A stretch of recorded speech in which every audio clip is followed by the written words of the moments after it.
Let's go. Let's go. Let's go. Why am I dancing and the Knicks is losing? Because you can't stop the groove, baby. Let's go.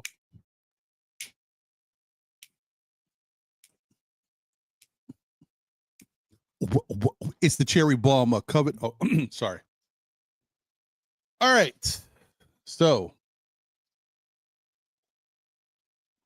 happy Saturday to everybody. Or unhappy Saturday for some, but you know what? It's got to be a happy Saturday, guys, because no matter what's happening, you can't let that get you down. You can't let that affect your world. You can't let that affect your life. You got to keep living. Got to keep doing what you got to do. Get up every day. Hope the day is going to be better than the last day. That being said, once again, happy Saturday to everybody. I hope everybody is doing well today. I hope you are blessed and in the best health possible. And if you're not, I hope it becomes better for you today and the days going forward.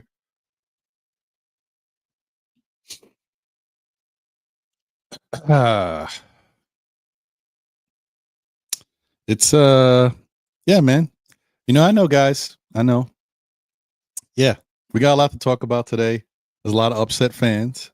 But it's gonna be okay because, you know, we got to be real with ourselves. We got to talk about what's really happening, what we really look like, you know. But before we get into that, let's get into the weather. You know how we do, baby. And it is looking like currently it's 32 degrees in the New York area, going up to a high of 40 and sunny. Ooh, wee! Break out the shorts, baby. We are getting warm. Let's go. I mean, as warm as we can get right now while we're still in the winter in the middle of February. But it's a high of 40 today, 46 tomorrow, 46 Monday, 53 Tuesday, 52 Wednesday. You know what I'm saying? Come on, baby. Let's go. Party. All right. That's enough. Anyway, but yeah, man. At least we get a little relief from this Arctic chill that we've been getting lately. So that's cool. It's going to go back down. The 10-day forecast says it's going to go back to the 30s later, but that's okay. We'll take what we can take when we can take it. You know what I mean? So,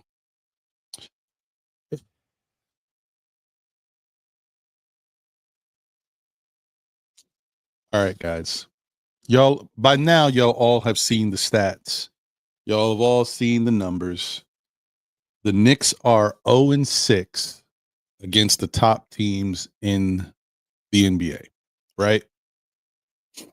That's 2 losses to the Cavs, 2 losses to the Celtics, 2 losses to OKC.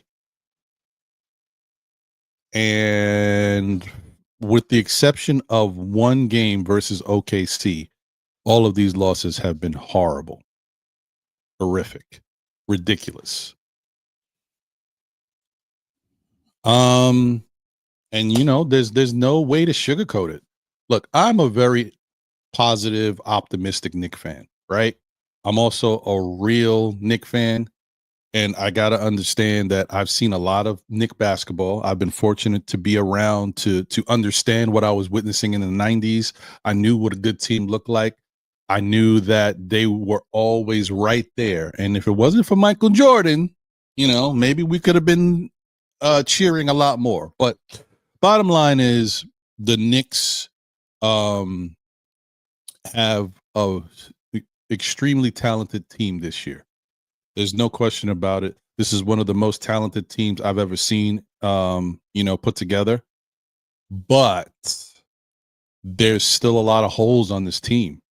You know, we don't have a rim protector yet.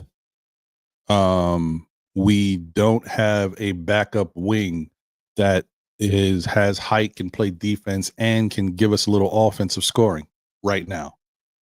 Our bench is still very suspect. It's inconsistent.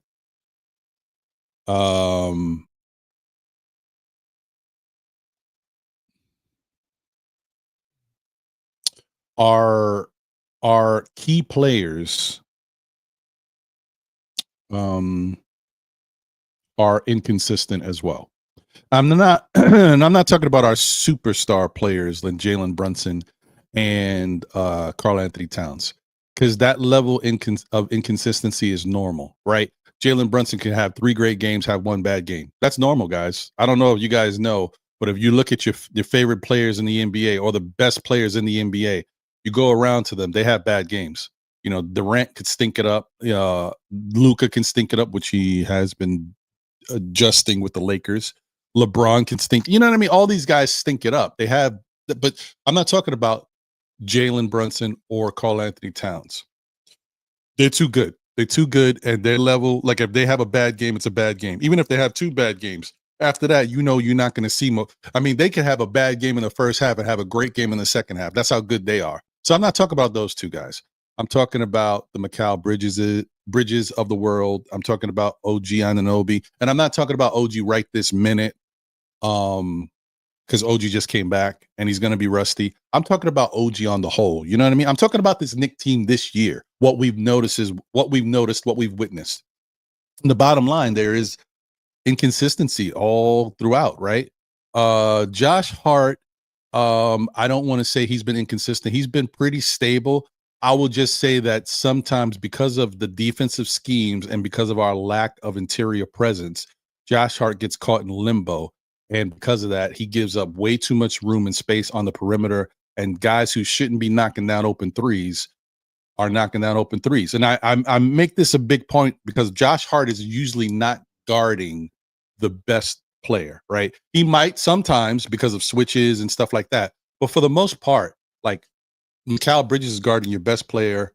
OG Anunoby, it depends. They flip-flop. But, you know, a lot of times Mikal's been guarding the best player and OG's guarding the second best, and then Josh gets the third best. You know what I mean? So there's no reason that third best guy should be cooking us.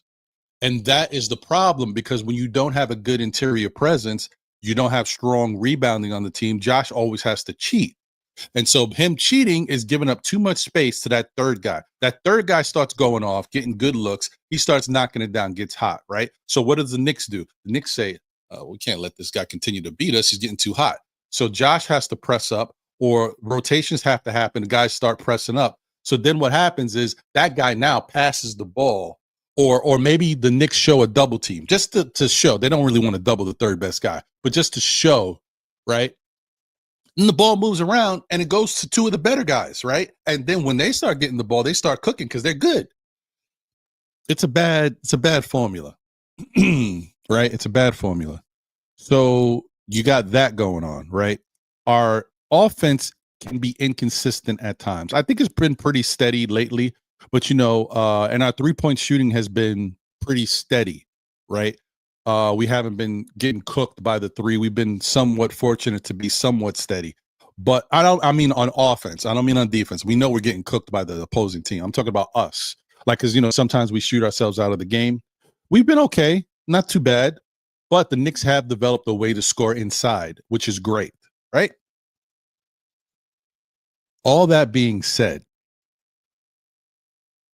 another thing that you witnessed and we've talked about multiple times on this show and other shows, the Knicks are lacking that fire in the belly, that fire in the pit, that heart that we saw last year.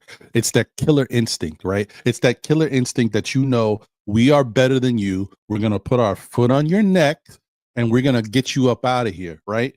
And even if you try to play with us, we still going to get you up out of here because we're going to make the right smart plays down the stretch in the fourth quarter because we're better than you and we know how to do it. Now, what I'm noticing with this Knicks team is that we have a lot of problems in the fourth quarter, and especially in clutch times, in the big moments when things get a little tight, we make mistakes. That's not good. Last year, we were way better in the clutch, in big moments, in stressful situations, at figuring out ways to make good plays and win. Sometimes we got away with a little thing, but it doesn't matter. The point is we had the chutzpah to get it done, and we knew what we had to do, and we made better decisions. You guys remember, you guys saw what we did throughout games last year, and in the playoffs especially. I mean, look at that Philadelphia series. You guys remember we were down. Look what the Knicks did within seconds against Philadelphia in a playoff game. That whole thing, the whole thing with Tyrese Maxey, Josh Hart got away with a push. It's okay. and maybe Jalen Brunson did too, but whatever. We got it. But the point is, we capitalized on it. We made the moves, right?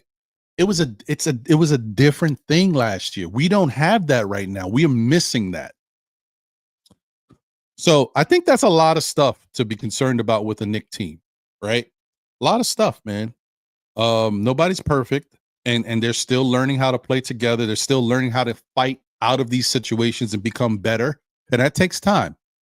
But after everything I said, all of that stuff, we got one more big problem. And unfortunately, that big problem is a problem that can derail everything. And that is Coach Thibodeau. Coach is something's missing with Coach this year too. Coach is getting out coached by every coach we play.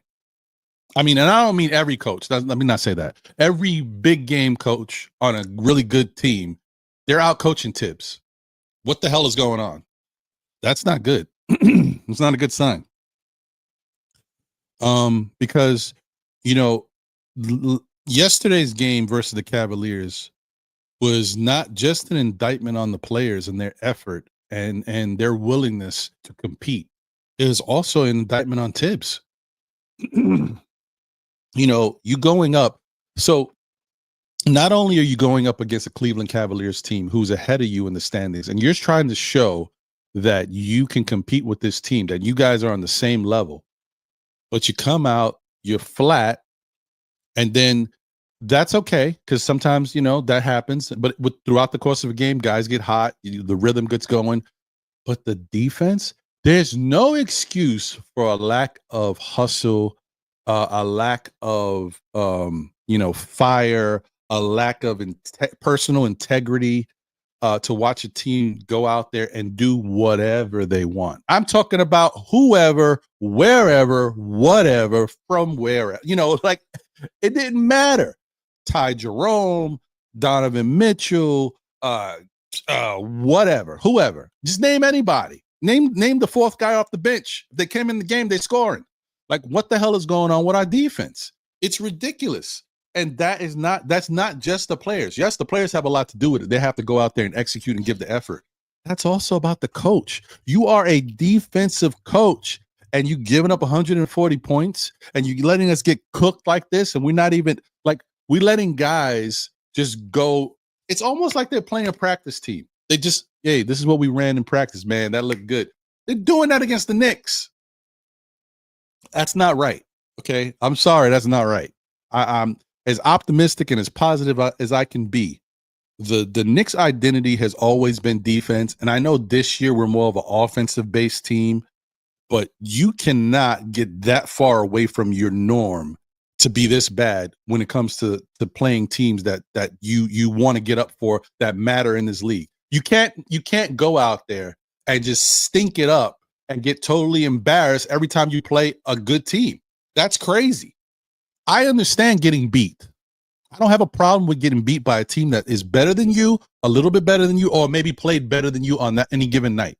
But to get blown out the way the Knicks do when they play the Cavs, when they play Boston, when they played OKC that one time, like, what the hell is going on? It is crazy to me. Like, I don't. And Jalen Brunson, you know, the whole time. Remember the time when we saw the Knicks lose to Atlanta, and Rayford Trae Young was rolling dice on the logo, and Jalen was like, if you want to, you got a problem with it, then you got to play better.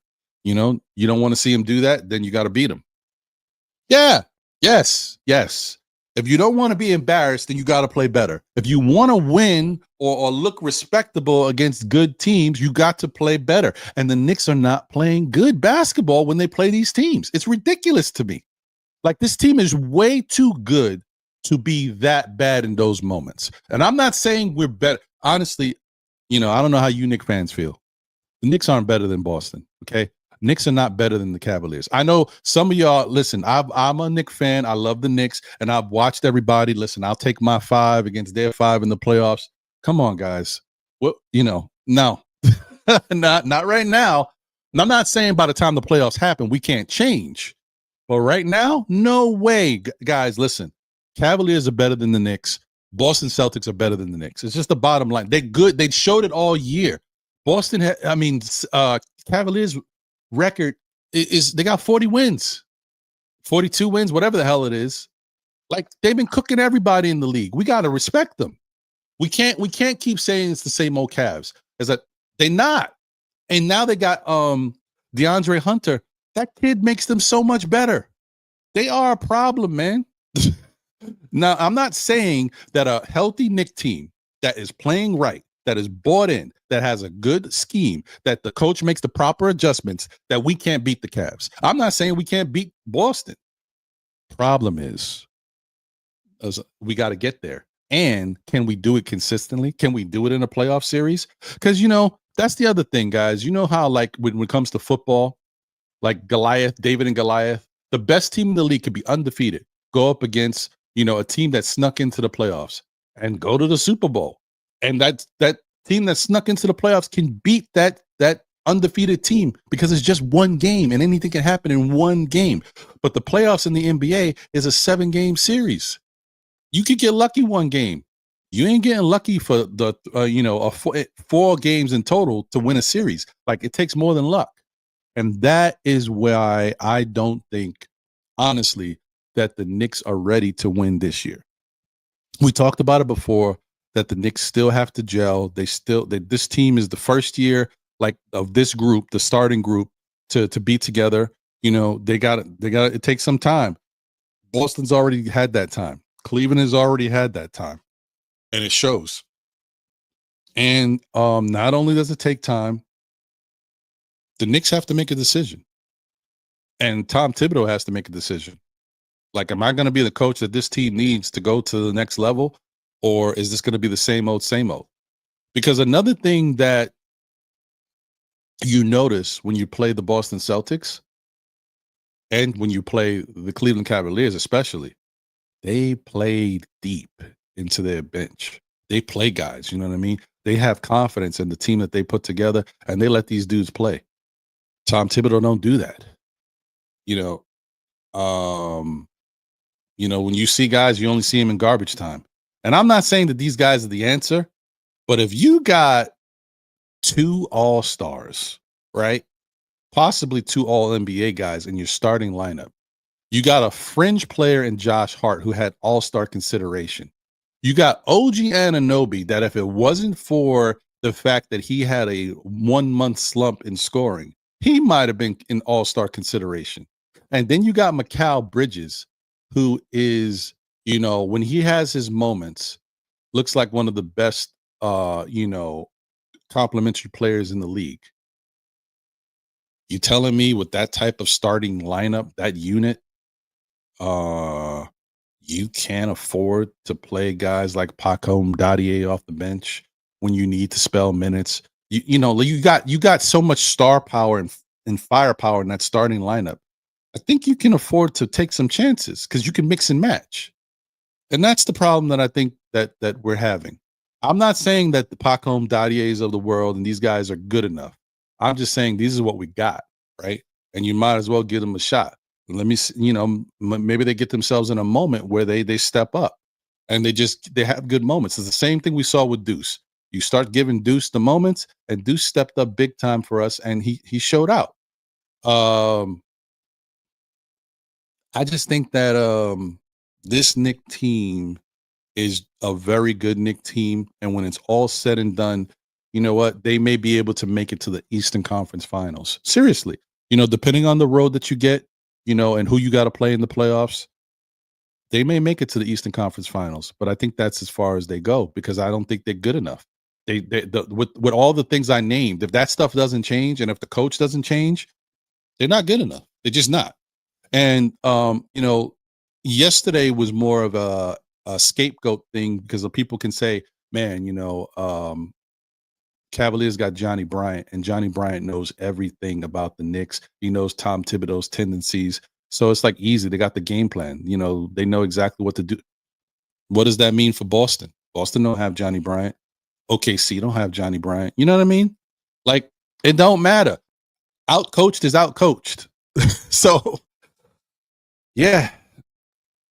That's all I got to say, man. That's all I got to say about that. I'm still very confident that the Knicks are going to have a really good season. Anything could happen in the end if changes are made. I'm talking about what I see right now, and right now, this ain't it. This ain't it. There's too many question marks with the way the Knicks team plays. And bottom line is their defense is just it's not good enough. It's just not good enough. You know, it's one thing to give up the three at the way the Knicks are giving up the three, but when you're not stopping anybody, no matter what they do, that's a problem. Like at least what you could say, the Knicks always had poor 3-point defense, but they could stop you. If you came into the paint, you had a problem, right? If you tried to shoot anything from anywhere around the field, twos, whatever, you had problems. These guys are getting whatever they want, no matter where they're at on the court. So it's not just about 3-point defense. We getting cooked. So yeah, man. So yeah, that's all I had to say about that, guys. I had to get that off my chest because I want to be real with myself and real with you guys too. Like we got to be real, man. This Knicks team right now, this ain't it. We are as good as we can be at the moment, and it's not bad. Third in the East, you know, a really good record. But in comparison, when we're ready to win it all, now that's where we're at. We're just not as good as Boston. We're not as good as Cleveland. So hopefully something changes. But right now, it's not looking that great. Let me get to the chat, see what you guys are talking about. Once again, I appreciate all you guys. Smash that like button if you haven't already done so.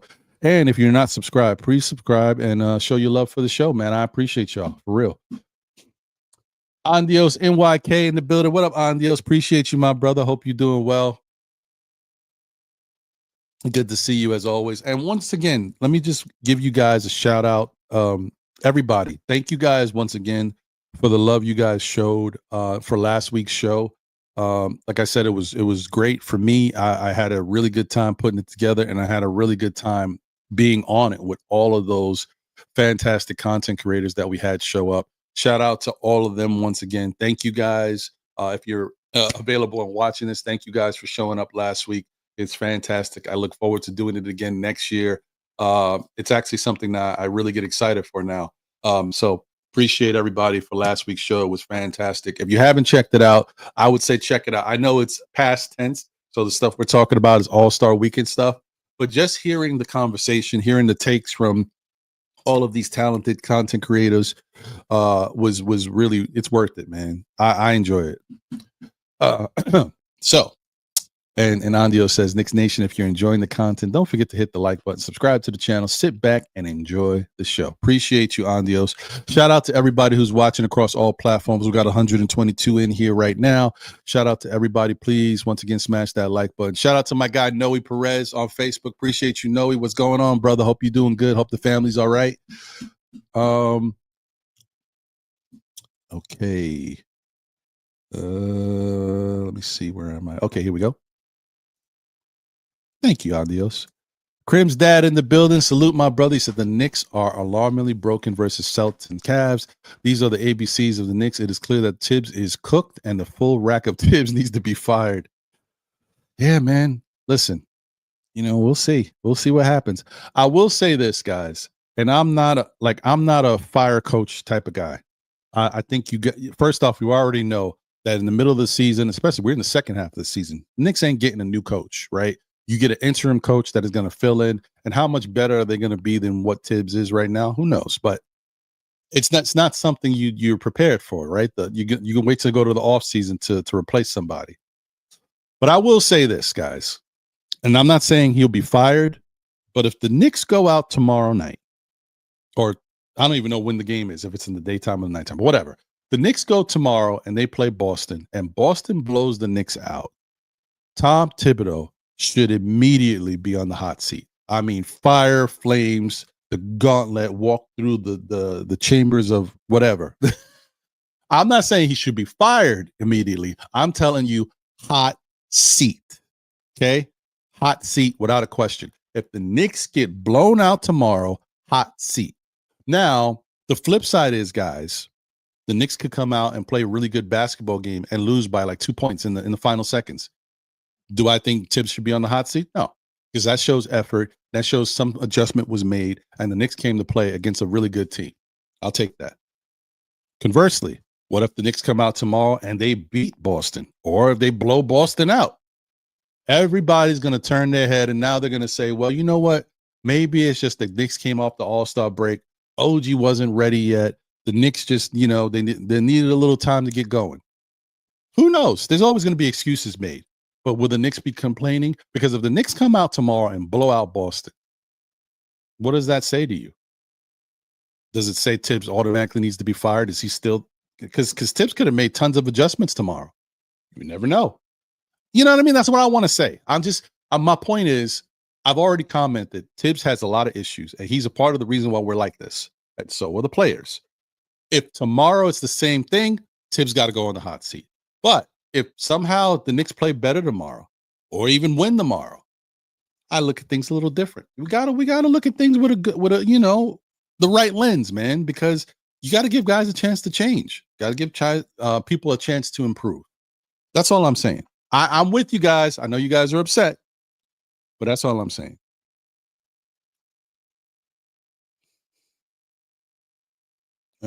Shout out to JJ in the building. What up, JJ? He says, happy Saturday run. What an embarrassment last night. We've shown we're not ready for the big boys. I don't mind a loss, but not to compete is pathetic. Thankfully, I get to watch Soto Mets debut today. Let's go Mets. I'm with you on that. Shout out to Lena Franklin in the building. What up, Lena? Let's go. Oh, and another thing before I continue. I apologize, guys, because I watched last week's show, and for whatever reason, my applause thing, I think I need to change it. Maybe it's the file itself. When I hit it, I was giving everybody applause last week that came into the show. It didn't sound good. It sounded horrible. It sounded trash. So I'm just gonna nix the applause thing for a while until I get another track that sounds better. Because for whatever reason, it did not translate. When I was watching the show back last week. So I apologize about that. And apologize to the content creators because they deserve the applause. So I'm mad that it didn't get heard, the way it should have. Anyway, Lena says, what's up, you guys? I'm in Rochester for my Special Olympics competition, and I know we lost the game, but also the Westchester Knicks won the game as well. So yes, positive, Lena. Thank you, and congratulations to you once again for continuing to do what you do. I hope you have a good showing at the Special Olympics competition. Go, Lena. Let's go.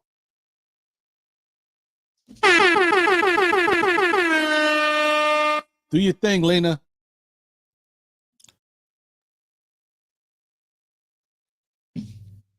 Oh, yeah, guys. Guess what? So, I'm still dealing with my stuff, right? I'm still battling, but I have been back to coffee. So it's been about 4 days of me drinking coffee in the mornings. So that's what's in my cup. My cup of Joe. We back, baby. And I have been sleeping, so I get my 4 to 5 hours pretty much. One day I got 6, but yeah, it's just hard to get past that. So there's still some stuff I got to figure out and work on, but I'll leave it to the doctors to kind of help me get right. But yeah, but thanks, and appreciate you guys for hearing my issue. Shout out to my guy, David Smith, in the building. Salute to you. Thank you for being a member of the SKF Army. Appreciate you as always. And also shout out to Crim's dad for being a member of the SKF Army. Thank you for that as well, my brother. He says, salute to Ron in the chat. Knicks got embarrassed again by an elite team. Again, not prepared, looked lost, no strategy, no adjustments, no chemistry. That's on coach. And why you keep throwing Jalen Brunson under the bus, bro? Come on, David. Like, you say, it's funny because you say that I am a Jalen Brunson apologist, and I can see no wrong when it comes to Jalen Brunson. But what about the flip side? What's going on with you and Jalen Brunson that everything Jalen Brunson does, you go at him? You don't think about that? That's I'm talking Michael Jackson right now, baby. I'm talking to you. I'm talking about the man in the mirror. Like, what do you see when it comes to Jalen Brunson? Because you always saying stuff about Jalen no matter what. Now, you were kind of quiet about a week ago. Remember that point when Cat had a couple bad games and Jalen actually won 2 games for us in the last moments and played great throughout. I didn't hear you say anything about Jalen Brunson because I didn't have a show. But I wonder what you were thinking then. And I'm not saying, see, my whole thing is I'm not trying to put Jalen versus Cat. That's you. You are the one bigging up Cat and saying Jalen is the problem. I'm just defending Jalen, saying that I think you're looking at it wrong. I think Jalen is a big part of this team. And without Jalen, this Knicks team is worse. As we saw last week when we won those 2 games with Jalen because of how he played down the stretch in the 4th quarter, when Cat didn't really have it. That's what star players do. They pick each other up. You know what I mean? And correct me if I'm wrong, guys.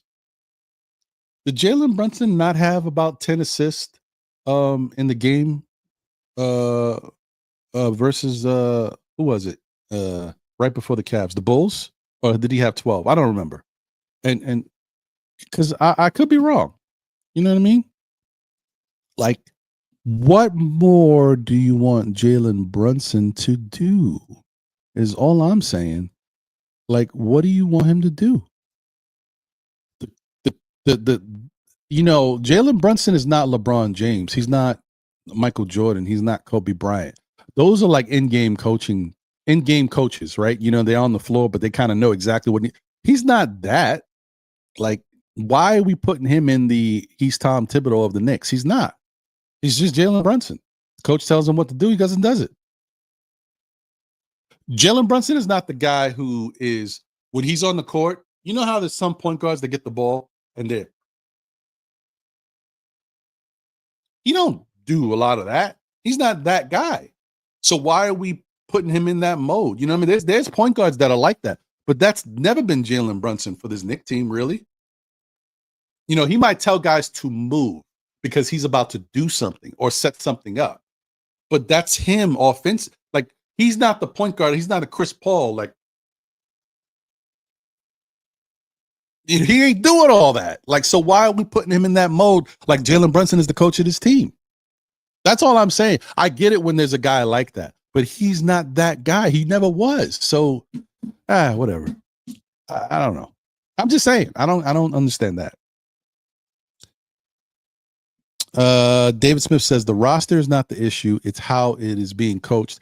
Cavs do not play their starters more than 31 minutes per game. Tibbs maxes out 5 starters for 40 plus minutes per game. I agree. You're not wrong there.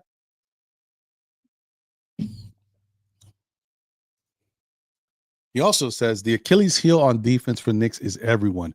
Fans and media need to stop with the blaming Cat for everything. The guy is a top 5 in MVP voting, and the Knicks very lucky to have him. Yeah, that may be true. And when I talked about the Knicks defense, I talked about the Knicks defense and issues as a team. I didn't single out Cat in my little opening monologue or whatever. You noticed that, right? But Cat is a problem, right? He is a problem on defense. He is very Olay sometimes, and that's an issue for a big. But whatever. I'm happy with what I get from Cat. To me, Cat is not the issue because the Knicks can win with Cat the way he plays, right? But we got other issues, other guys on defense. The team and conceptually is having issues playing defense. That's a problem. It's a team thing. Cat is a part of it, though. Don't get it twisted, David. Cat is very Olay out there. So, but he is not the reason for what we're seeing out there. There's more to the story than just that.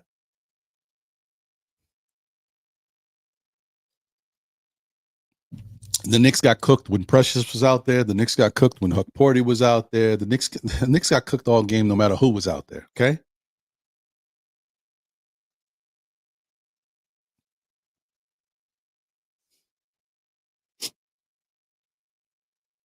AJ Live is in the building, not happy. This team is a joke. Oh, man.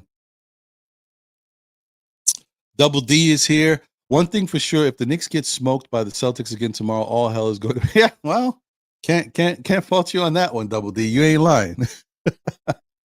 Shout out to Nostalgic Nick in the building. What up? He says, blessings, SKF. NYC B-Ball 08 says, don't want to hear no Macau slander today. Hey man, listen, my Macau slander is about what I've seen throughout the season about inconsistency. I'm happy with Macau. I know a lot of Knicks fans aren't because you're looking at it as an individual thing, but I'm telling you, this Knicks team has been inconsistent on the whole. So you can't blame one guy. So I'm not going to blame Macau. I said, inconsistency is the issue. When he's bad, he's bad. When he's good, he's great.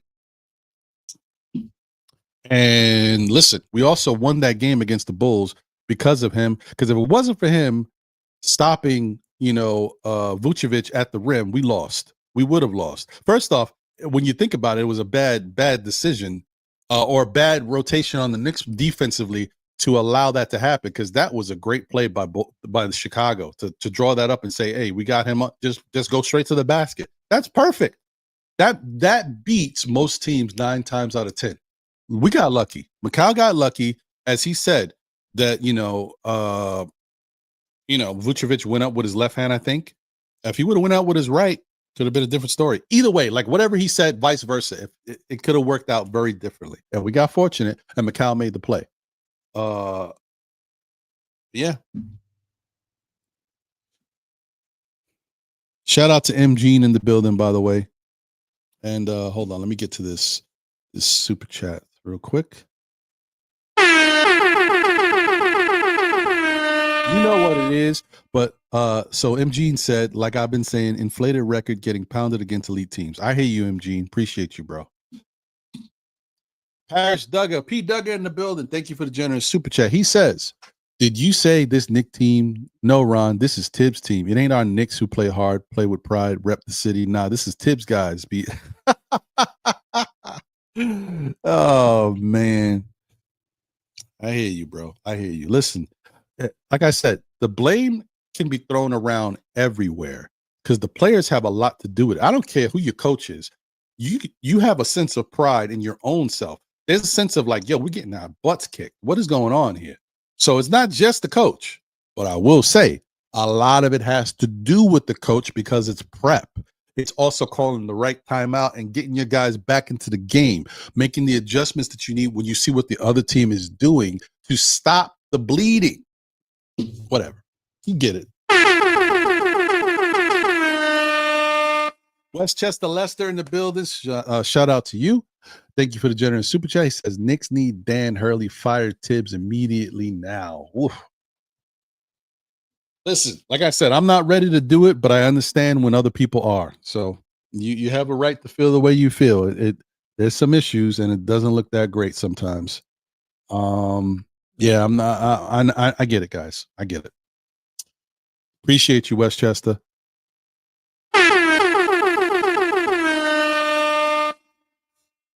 Shout out to P. Duggar. Once again, thank you for the generous super chat. He says, if we blow out Boston, Ron, you showed up today, but you must have felt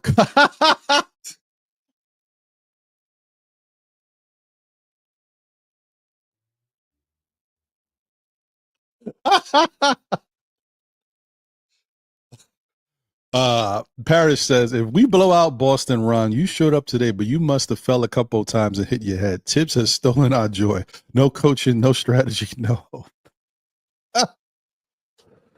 Whoa. I get it, Parrish. I get you, bro. I get it. Yeah, it's a tough time right now. People are not happy.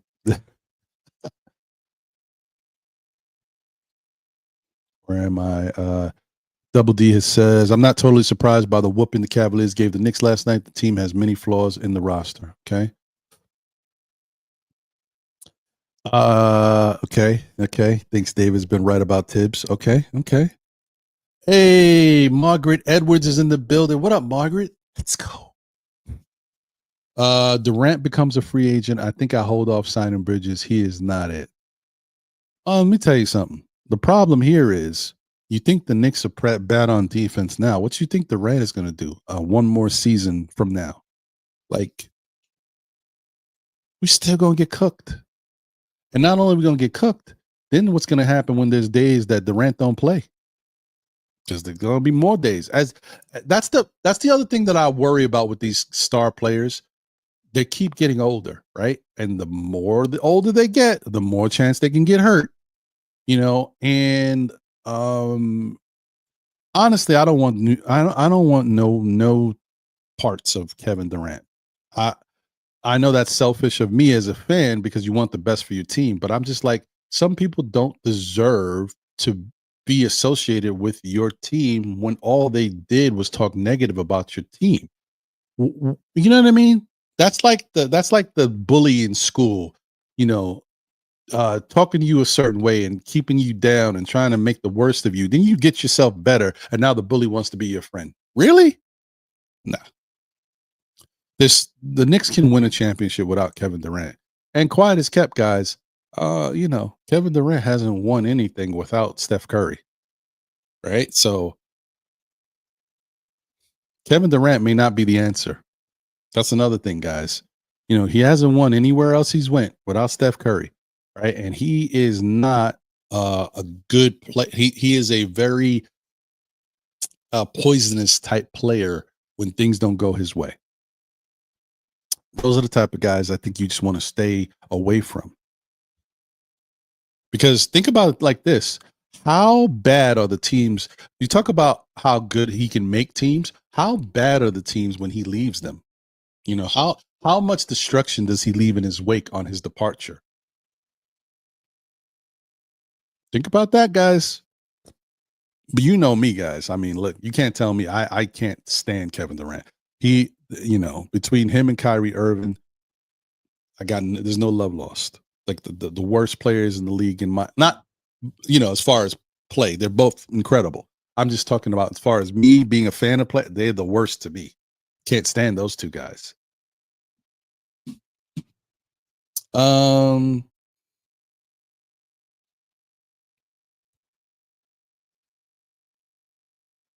L, damn it, is in the building. Let's go, L.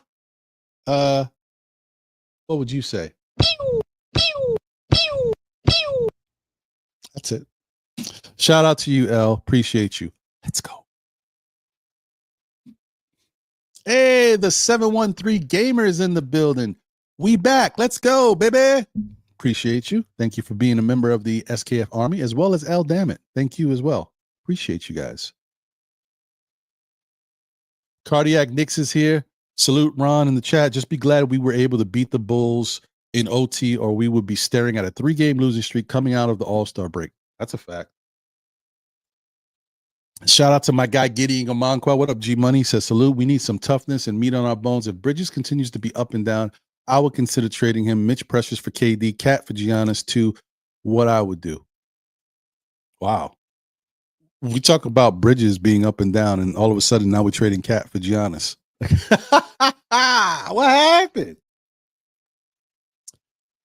Guys, I'm going to tell you guys this again. Listen, this is not 2K. And this is not to you, G Money. I'm talking to the Knicks fan, because every cute name that's out there is going to want to be associated with the Knicks because the Knicks are on the up. But we also ain't that we ain't that, good yet to be there. But they're going to use the Knicks, okay, for clout and to bring up the value of whoever the player is, all that good stuff. I've already said this before. I don't care so much about certain people. It's about how do I see you fitting with my team for an extended period of time and how your game is going to translate. Am I concerned about Giannis? A little bit. I said that 3 years ago. And right now it's not about, he's really still an incredible player. I'm more concerned about how Giannis goes going forward as he gets a little older, as the athleticism starts to, come down a little bit, as the jump shot starts to even get worse than what it is. How do you stop? I mean, how do you, how can he be as efficient as he's been? Because if you can't shoot, I'm sorry, guys. One of Giannis's big things is his athleticism and his speed. But as you get a little older, you get a little less athletic and you get a little slower. When you can't turn the corner on these smart defenders anymore, they're going to let you shoot. You ain't getting to the hole. You're not getting past me. So what do you do then? What does your game become then? That is my concern. And I'm not saying he's there yet. Right now, he's still an incredible player. He's still fairly young. I always was worried about that. I was like, what if the Knicks do get him? By the time they get him, he's already lost a step. And then people think, man, why is Giannis not the same Giannis he was before? Because he's older now. He's lost a little bit of his speed, his athleticism. And so he can't turn the corner like he used to on these fast players. And then they're going to make him settle for jump shots, and he can't shoot. That's what always been my concern. Other than that, whatever. I don't know, guys. I think Cat is a phenomenal player offensively. I think it'd be tough for me to go away from Cat and get Giannis. Just looking at all the beautiful things I've watched Cat do. I don't think that Cat can do it by himself. I do think that the Knicks need to get a defensive center that can help, and we might already have that person, but I would rather take my chances with having a defensive center to go along with Cat than to just get rid of all of that scoring and his ability for a Giannis, because Cat can be special in the league for years, even if his athleticism gets worse. Giannis, it won't be the same. I know you guys haven't seen it yet, believe me, but when it happens, you can be like, you know what? Damn, I was right. Giannis doesn't look the same because he can't turn that corner. And so people are just forcing him to shoot that jumper, and he can't knock him down. That's what I'm saying. It's not there yet. And who knows? Maybe it's not going to happen no time soon. Maybe he's got another couple years in him before they even gets close. That's just my concern. That's it. I mean, but defensively, he's great. He definitely make a difference. But don't forget, he's been carrying the load for that Milwaukee team for many years, and he's starting to get hurt a lot too. Within reason. I think more of the thing with Giannis is he's getting hurt at the wrong times. Like he's getting hurt in the playoffs, which sucks. All right. Let me kind of breeze through, and then let me put that link out there now if anybody wants to jump on.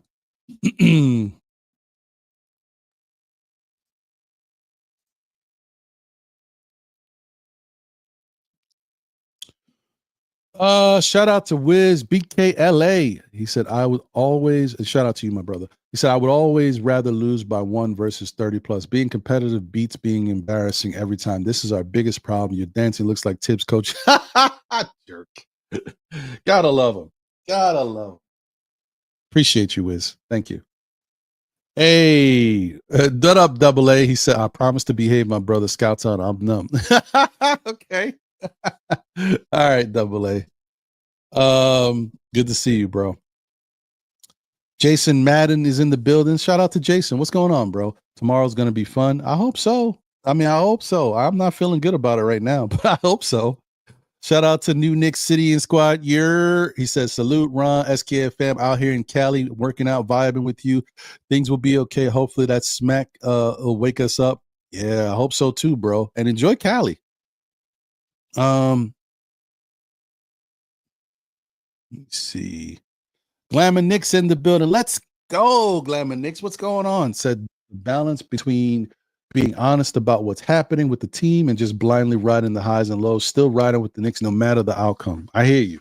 I mean, like I said, I kind of feel like I know where they're going to go this year, but that's pretty much where I think it stops. But I'm still happy with the squad. I just don't think they're ready. At least not right now, unless something changes. Ankra 999 in the building. Thibodeau told Hart to rub a little dirt on the knee and get back out there. Yeah, you need a little bit more than that, man. That's not, and also allows you to see that, Josh Hart does a lot for this Knicks team. Not just the rebound, it's the hustle. And, when he's locked in, he's incredible. Locked in, he's incredible. Shout out to Clavins Duris or Du Race. I don't know if I pronounced that right. Every time I look at it, I think I'm wrong. But I appreciate you, man. That loss was brutal. Tibbs used his old Chicago resume to trick Knicks into hiring him. He has reached his ceiling. It's time to cut the cord. Bring back Johnny Bryant and in here, or Sam Cassell. I don't mind Sam Cassell either. Just going forward as a thought. To Cowboys in the building. Let's go. What up? TA Cowboys. The effort in these big games are not there. Why? I mean, I don't know, man. That's the thing. I have no clue what's going on here with the effort. It's crazy. Dunruss Gallman in the building says, I don't think Bucks will agree, but trade OG, Mitch, and Deuce for Giannis. You never know. Knicks will be 2025-26 champs. Oh, I got that already. The Bulls, Pistons, and Hawks are closer to the Knicks in terms of Eastern Conference hierarchy than the Knicks are to Cleveland and Boston. That may be true. And thank you for being a member of the SKF Army 2025-26 champs. My guy. Keyshawn, no ball movement, no physicality defensively. Facts. Salute to you, Keyshawn. Good to see you. Tendrell's in the building, said Giannis. Shout out to Stacks, different timing. My guy, what's going on? Appreciate you. Thank you for being a member of the SKF Army, as always. Reese Anderson in the building. I already said we should have traded for Giannis last year instead of Macau, but everybody laughed at me. And now on cue, these reports of him possibly leaving are coming out. Yeah, but, you know, bottom line is he didn't really want to leave last year. Maybe he does now. Animal Lex is in the building. Salute everyone. Ron, we are not ready. I'd rather face Boston or Cleveland first round in the playoffs and get it over with and focus on next year. Wow. That's a tough one, but I can understand your thought.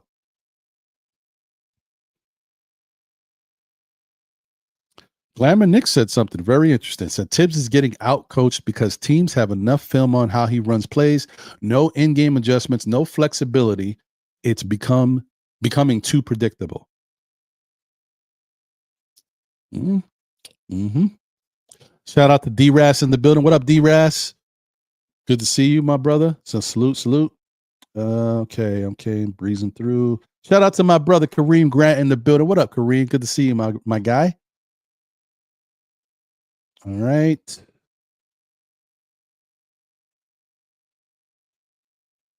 Justo 11 is in the building. Tibbs plays Precious too much when in moments he's destroying the offense. I mean, I understand it looks kind of funky sometimes, but I mean, Precious has been really good for us lately, man. Like, he's not perfect, and there's a reason why he's not, you know, generally a starter in the NBA. He's got some issues, but, you know, sometimes he has really good moments. So, I mean, I don't want to put this on Precious. There's more to this team that's wrong than, you know, those moments. But I hear you. Sometimes it can look a little clunky and it doesn't necessarily work. Shout out to Jeremy Nussbaum in the building. What up, Jeremy?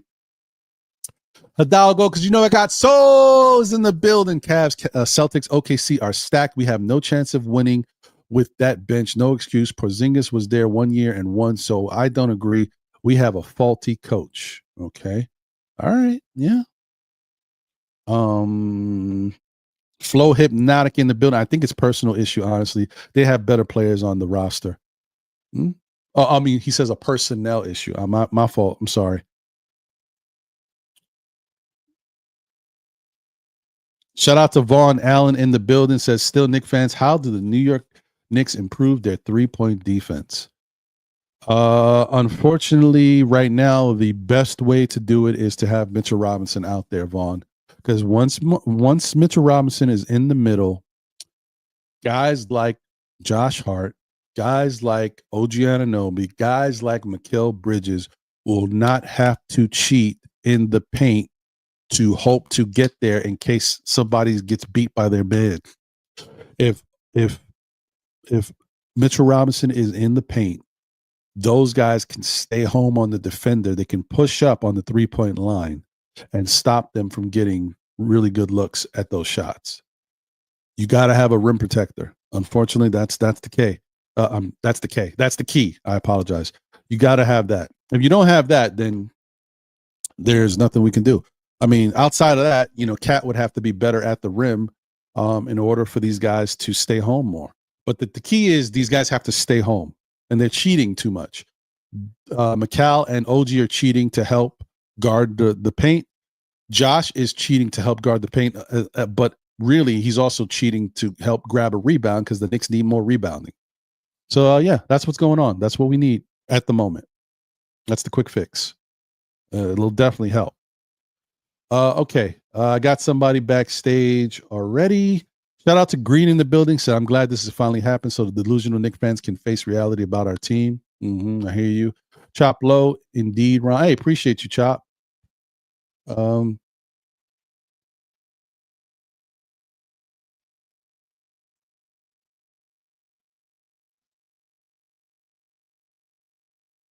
uh, Joey Ripham Sports is in the building. He's already on the hot seat, in my opinion. Yeah, but as fans, as the front office, it's different, man. They believe in Tibbs. They give him as much rope as he can have to hang himself. So Leon Mitchell is in the building. What up, Leon? He said both Leon Rose and Tibbs must be fired. Leon Rose looked at the roster and said contender. Then he is clueless because he just don't know what he is doing. I mean, I don't know about Leon. I would say Leon has put together a pretty good team, but he also did get caught up in a situation where things happened that he wasn't prepared for. Like he wasn't prepared to lose out on Dante DiVincenzo. And he wasn't actually prepared to lose out on Hartenstein either. So yeah. Sweetie in the building. What up, Sweetie? Said greetings and let's go. Thank you for being here. Greetings. Do you think it's part of let me slow down. Greetings. Do you think is part of the assistant coach as well? And also he burned his guys out at the beginning and didn't rotate his bench. Yeah, it definitely plays into it. He's done a better job of trying to play guys lately. But then again, because of OG's injury, we saw like last night, 3 or 4 guys played 40 minutes. Like, and we're watching the Cavaliers rotate 10, 11, I don't know, maybe even 12. I don't know how many guys they played, but they played a lot of people. It's not great. It's not great. Definitely, and it shows. Everybody they brought and cooked us. Well, at least got good looks and they made plays. Shout out to Franklin and Noah. Tibbs will never be in the hot seat. 2, the Knicks ain't going to blow the Celtics. 3, Tibbs made no adjustments. 4 teams with losing records have competed a lot more than this team. These are all true statements. And you might be right. You may not be on the hot seat. But I'm telling you, there's no way that if the Knicks get blown out tomorrow by the Boston Celtics, that's 0-7 versus good teams in the league, and 6 of the 7 are blowouts. There's no way that the front office and James Dolan doesn't start looking at Tibbs sideways. I'm sorry. I don't care. Leon may be in his corner because he's tied to him, but James Dolan is going to be like, listen, I was on the golf court the other day, and this guy said, yo, James, I don't know if you know, but the Knicks have played this many teams. They've gone 0-7, and they've gotten blown out 6 times. I don't know about your coach, bro. And then James Dolan's going to be like, you know what? Let me go look at my Knicks team. Might be right. So I'm just saying, somebody going to say something. Shout out to Mega in the building. Salute. Good afternoon to my guy, Ron, in SKF chat. Space Ghost is in the building. What up? Salute Ron in chat. Just a bad game. Time for Tibbs and team to step up. I hear you. Okay. All right. Sorry, guys. I'm just breezing through. I don't want to have my guy waiting too much longer. Salute Ron. Shout out to Ron Mills. He said, salute Ron. They're really jumping off the ledge saying fire Leon Rose. They bugging. I don't know. That's a little different. Okay, Billy Goat in the building. What up, Billy? Good to see you. White Falcon, what's going on, brother? Said Bridges is ghost. Come off the bench as a 6-man. I mean, I wouldn't be mad at it. They won't do it, but I wouldn't be mad at it. JJ47K, I said they would get smoked. Shaking my head. I felt it, especially after allowing Chicago to take them to OT. It's a good point. Second round, maybe first round exit. Yeah, we'll see. I hope not, but could be right. We never know. All right, guys. Sorry. Jason Madden. Appreciate you. Ronald Miller in the building. The defense is a work in progress, but this is in the early stages of its evolution. The other teams have had their core for a while and had time to build on the margins. That is probably one of the biggest statements that we all continually have to respect, because other teams are better prepared to go forward than the Knicks are at this moment. We might be better prepared next year, but right now we are where we are. And I'm sure that's what most people are concerned about, just where we look right now. I hear you, though. Herman Hurtado. Tibbs hates Kolek because nobody played D last night. I don't know what's going on with Kolek and why he didn't play. I'm a little confused at it myself. So, yeah, there's no excuse for that. Okay. Will Salkin, what up, Will? Good to see you, man. Hope you're doing well. He said, "Look at Paul George. These old guys can fall off at any moment." Exactly. Another we've watched the Knicks go get the old dudes that are washed up. Remember Antonio McDyess? Oh, I loved Antonio McDyess's game, man. He used to cook everybody. The Knicks got him. Somebody cut the burner off, man. We couldn't make any food when Antonio McDyess came to the Knicks. He was no longer cooking. D Coolis 718 is in the building. What up, D Coolis? Khalid Pasha is in the building. Ron still mad they went to Brooklyn. HRM the Great. What's going on, brother? Okay. And G. Bostino in the building. Knicks are still tied for the 4th best record in the league. Let's not completely jump off the deep end. Oh, now I didn't even look at the standings. Now we're tied for 4th. We're not even in 3rd anymore. Man, that stinks. E. Gibson's in the building. Said our depth, our defense are serious issues, but just the level of intensity needs to improve. I have tempered expectations this season. Smart. Shout out to my guy Julian Blum. What up, Jay Mars? Salute, Ron. Here for some therapy, man. We all here for it, man. I'm here for it myself. Building Blocks is in the building. I'm not happy with this team because we're limited in what we can to improve the roster to catch Boston and Cleveland. Very true. Okay. Shout out to Sherwin in the building. Said last night the blowout on Cat laziness, dropping back for rebounds instead of playing defense. It wasn't just Cat, man. Everybody was getting cooked, Sherwin. Everybody. Shout out to CC in the building. Salute to Ron in the chat. Appreciate you. Travel Vibes is in the building. Salute everybody. Okay. All right, guys. You see, I did my best to kind of get you all involved as much as I can because once the show's going, I might miss some of y'all. So I did my best. Robert Woodard in the building said Vin Baker, Baron Davis, etc. You know it. You know the list of guys that came here that was washed up by the time we got them. Shout out to Soul Snatcher 61. Thought Macau was final Infinity Stone, gives us lockdown defense, 20 points a game. We're the Macau Glaze. Hey, man, listen. Once again, guys, I'm just going to say this again. I get it. Macau can be inconsistent, but when he's on, he's on. And let's not forget, we would have lost versus the Bulls if not for Macau's play.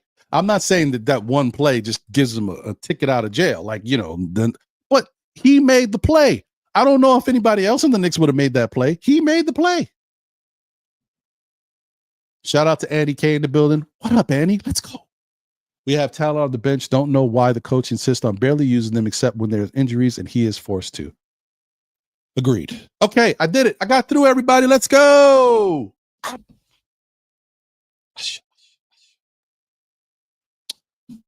All right. So, Son from Brooklyn is in the building. He says, I'm not panicking. Shout out to you. Thank you. Okay. Okay, my guy. I see you. Just give me 1 second. Let me just, I'm feeling a little congested. Let me go just deal with the sinuses real quick and we'll chop it up. Let me hit you with this little commercial. A little interlude.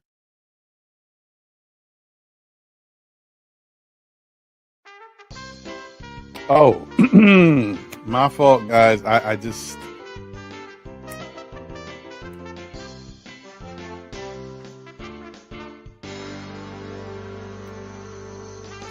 They not like, you ain't ready. You just ain't ready. That's all. Look, I'm not going to judge you because you can't do it. It's fine. Not everybody can. Just be there to support, man. Stop the hate. Congratulate. What are you doing? They're not like us. They're not like us. We are the Knicks. We are the Knicks. Oh, my bad. Okay. I never know when you guys are there. You guys always catch me off guard when I'm in my own element. Oh, my fault, guys. I just...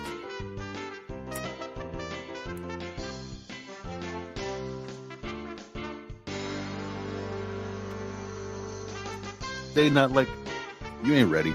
You just ain't ready. That's all. Look, I'm not going to judge you because you can't do it. It's fine. Not everybody can. Just be there to support, man. Stop the hate. Congratulate. What are you doing? They're not like us. They're not like us. We are the Knicks. We are the Knicks. Oh, my bad. Okay. I never know when you guys are. All right. I am back. Sorry about that, guys. But you know what I mean? I was getting all congested. Once again, back to, I think I'm cute drinking coffee again, and look at what's happening. And it's really weird. But, I think there is, I've done some studies and little Googles, get your Google on, Googleo. And apparently, these coffee make creamers and stuff like that, they do provide a little bit of, they kind of act in a form of like milk. They do provide more, let's say, stimulus to your mucous membranes. Oh boy, that was big. Anyway, let me get my guy in here. I missed him last week. We had the all-star panel, so I didn't have my regulars up here, and this is my guy. Ew, double A in the building. What's up, brother? What's happening, my guy? Like I said, I promise not to jump off the ledge, bro. I promise not to. All right. Well, what I got to say is you pro Tibbs guys, keep drinking the freaking Kool-Aid, all right? Just keep on drinking the Kool-Aid, bro. Just keep on drinking it. What's wrong with this team? I mean, guys, and can't you see the type of defense that Tibbs runs every night? The predictable. Ellie, thank you, Ellie. You said it. You said it. He's predictable. You're damn right he's predictable, Ellie. And he plays the same defense, rim protect defense. He constantly has his players out position, and his players are taking the heat for it. They're getting to the man late on three-point coverage, or either they're coming and diving in, and the man's giving them a head fake and driving around. And the other coach is smart enough to pull Karl Anthony Towns, the only semblance, the only kind of relic of shot blocking we might have as a rim protector, because that's all we got, Karl Anthony Towns, and we know he ain't that good at that. So how about that? The other coach pulls Karl Anthony Towns out the hole, and it's wide open. It's either an open three-pointer or a head fake and an open drive to the lane. How many times did Kobe White drive to the lane? Kobe White is, 5'2", with his afro? His afro makes him 6 feet. His afro makes him 6 feet. Yeah. All right. And the players are getting blamed. Ron, tell me one time that you heard Tom Thibodeau take the blame for a Knick loss.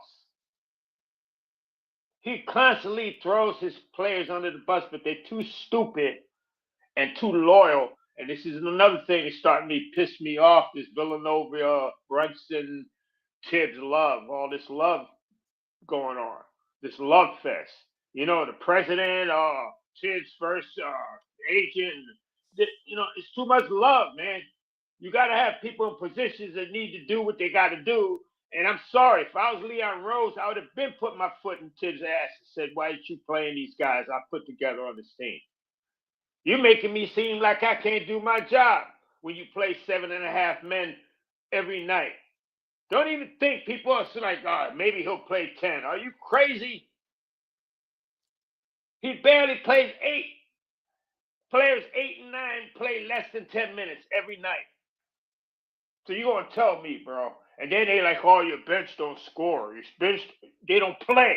How the hell are you going to score? You don't play. And nobody said anything about the players playing 40-some minutes the night before. And you wonder why they couldn't stay with their man? Really, Sherwin? Really? Towns couldn't play with their man. How many minutes did Towns play? Did you see the game that Karl Anthony Towns had to play against the Chicago Bulls for us to win? What did he shoot? 100 times? It looked like it. Did it run? I mean, it took him a minute to get going, and he just kept shot. And these guys, come on, Bridges played for over 40. Deuce played over 40. Cat played over 40.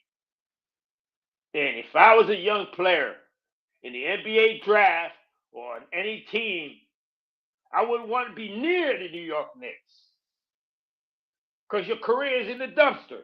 That's why I hear these guys on this podcast, man. The roommates, y'all too happy, man.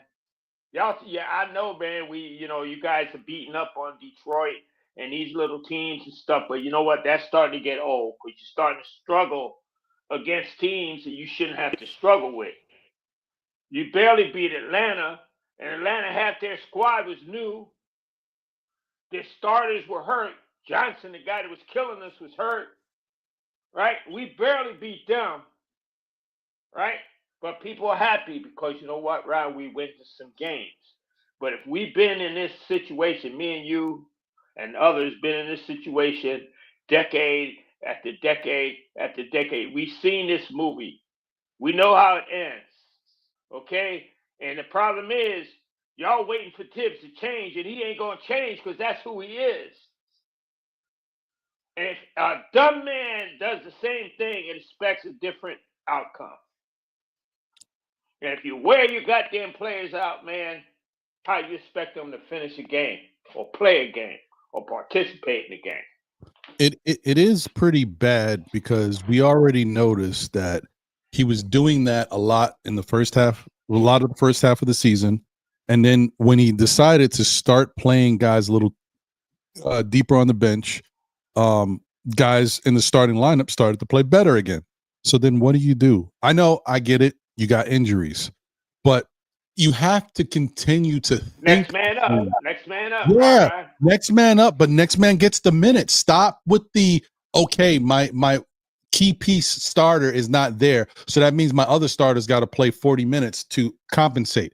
You got to play the same way. The next man up may not be as good as the last man, but it doesn't change the fact that you have to consider your style of play going forward, what's been successful most recently, and continue to do that. You don't revert back to the stuff that was happening in the beginning of the season because it wasn't all good. It only worked against bad teams. That is the problem with Tibbs. And that is, I don't care what anybody says. As much as I'm a fan of what Tibbs has done to this team and the culture to change us and turn us around, nobody can miss that. No stat guy, no analyst, no other person in the Knicks organization is going to miss the fact that we started off a certain way. It had some success, but then when we played good teams, it wasn't successful. Then eventually we realized we're playing guys too much, they're getting tired. And then he started to play the bench more, give these guys rest, and they start to produce again. And now you're reverting back because of a couple injuries. You have to play guys off your bench to supplant the guys that you're missing. That is the reason why we built this team a certain way. When we looked at this team on paper going forward, I felt pretty comfortable in it. And yes, I know some guys are rookies. You can't necessarily depend on them. But if you just look at what we had, Pacom Dadier. You had pretty deep vets. Yeah, and Pacom Dadier has the size to be that type of guy you're looking for. To at least give you 10, 12 minutes a night. That's what I'm saying. That is why you got to play. It's a basketball game, and I already said it earlier. The Knicks got really good players in that starting lineup, like great players. Like we really have one of the best starting units in basketball. It's not a team, but we have one of the, so that can make up for the fact that you don't necessarily have the best on your bench. You got to mix and match, but there's no reason why you got to play guys 40 plus minutes, get them tired when it comes down to crunch time. First off, I said it at halftime, right? I think I posted it on X or whatever. I said, the Knicks are getting, they're down by a lot of points. They're not playing any defense. They're not stopping anybody. And at the end of the second quarter, we saw Donovan Mitchell get hot. It's over. I said, the game is over right now because we cooked. There's no way to stop all that. We can't stop anybody. And then Donovan Mitchell was hot. Nope. I seen that movie before. Yeah. So forget it.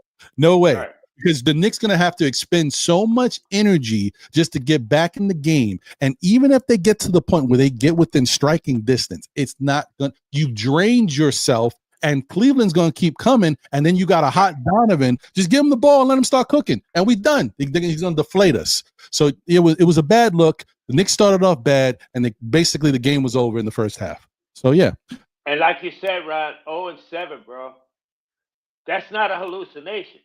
Here Josh Hart was interviewed, he was interviewed, and they were asking him about the loss, a blowout loss to Boston. And you know what he said? Oh, I ain't worried about it. I ain't worried about it. We didn't have our whole team. Is that the excuse you're going to use, bro? Boston didn't have a new team, but you talking like you lost by 5 or 6 points. You lost by 30-some point embarrassment. First game of the season, you got slapped. And then you turn around and you thought you'd be a little more hungrier. Lose by 10, lose by 12, lose by 15. No, you lose by 30 again. Then you play the Thunder and you lose by 30-some again. Then you play the bum-ass Lakers and you get blown out again. You get spanked. Right? And now, we barely beating these little teams and, people get happy again. It's cheerio. It's life great, grand in the city. But like I said, we've seen this movie before. OGs, we've been here. We've seen this movie before. We know how it ends. And I keep telling you, I kept being harboring. Yeah, I'm one of the minutes. If there's minutes police, like Josh says, I'm the damn detective, lead detective. Right? I hear you. I'll agree with it. But look, Josh Hart, what we say, anybody just follow the Knicks and follow your career, know you got a bum-ass knee. And we know that about this time of year it starts to act up. So why fucking push it? Excuse me. Why push it, bro? Why push it by playing over 40 minutes a night? We know you Iron Man. We know you can do it. But that don't mean you should do it. See? And I agree with that. But I also see Double A said, listen, I'm gonna be better, I'm gonna behave. And as soon as he says that, if I know the ledge, jumps right out the window, man.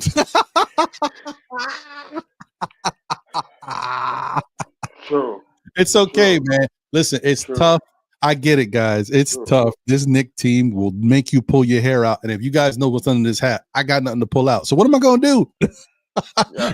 You know what it is. Yeah, I know what it is. Yeah, let me bring Juan up here, but also let me get to these super chats I got. So let me bring Juan up here right now. Hold on, let me fix this, make this all nice and dandy for my guy. There we go. What up, Juan? Yo, what's good, bro? What's happening? Hope you're doing well, my brother. First off, let me get to these super chats real quick, and then we'll get your thoughts on everything. But shout out to my New York Mets, baby. Let's go, Juan Soto, baby. Yeah, home run. Let's go. Beep, beep, beep, Come on, man. No, nobody want to hear that guy. That's how you make your entrance as a New York Met, baby. Let's go. Okay, sorry. I got to be hype about something. Come on, man. Y'all got to experience this Double A. Come on, man. Experience what? Oh, how quickly we forget. Oh, yeah. Traitor. It's all right. You gotta stick with the orange and blue colors, man. Yeah, hey, man. I'm just saying. Yeah, you're right. The Knicks. The Knicks and the Mets, baby. Let me get to these. Mets of the future. The Mets of the future, man. This is like my Knicks hope dreams right here. I hope you guys. Okay, anyway.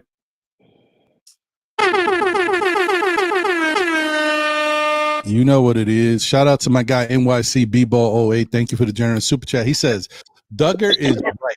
It's not just a flawed roster. It's the strategy as well. Knicks don't shoot or defend the three. Can't beat elite teams that way. There's a point to that. I'm not going to disagree with that. Listen, we got to get – first off, I don't care if our identity has changed.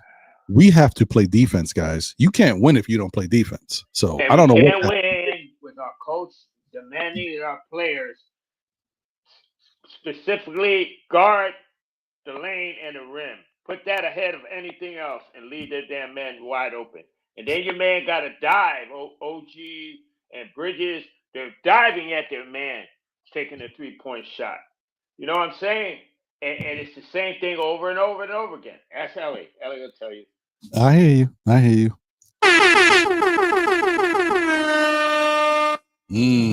Pete Duggar. Precious, who stinks against good players, I call him barbecue chicken, and Deuce, who small white PGs call toast, are the worst two players I've ever seen. It's love. Man, damn, Pete Duggar. He's on fire today. That's a very silly comment right there. Taking no I don't know, man. That's rough, bro. I think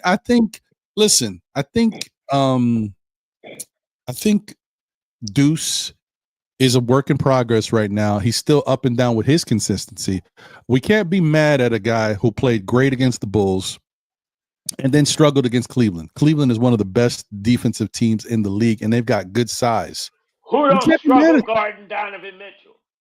Who don't struggle guarding Donovan Mitchell? Or that's Russell a tough Garland? one. That's a Russ Garland. Tough tale, man. Tough tale. Yeah, that's a rough one.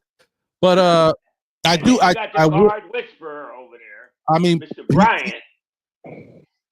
He is right that Precious does have some issues sometimes against good players, really players that are taller than him a lot of times.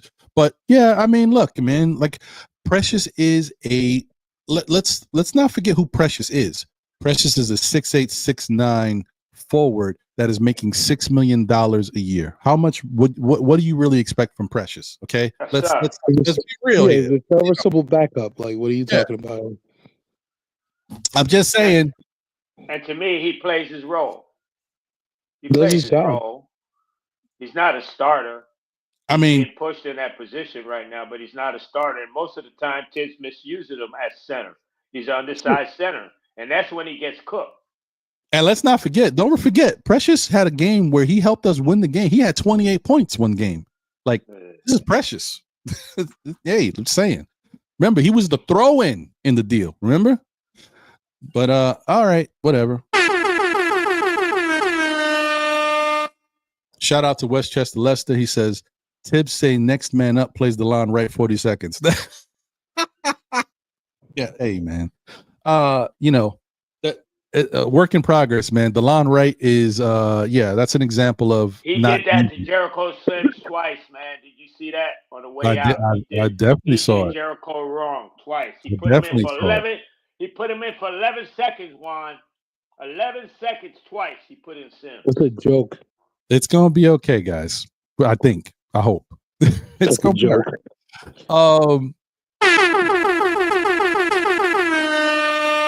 And shout out to Crim's dad. He said, "Put this money towards a new Knicks coach. We can do it together." Thanks, Crim's dad. Hey, man, it's rough, bro. It's rough. Shout out to Kokomo in the building. Said Tibbs wanted that Bulls game more because they fired him to move on after the season. Hey, you know, maybe I wouldn't doubt it, but I think, you know. Oh, so that brings me to a point. Thank you. First off, shout out to No Cap Life's analyst. We are soft, SOFT. We need a guy or two who can gonna set a tone on the court and not just podcast about it. Go ahead. Yeah, I know. I mean, I knew that podcast stuff was going to come back to bite us at some point. You know, when your team ain't playing well, when there's stuff going on that you're not happy about, everybody's going to be like, man, they should be spending less time podcasting and doing something else. I get it. But if it looks good when everything's going good, then it shouldn't matter. Then you look like an idiot, a freaking idiot, because you clown us fans, right? Because we're the minutes police, and now your ass is on the bench, right? Why? Because you're hurt. Yeah. Shout out to Wesley Robinson. He said everything he's saying is facts about Tibbs. Yeah. Double A was cooking.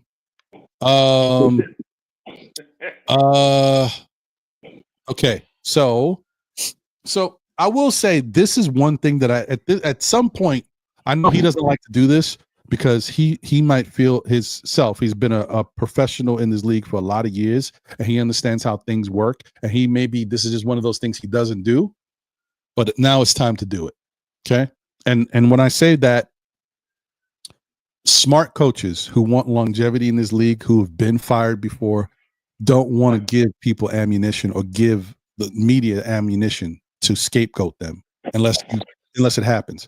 So they don't like to say this. But if there was ever a point where Tom Thibodeau should say this, I think it's now. Last night's game, Tom Thibodeau should have came out to what Double A has said. He should have came out and said that loss is on me. I think it's time that you say that loss is on me. Show your players that, look, I believe in you guys. You guys need to play better and execute better, but I'm going to take the brunt of this so that you know that I believe in you guys and maybe I need to do better. That loss is on me. I didn't prepare them well enough to get them in the right position to get the victory. Okay. Yes, the players didn't play with a lot of effort. All right. They didn't go out there with heart and say, I don't want to be embarrassed on the court. They got embarrassed, and it showed. So that's on the players. But I'm saying Tibbs, in spite of that, should have took the brunt of it and said, this is on me. And I think that will go a long way, not only to showing the fans something, but also to helping the players say, okay, look, we played like trash, and coach took one for the team. Even though that doesn't really matter, but you know what I mean? Metaphorically and just mentally, it helps. He should have done that. And I'm kind of mad that Tibbs has not done that yet. I mean, there's been enough of he never does it. He has I plenty know of he doesn't. opportunities. I know he And doesn't. you know what? Last night was on him. He played his team. He played his key players over 40 minutes the night before. What did he think they were going to have? You know, this should have been a game. I know you had to play him to win the game, all right, but then your strategy in this game would have been to pace him or something. Play to the young guy a little bit. So what? You know, we're going to get our ass whooped anyway if we let these guys go out here and try to hang with Donovan Mitchell and these guys running up and down the court. That was Cleveland's whole game. That was their whole game plan last night. Run them. They fucking tired. They played 40 minutes last night. Run them. By the fourth quarter, they ain't gonna have nothing left. Yeah, that's why it was such a blowout, man. Run them. You know what I mean? And he does the same thing all the time, Ronnie. This is what I'm saying. The formula, players, regardless how sometimes these starters are playing, they're jumping out the window for this guy. They are playing for this guy. They're taking hits for this guy. You hear them on the podcast taking up for this guy. All right, but do you hear it? You know, coming back. Is it receptacle? You know what I'm saying? No, you never hear it, man. You never hear it. Yeah. What you think, Juan? How you feel about what you saw in the current status of this? There's something I never want to hear again is circle of trust. I don't care about his damn circle of trust. I'm tired of hearing that. Like, I'm sick of that. I don't care. You got to adjust to what the game is now. Like, and I know there's, they call us the police. If he's the detective, I'm the chief, man. Like, what are we doing here?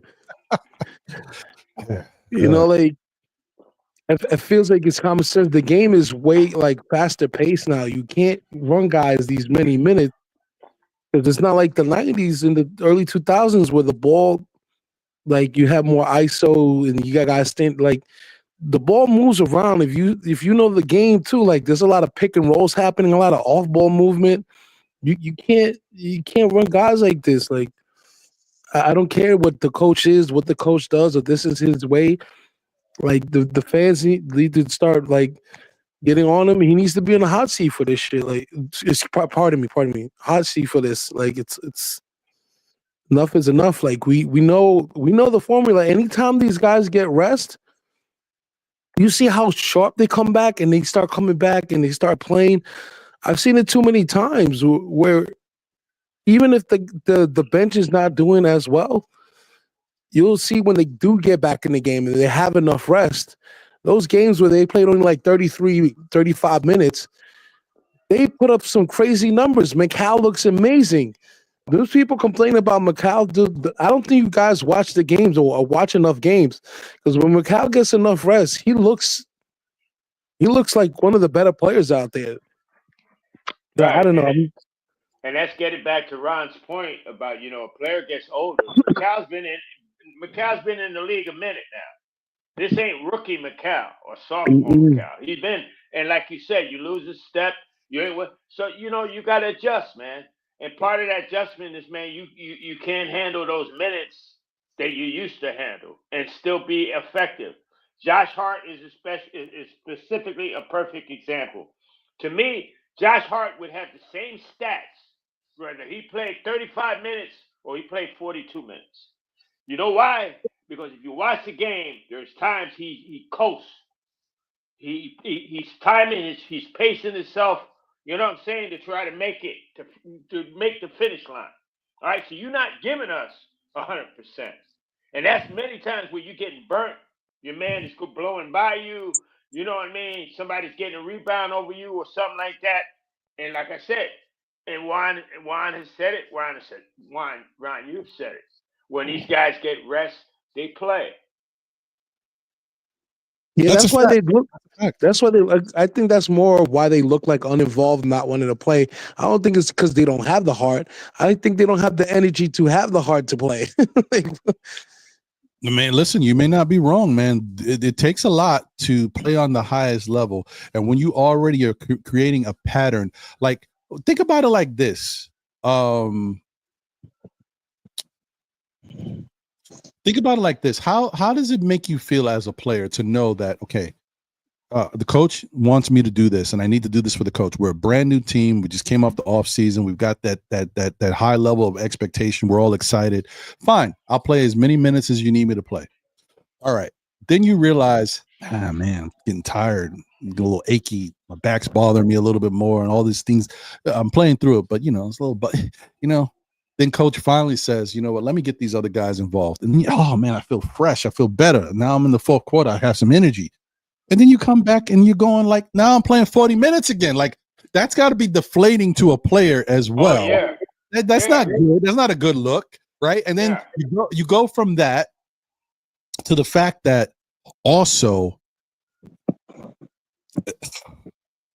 this is no shot, but it is a shot. It's like this. Oh, it's unavoidable. Okay. I'm not talking about last night's game, but the Cat thing is a problem, okay? A little bit. It is a problem, okay? The Cat's defense is a little bit of a problem. I'm not saying it's the only problem, but it is a problem because I did notice, not the Bulls game. This is actually before the All-Star break. The last game we played right prior to the All-Star break, I forgot who it was, but I don't know if it was Indiana or Toronto. Whatever. I don't know who the hell it was. But there was a defensive sequence where the Knicks clamped down on defense, right? And they were moving, they were rotating fast. And then the other opposing team moved the ball and they threw it backdoor. And Cat got caught. He got lost. And Macau looked straight at Cat and said, come on. And he pointed. And they just talked real quick and they moved on. But like, though that little instance is a microcosm of the Knicks defense. It's a part of the mix. When guys hustle and they buy into a certain thing, like we're going to do this, we do that. And then you let guys go backdoor, or you don't get to your man, or there's a little Olay action there. That is also deflating to a team and their defense. When you already know you behind the eight ball, you don't have the best defensive pieces, right? So I'm just telling you, I'm not saying Cat is the issue. I'm just saying that is a part of the issue, and that's something that affects the overall team defense. Outside of that, we already know what we've talked about before, not having a particular rim protector and guys having to cheat, all that stuff. We know all that, but I'm just telling you that is a part of it. The other thing too is, Jalen Brunson has been playing a lot better defense lately. Now, last night he was getting cooked because everybody who's on Jalen Brunson, correct me if I'm wrong, was bigger than Jalen Brunson. Like, he went up against. They had some good size against Jalen Brunson last night. That's another thing other teams do. They put big guys on him. Even against the Bulls, man, he was guarding what's his name? Giddy. And Giddy's 6'8", 6'9". That's a problem. But yeah, go ahead, Juan. What were we saying? No, that's another team strategy. They're like, put a big athletic guy on him that can move with him and create some problems. I think Brunson's figured it out, but that does give him problems in certain games. And you know why they do that? You know why they do that? Because they know the pick is coming, right? Right. Check it out. They know the pick is coming. So if you got a big man on Brunson from the get-go, guess what? When that pick is set, guess who picks him up? A guard. Another big guy, yeah. And to David Smith, to your point, listen, we all know that Jalen Brunson is a problem on defense. I mean, an issue, you know what I mean? But I will say, and I'm not just saying it because he's been better on defense. Even other people have pointed, not Nick people, like analysts have said that Jalen Brunson has been playing better on defense. I'm just throwing it out there, David. And we know he's limited. He's 6'2". He got no wingspan. He doesn't really have any athleticism. So he's very limited. But he's been getting in front of his man and putting his body into them, trying to get them off their square. So they're not necessarily, comfortable against him. I did notice.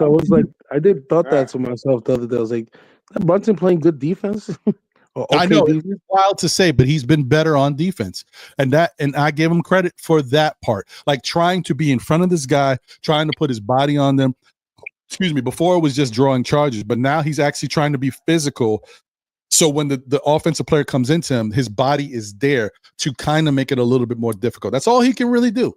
But it's been better. And people have noticed, even his switches, when they're switching, he's right there on the guy and he's getting up into their chest. That's what you need, though. You don't need every guy to be super defensive. Like, you just need the effort, and that's just a smart thing, you know?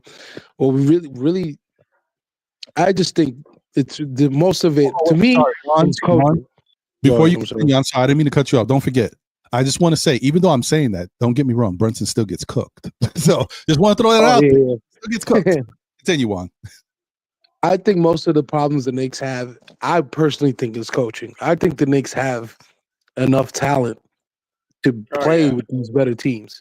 Oh, yeah. If you told me this was going to be our starting five, I'd have said, man, you crazy. That's like NBA Live or something.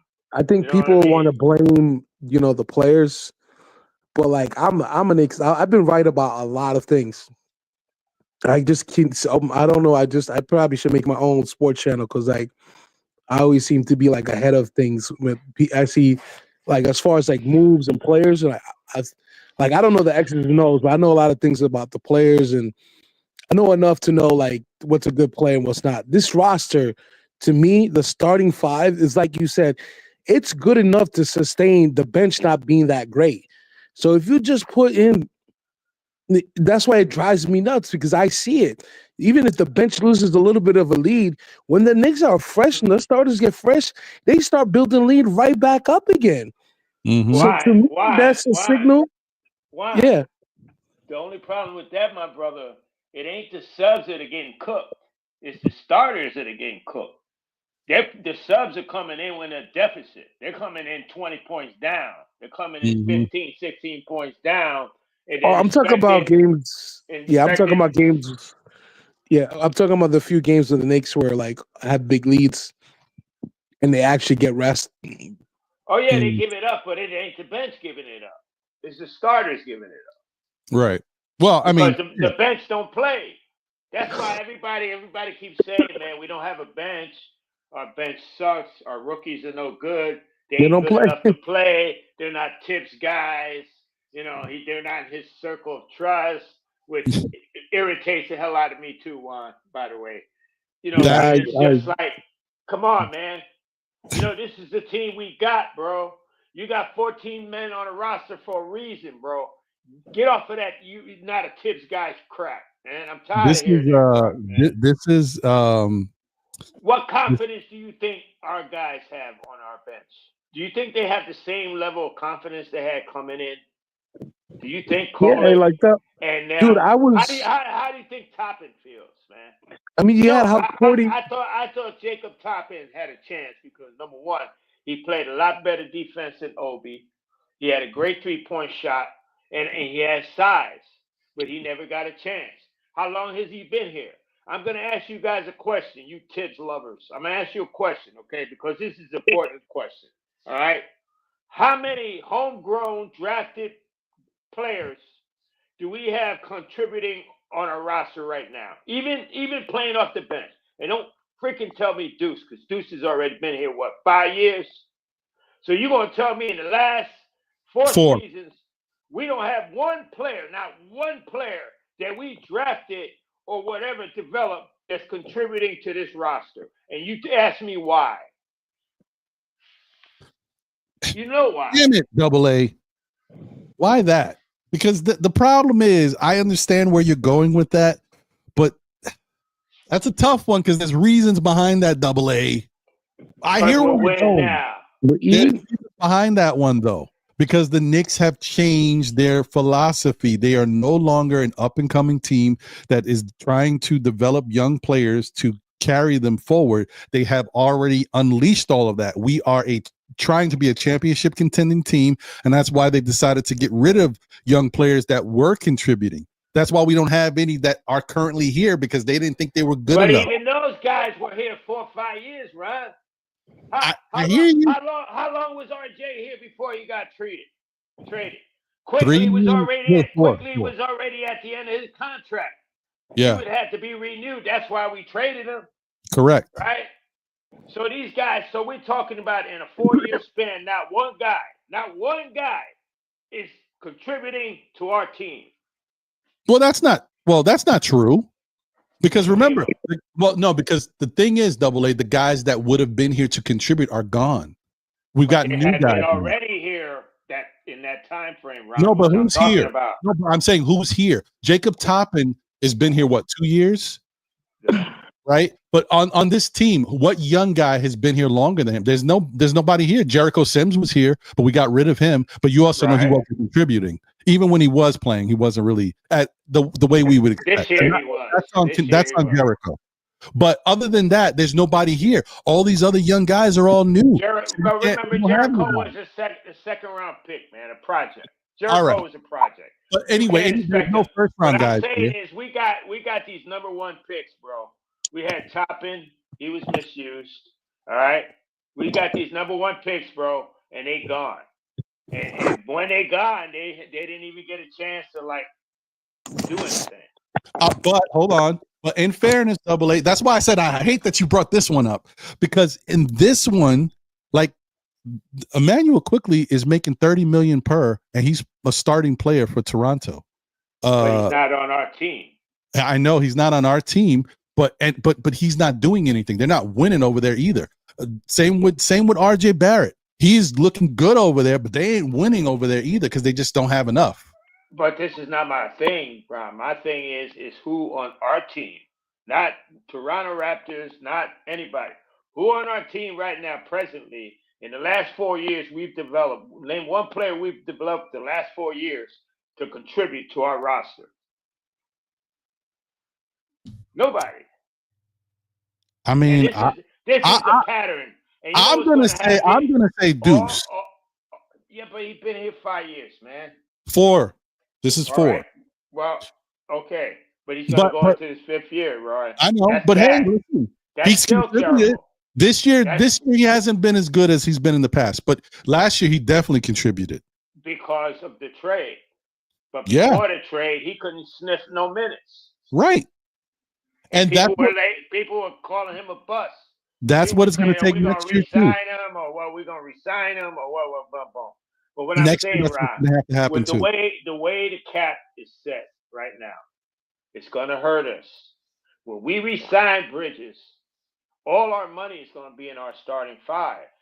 Brunson, Cat, OG, okay, Hart, and then even Hart in a year or so is going to come up again for a salary increase. Okay, so now you got most of your payroll in your starting 5.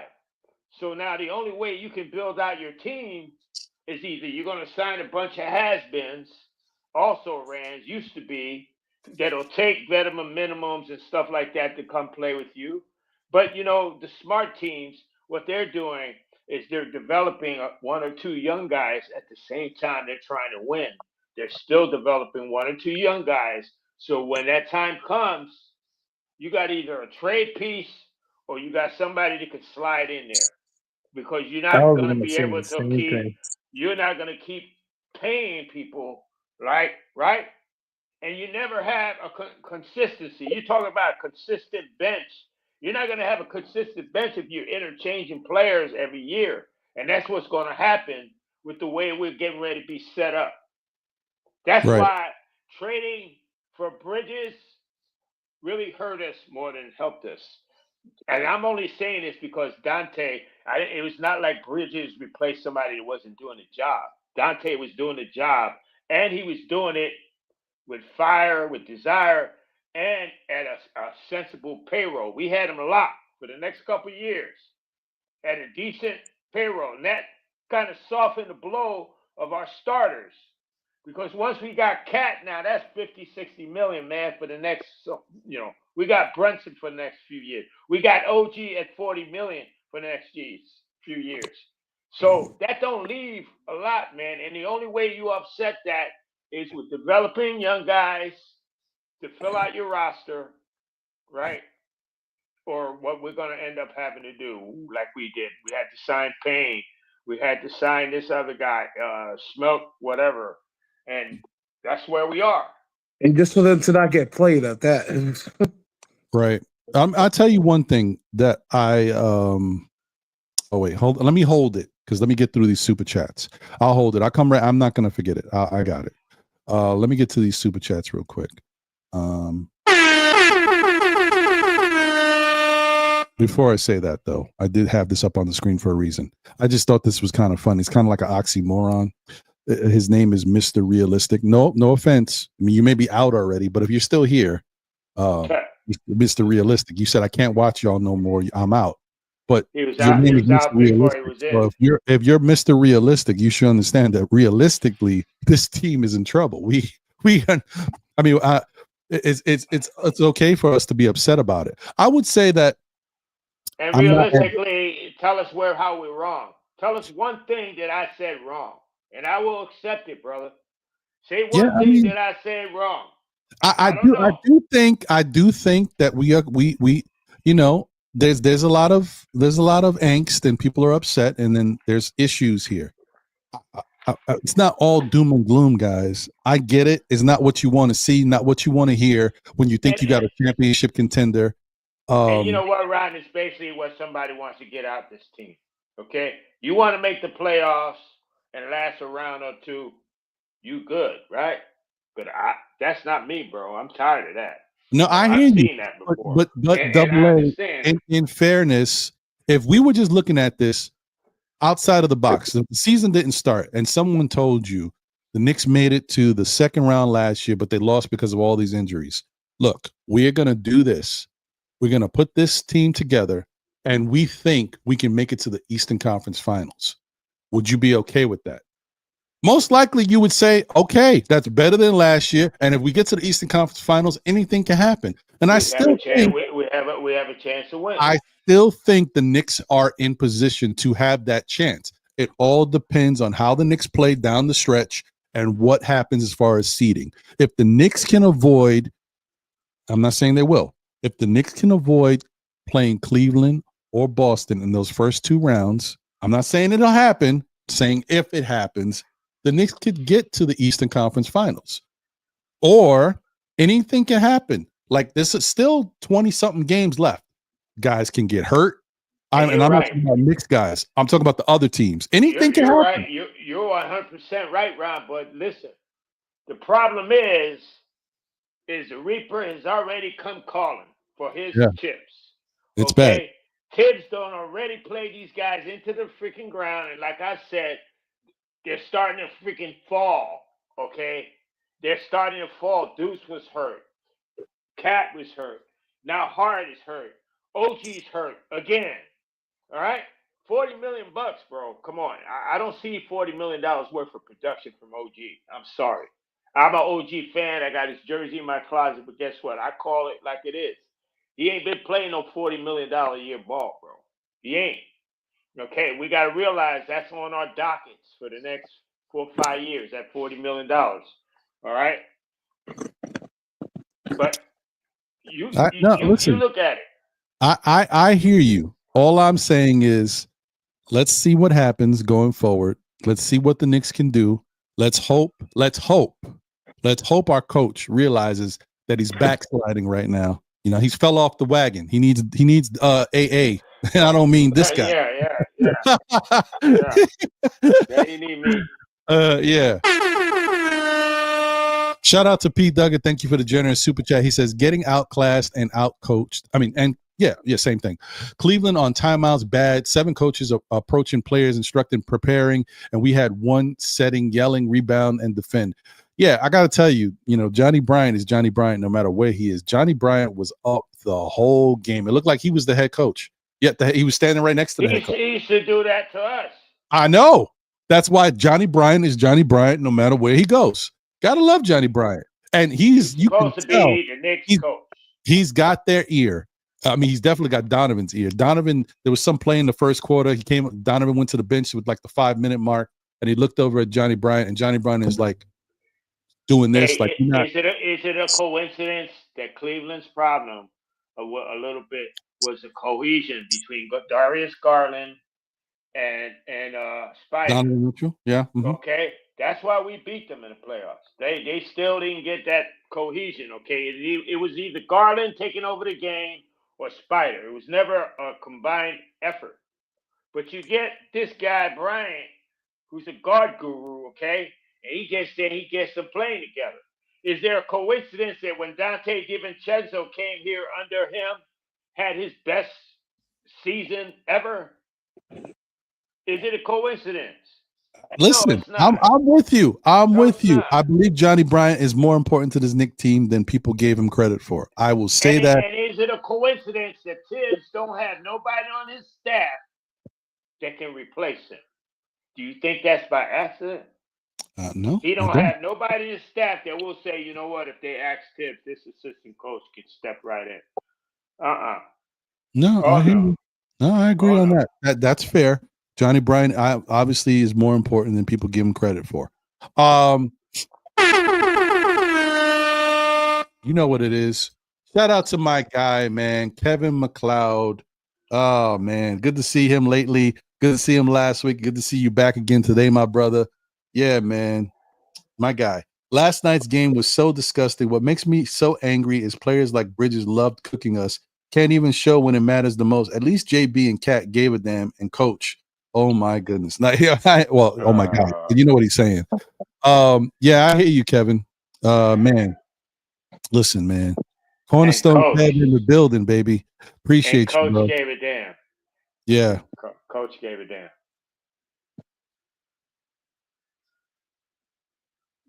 I don't know. What can you say? Once again, thank you, Kevin. My guy, Cornerstone Kev. He said, if we don't get to the Eastern Conference Finals, Tibbs needs to go. I got a news flash for you guys. This, I feel it in my heart, and I'm usually right. Sad to say, because I love the New York Knicks with all my heart. I've been a fan since 1968. Okay? I've seen the greats. I've seen the bad. I've been through the bad, the good, all the nears, and all this. Okay? And I'm telling you, we're headed for a first-round exit. I don't know about all that, bro.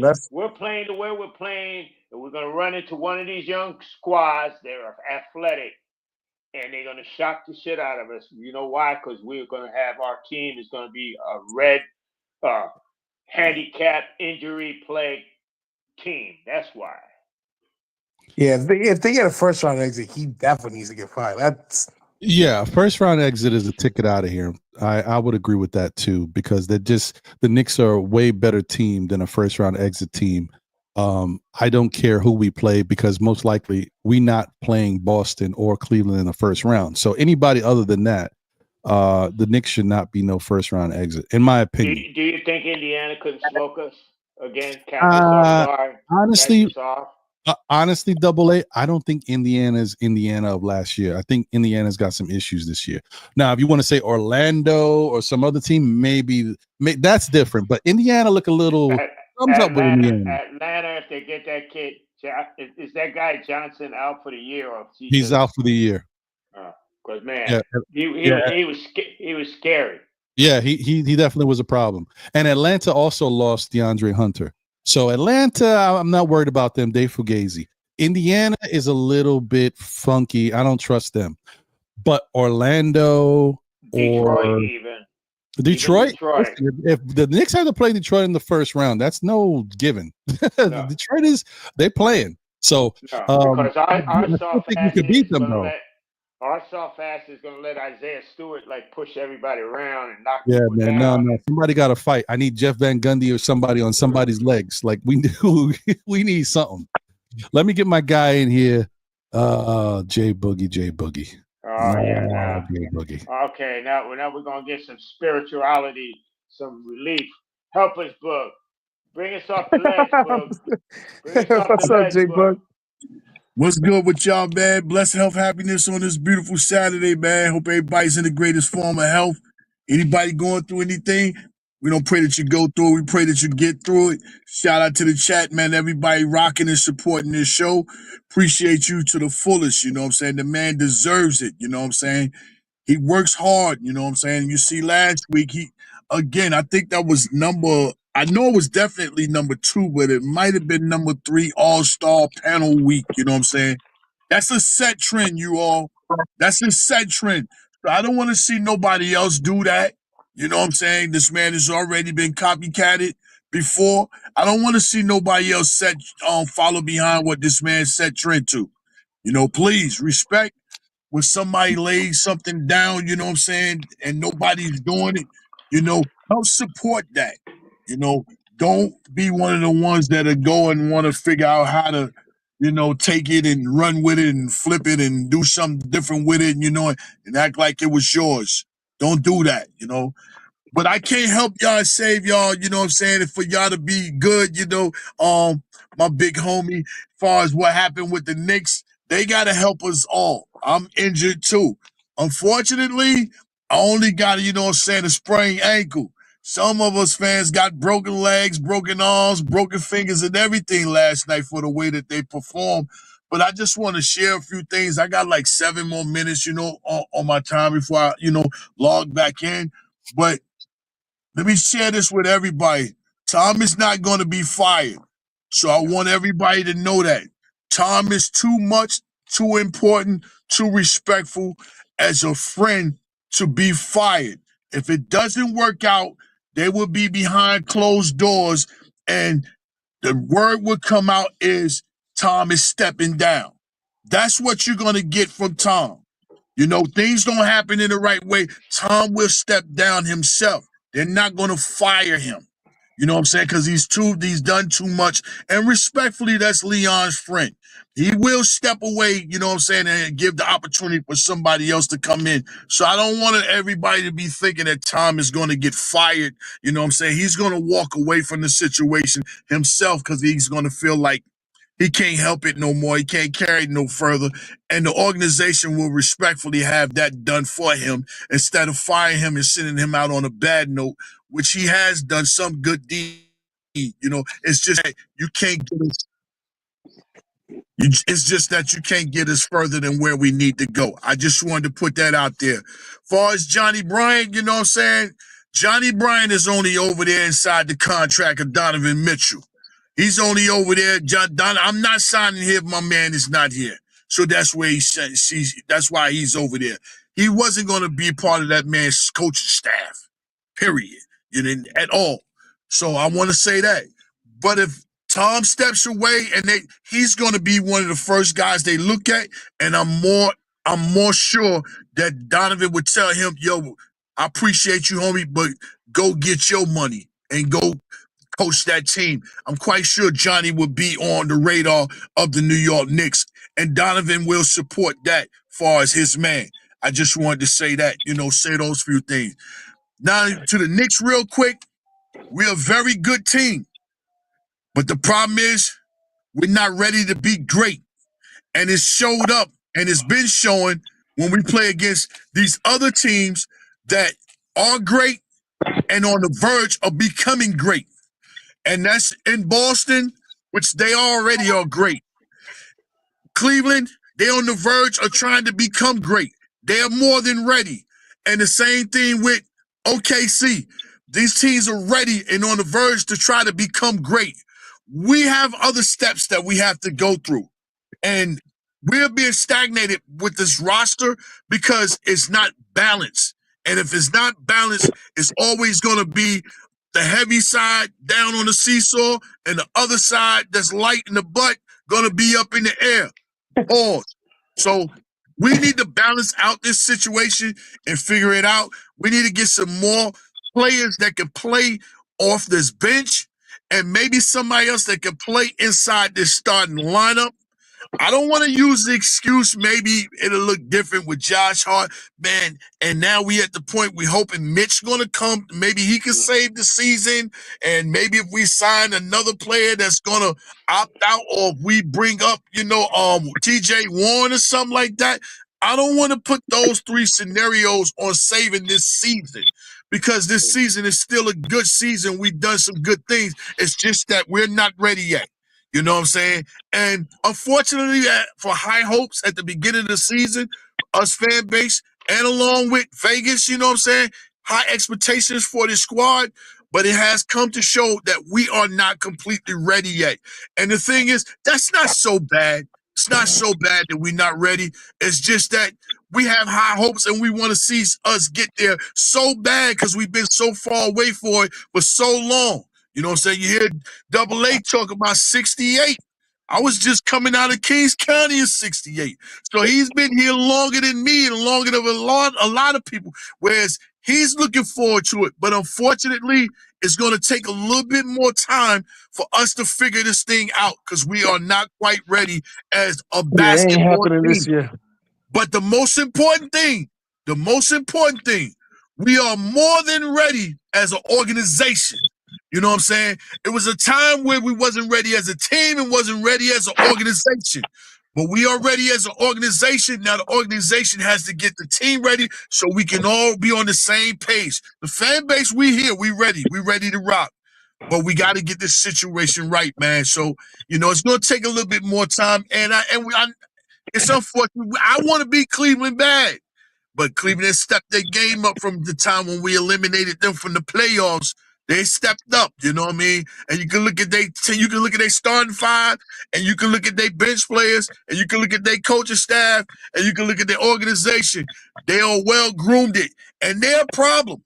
They are a problem. For real, They are a problem. They are more than a threat to Boston. We can beat you. They are more than a threat to OKC. We can beat you. And this is where we need to figure out what we need to do and get there as a whole as far as our situation, man. You know what bugs me? This is what bothers me, is this friendship atmosphere that they've created, okay? You and I know both. You cannot run a business if everybody under you is your best friend. There's going to come a time that you're going to have to tell that man, you're going to have to use your position to make that person do their job. And most of the time, you got a friend, like the way it is now with the Knicks, with Brunson and Tibbs and Rose. Rose has done a great job to me. And Rose, to me, is getting thrown on the bus because Tom Thibodeau refuses to play more than 7.5 men in his rotation. Okay? We're losing a lot of possibilities. We have players on the bench we don't know nothing about because, man. Hey, keep talking. I got to take another call on another phone. Keep talking. Even in blowouts, he refuses to use them. Okay? He instills no confidence in them, whatever. Well, what I'm saying is this buddy ride, it stops you from doing your job. Because Leon should have been in Tibbs' ear and say, what are you doing? Why are you not playing these guys? Yeah, I agree with that. I don't want to hear about Tibbs guys. These are Knicks. It should be a Knick guy, not a Tibbs guy, a New York Knicks guy. If you're a player that you made the New York Knicks 14-man roster, you should be able and ready and willing to contribute. Okay? All right, you can't go 14 deep, man. Let's go 10 deep. We are 10 deep. Even with injured now, we're 10 deep. But you don't want to use these guys. Kolek has shown that he can play. I mean, we got guys that can play. They can step in and play 10 minutes. Every other team in the NBA does it. Well, Kolek stuck behind the depth chart. That's that. But I see that with Huck Porty. There was a game right before Boston he played. I don't think I saw him in the Boston game at all. No, not to the very end when it was a blowout. Daddy, he has a little bit of good defense. He can play. He's got a good shot. He's young. He's spry. And a few minutes he really got to play other than garbage time. He played good, decent ball. In fairness with the Pacome thing, the Huck Porty thing is different. The Pacome thing, Pacome was hurt. Okay, he did have an ankle injury. He was recovering. And so it looks like he's healthy now. So, and he did play because of it was extended garbage time. But hopefully going forward, maybe Tibbs sees, okay, maybe I can get him back into the mix. Because I do feel if there was ever anybody on this Knicks team that I feel like Tibbs does feel something about, I feel like he does like Pacome. Okay. So I think Pacome just needed to show he can get healthy again. Obviously, that ankle injury he had was pretty bad because he was out for a while. He was even out in the G League. You know, I thought he was playing down there and I didn't know he was hurt. So, I mean, hopefully we'll see Pacome a little bit more. Hopefully, especially now that we see that OG what re-aggravated his ankle or whatever he did there, his foot. So hopefully Pacome mix. And speaking of the OG thing, that stinks too, bro. Like you just get back. I mean, like he re-aggravated an injury. yeah, come on, man. Like we can't win sometimes with this. So how long is he out for this time? Who knows now? This is actually more worrying than the other one because because this is like the limbo one. Like you know, he may just re-aggravated, but he'll be okay. With OG, you know that's never the case. OG could go from a week to 2 weeks to 3 weeks to 4. You know, you never know with OG, especially his own internal clock. Like he you know, the staff may put something out there, but if OG ain't with it, he ain't with it. So we don't know. We don't know what's up with OG. We'll find out. We'll find out. I'm just hey, we go on to the Tibbs thing real quick. I don't care if he gets fired or moved. I don't care if he's fired or moved to the front, wherever he goes. I just don't want him to be a coach anymore. I don't care if he steps down, whatever the move needs to be made.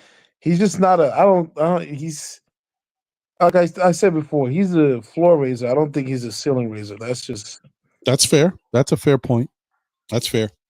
And you remember Toronto had the coach of the year, Casey. They had the coach of the year. Perennial contenders, always in the playoffs. Was in the finals, Eastern Conference Finals a few times. They fired him. Same year he won coach of the year. They fired him. Why? He couldn't get him over the hump. People are worried that there's nobody around. Who's going to replace Tibbs? Who's this wonderful Hall of Fame coach that's going to come out of the woodworks and, you know, be the glamour head coach for the New York Knicks? It don't always work like that, man. Look at Missoula. Look at Missoula. Look at Boston. Udoka, who is also a first-year coach, took them to the Eastern Conference Final. The following year got fired. They had to replace him with another rookie coach, and he took them to the championship. Okay? And he's been winning ever since. And you got guys like that, stories like that in Memphis. You got stories like that in Oklahoma City. You know, you got stories like that all over, man, where, you know, you got these coaches that, hey, they're not glam coaches. You know, they don't have big names, but they know how to coach. They know how the game is playing now. We have a dinosaur coach that he's not with the way the game is played now. Fair. But the other thing too, Double A, and if your personnel is a problem now, it's a personnel problem later too. Until you can change it, no matter what coach you bring in, if you got a personnel issue, you have a personnel issue. You think we got a personnel problem? I do think we got a personnel issue because of size. I think we are too small as a team. It affects our rebounding. It affects our toughness. I think our players are on a little bit only small because our coach makes us small. I hear you, but I also feel like our team is a little bit on the soft side too. You know, we're a finesse. We're more of a finesse team, and that is an issue. Unless you do it really well, it's always going to be an issue. So I think that if the Knicks fired Tom Thibodeau right now, and just say they can't do that because they won't have that coach waiting, but if they had another good coach like a Jay Wright or whoever, and they came in right now, do I think the Knicks can play better and might be able to turn it around? Yeah, possibly. But it's no guarantee. And plus, we know that the Knicks aren't going to be able to bring in that new coach that's going to be able to change things really right now because we're closer to the end of the season soon, very soon. I'm with you, Ron. I realistically, there's no way in hell. Right. Right now, it's tough. Unless he totally pisses the bed. Correct. You know, correct. That's the only way. He goes on a 10-game losing streak. He gets blown out by Boston again, and he goes. That's the only way. Like Boogie said, they'll do it quietly, probably. Right. But plus, the flip side too is look at the Sacramento Kings, right? Sacramento Kings, Brown, right? Brown was the coach, and they fired him, right? They made him the scapegoat, which is always interesting. Do you guys watch how this stuff plays out? They made him the scapegoat in the De'Aaron Fox thing and said he was the reason why certain things were happening, right? And then they fire him. They bring in this interim coach. Sacramento starts to play a little better. Then they trade De'Aaron Fox. What? That makes sense. And now, you know, they're a 28-28. They're a 500 basketball team. So why did they fire Brown to begin with? Sounds like maybe there was some other issues with Brown that they didn't like. That's internal issues, politics and stuff, because that don't make no sense. But anyway, that's just the game of basketball. I just wanted to throw that out there. I thought that was interesting. Shout out to everybody. Shout out to AP in the building. What's going on, my brother? I appreciate you. You know what that means. Shout out to Mets, Knicks fans. Let's go in the building. Appreciate the generous super chat, my brother. He said, RD has taken a few steps back from last year on offense. We little better, but RD is not championship level. That is 100%. I saw the stat. I think they put it up at the Knicks game last night. They showed the progression of Tom Thibodeau, the Knicks ranking. You know, it went, I don't know off the top of my head, but it went from like 10th to 13th to 8th to whatever, you know, it was the next year, which was pretty good. And then this year, what we are right now, we're not in the top 10, obviously. You guys know our defense is taking a step back. So, yeah, it's you know, is that all on? So that's the thing. If Tom Thibodeau is a defensive coach and every year he's got the Knicks 13th or better in defense, all of a sudden did he forget how to coach defense? No, right? He's going to do the same defense he's always done. And he's got defensive personnel, but he doesn't have his piece. I've said this before, and people think that it's not a big deal, but for Tom Thibodeau, it is, because that's the way he coaches his defense. He's not a different type of coach. Other coaches may coach defense as just, this is my player, this is my scheme, you do this. It doesn't matter so much about specific personnel. You just have to have the ability to play defense for some guys. Like OKC, no matter who they got out there on the court, their defensive style is a certain way. Now, Cleveland might be a little bit more similar to Tom Thibodeau than you think, because don't forget, they got Evan Mobley and they got Jared Anderson. If they don't have those guys out there, does their defense move the same way? Probably not.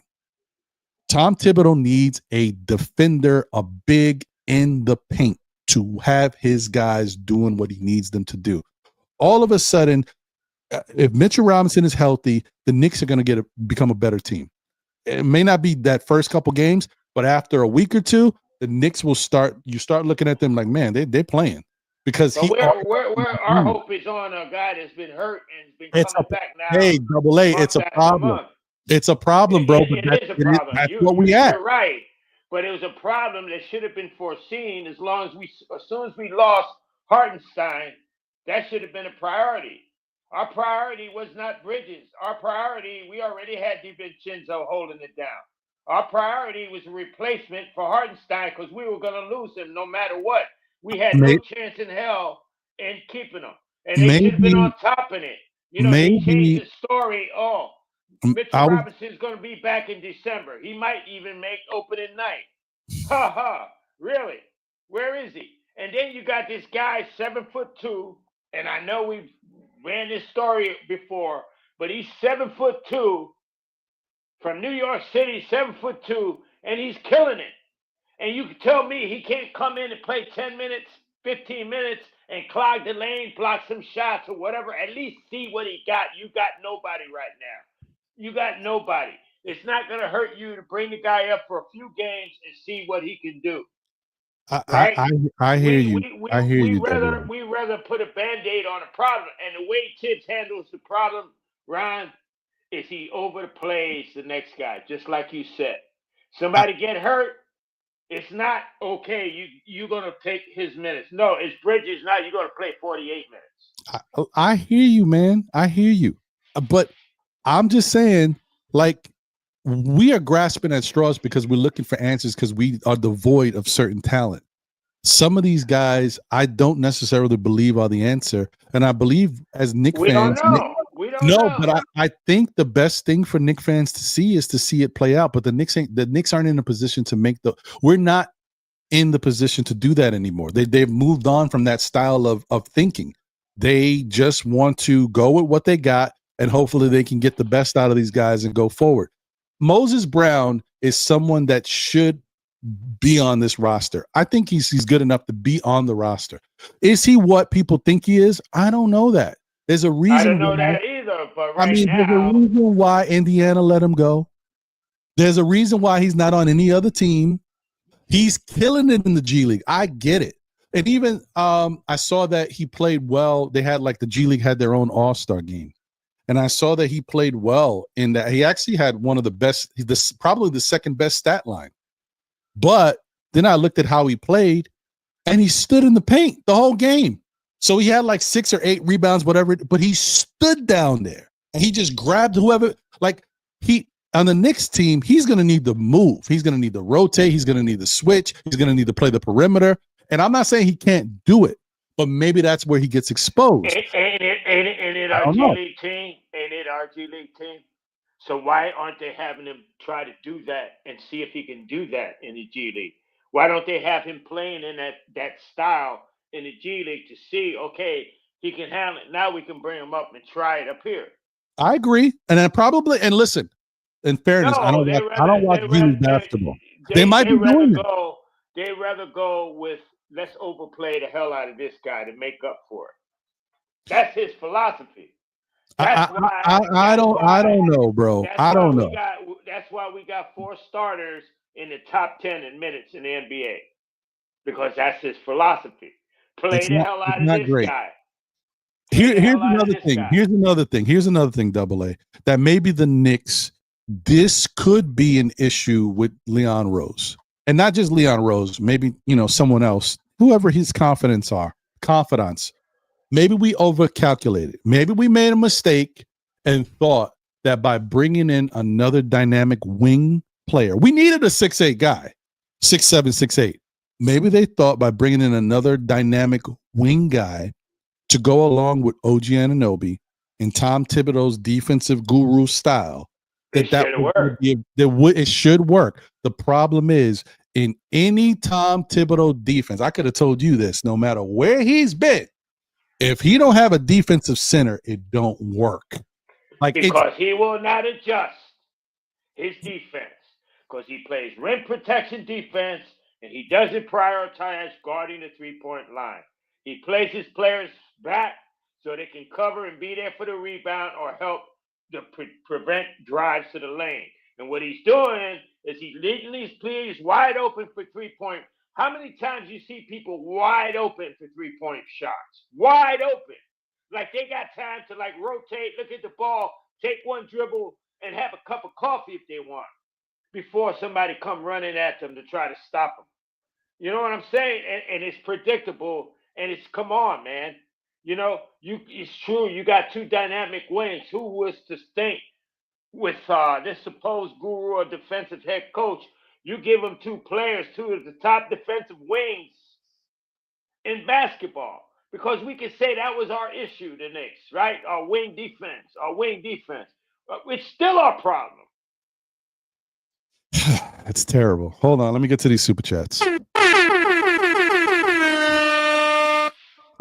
Shout out to Pete Duggan. Thank you for the generous super chat, my brother. He said, OG for Jimmy was the dumbest thing I've heard.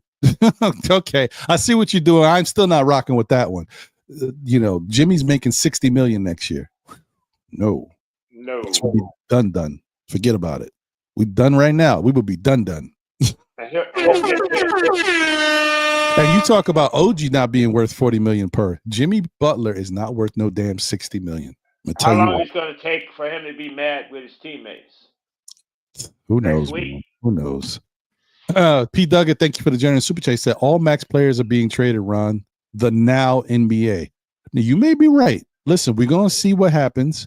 And maybe Jalen Brunson not waiting to get money and taking that deal that he took helps him stay around. Because if he waited to get that big money, that $300 million type money, maybe he'd be looked at differently too. Because that's what it is. When you make that big money, if you ain't producing at the highest level, you start to get looked at a lot quicker. So I hear you on that. Maybe you might be right. These teams don't want to go on the aprons. That's how I think that Luka trade happened. Correct.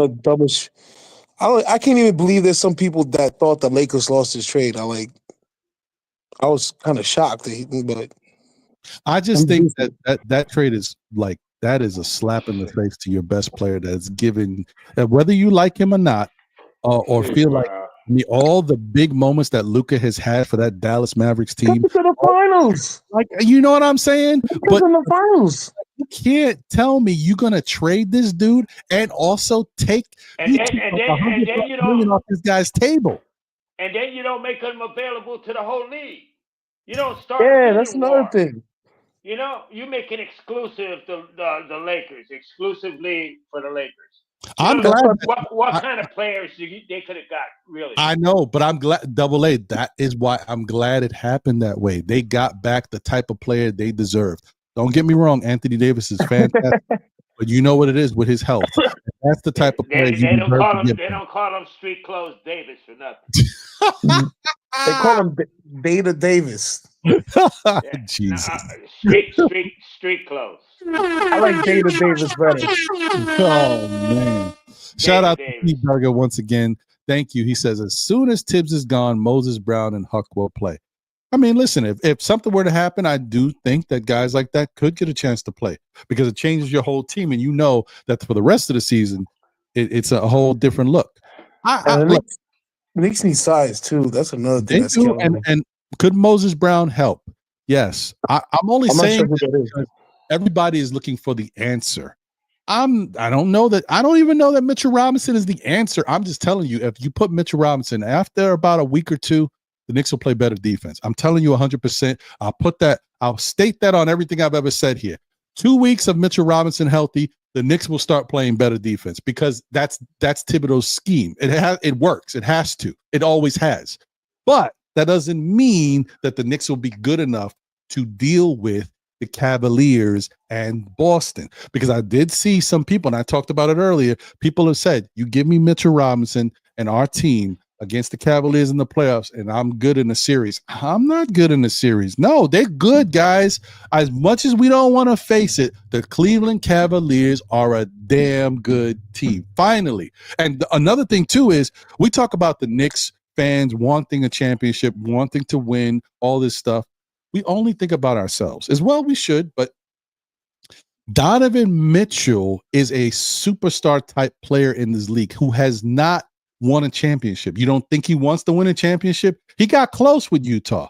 No cigar. You don't think Johnny Bryant knows our team and knows Tibbs' ways and his schemes? Yeah, but I don't think, I mean, it matters with him, but it don't really matter, Double A, because Boston beats us the same way. They cook us the same way. They don't got a Johnny Bryant over there. OKC cooks us the same way. They don't got a Johnny Bryant. No. But I'm saying it don't. No, but I hear you. I get what you're saying. I get it. That makes it even harder to deal with. Because to me, man to man, our starting five is better than Cleveland. It is. Man to man, our starting five is better than Cleveland. It is. But once they bring in that first dude off the bench and we sit one guy, we already in trouble. We're cooked. We're cooked. We in trouble. I'm going to continue to say that Brunson will win. Brunson by himself can win 2 games in a series for us, depending on who we're playing. Anthony Towns, he can win a game for us in a series. But the thing is, it's going to take a team effort to win a whole series. You know what I'm saying? Not winning 1 game, 2 games inside a playoff series is going to get it done. And that's what Boston has right now. And that's what Cleveland has right now. Outside of their all-star players that we know on both of those teams, those guys are more than capable of winning a game or 2 in the series. But on that night, when your main player says, I ain't got it. I ain't got it tonight. It ain't in me. That's when your team got to win. And we're looking at Shaman, Deuce, Precious, a.k.a. Sneeze. We're looking at these guys. As far as winning a series, no, what are we doing? It's not going to happen, at all, period. And that's where we got to get better at, get more focus at, as far as a whole completed team. You know what I'm saying? That can win a series. Players that can play with their game up to par under the most pressurous moments of a game.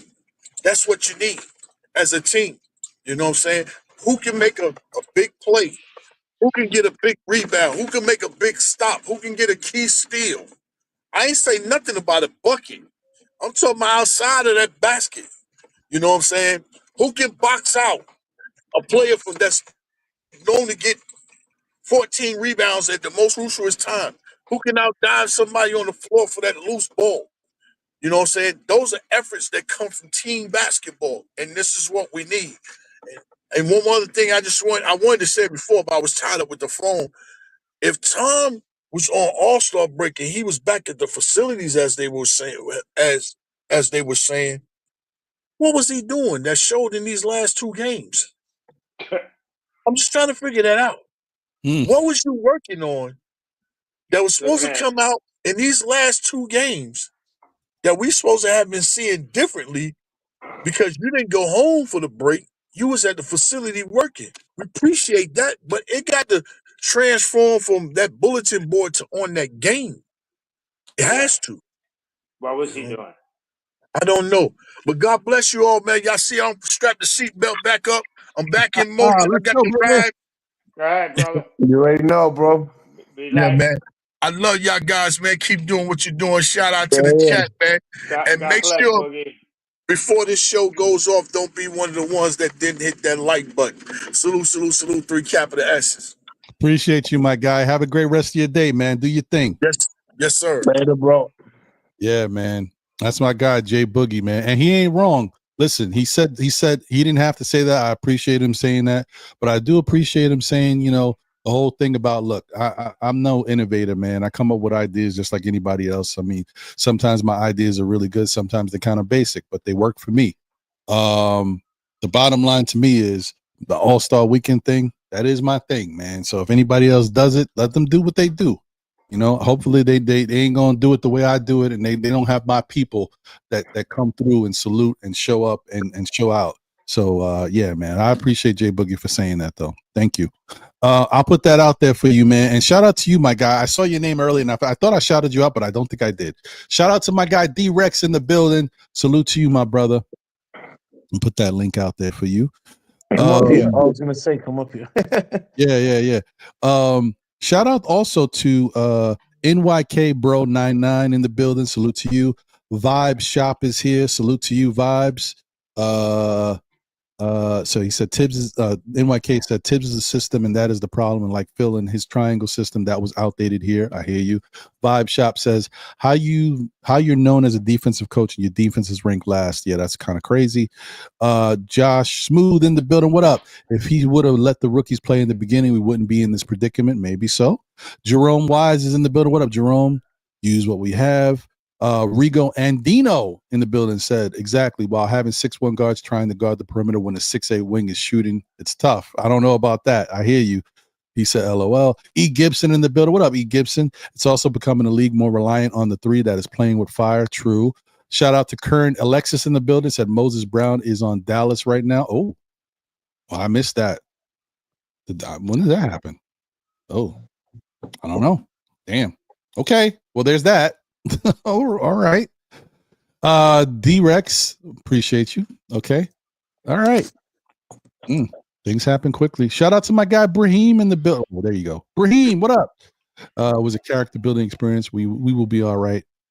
If Rick Brunson is about to be the next coach, if that's the case, I don't know. We might be in trouble. I know Brunson. I think he can coach. I don't know if he can coach this Knicks team though. Currently, has he been a coach anyway? I got you on Dios. You right. No, he hasn't been an NBA coach, head coach yet. So yeah, he has coached like high school teams. I don't know if he coached college though, but yeah. So hey, let me get my guy in here. Yo, what up, D-Rex? What up, Knicks fam? How we doing? Where you been, man? You been MIA. I seen you like popping in and out here and there, but you kind of, you know. I have a lot of family stuff going on. Nothing too sad. I hope everybody's okay, bro. You got buy yourself a better mic, man. My mic is whack. No offense, but just you always seem muffled when you come up here. Because I'm on my phone. I could go onto my laptop if it's better, maybe. No, I mean, right now you're okay. I mean, yeah, I think you're all right. As long as you're not crackling and stuff, you good. You fine. But you know, just a little low. I could raise it up a little bit, but but the rest of y'all gonna, you know, like Juan and AA might sound loud, but you know, you can change your settings too. Your mic You and your mean settings. you mean louder when it comes to me, right? You gotta be able to You're laugh okay at though. yourself, You all right? man. Go ahead, D-Rex. What's on your mind, brother? Nothing. You know, I'm not like stunned by what happened versus the Cavs. I mean, it's been this kind of conversation I've heard that like Knicks fans is still like coasting. Oh, we beat you 2 years ago, so it'll be fine. Even though we lost you earlier in the season, people said, "Oh, it's third game of the season, whatever." Like we live in this world where like I don't know if y'all are some DBZ fans out here, but y'all know the hyperbolic time chamber, right? Where you go in the hyperbolic time chamber and you have like in one day you could practice like 1,000 years, you know? I think that's how Knicks fans feel like when we're practicing and improving our team. The whole rest of the league is just standing there. They're just sitting there waiting for the Knicks to improve. And like even if you just look from the third game of the season, like the Cavs is not even the same team we played from then, let alone from 2 years ago. From just the first time we played them this season, they got DeAndre Hunter, which is a good acquisition for them, as we saw last night. So how are we going to act like the same team we played 2 years ago? We beat them 2 years ago because Mitch had a great performance, whatever. They're not even the same team from the third game of the season. What was that, January, whatever that was? So how are we going to act like, oh, whatever, you know, because we beat them 2 years ago? Like, like, anything that happened in the past, bro, that's over. That's done with. The whole rest of the league is always getting better, always improving. And we can't keep coasting on these old-ass memories, bro. It's something I said a while ago. I don't even think the fan base is ready in their head to be a contender, to actually change their mindset to be like, yo, we are contenders. We are the real deal.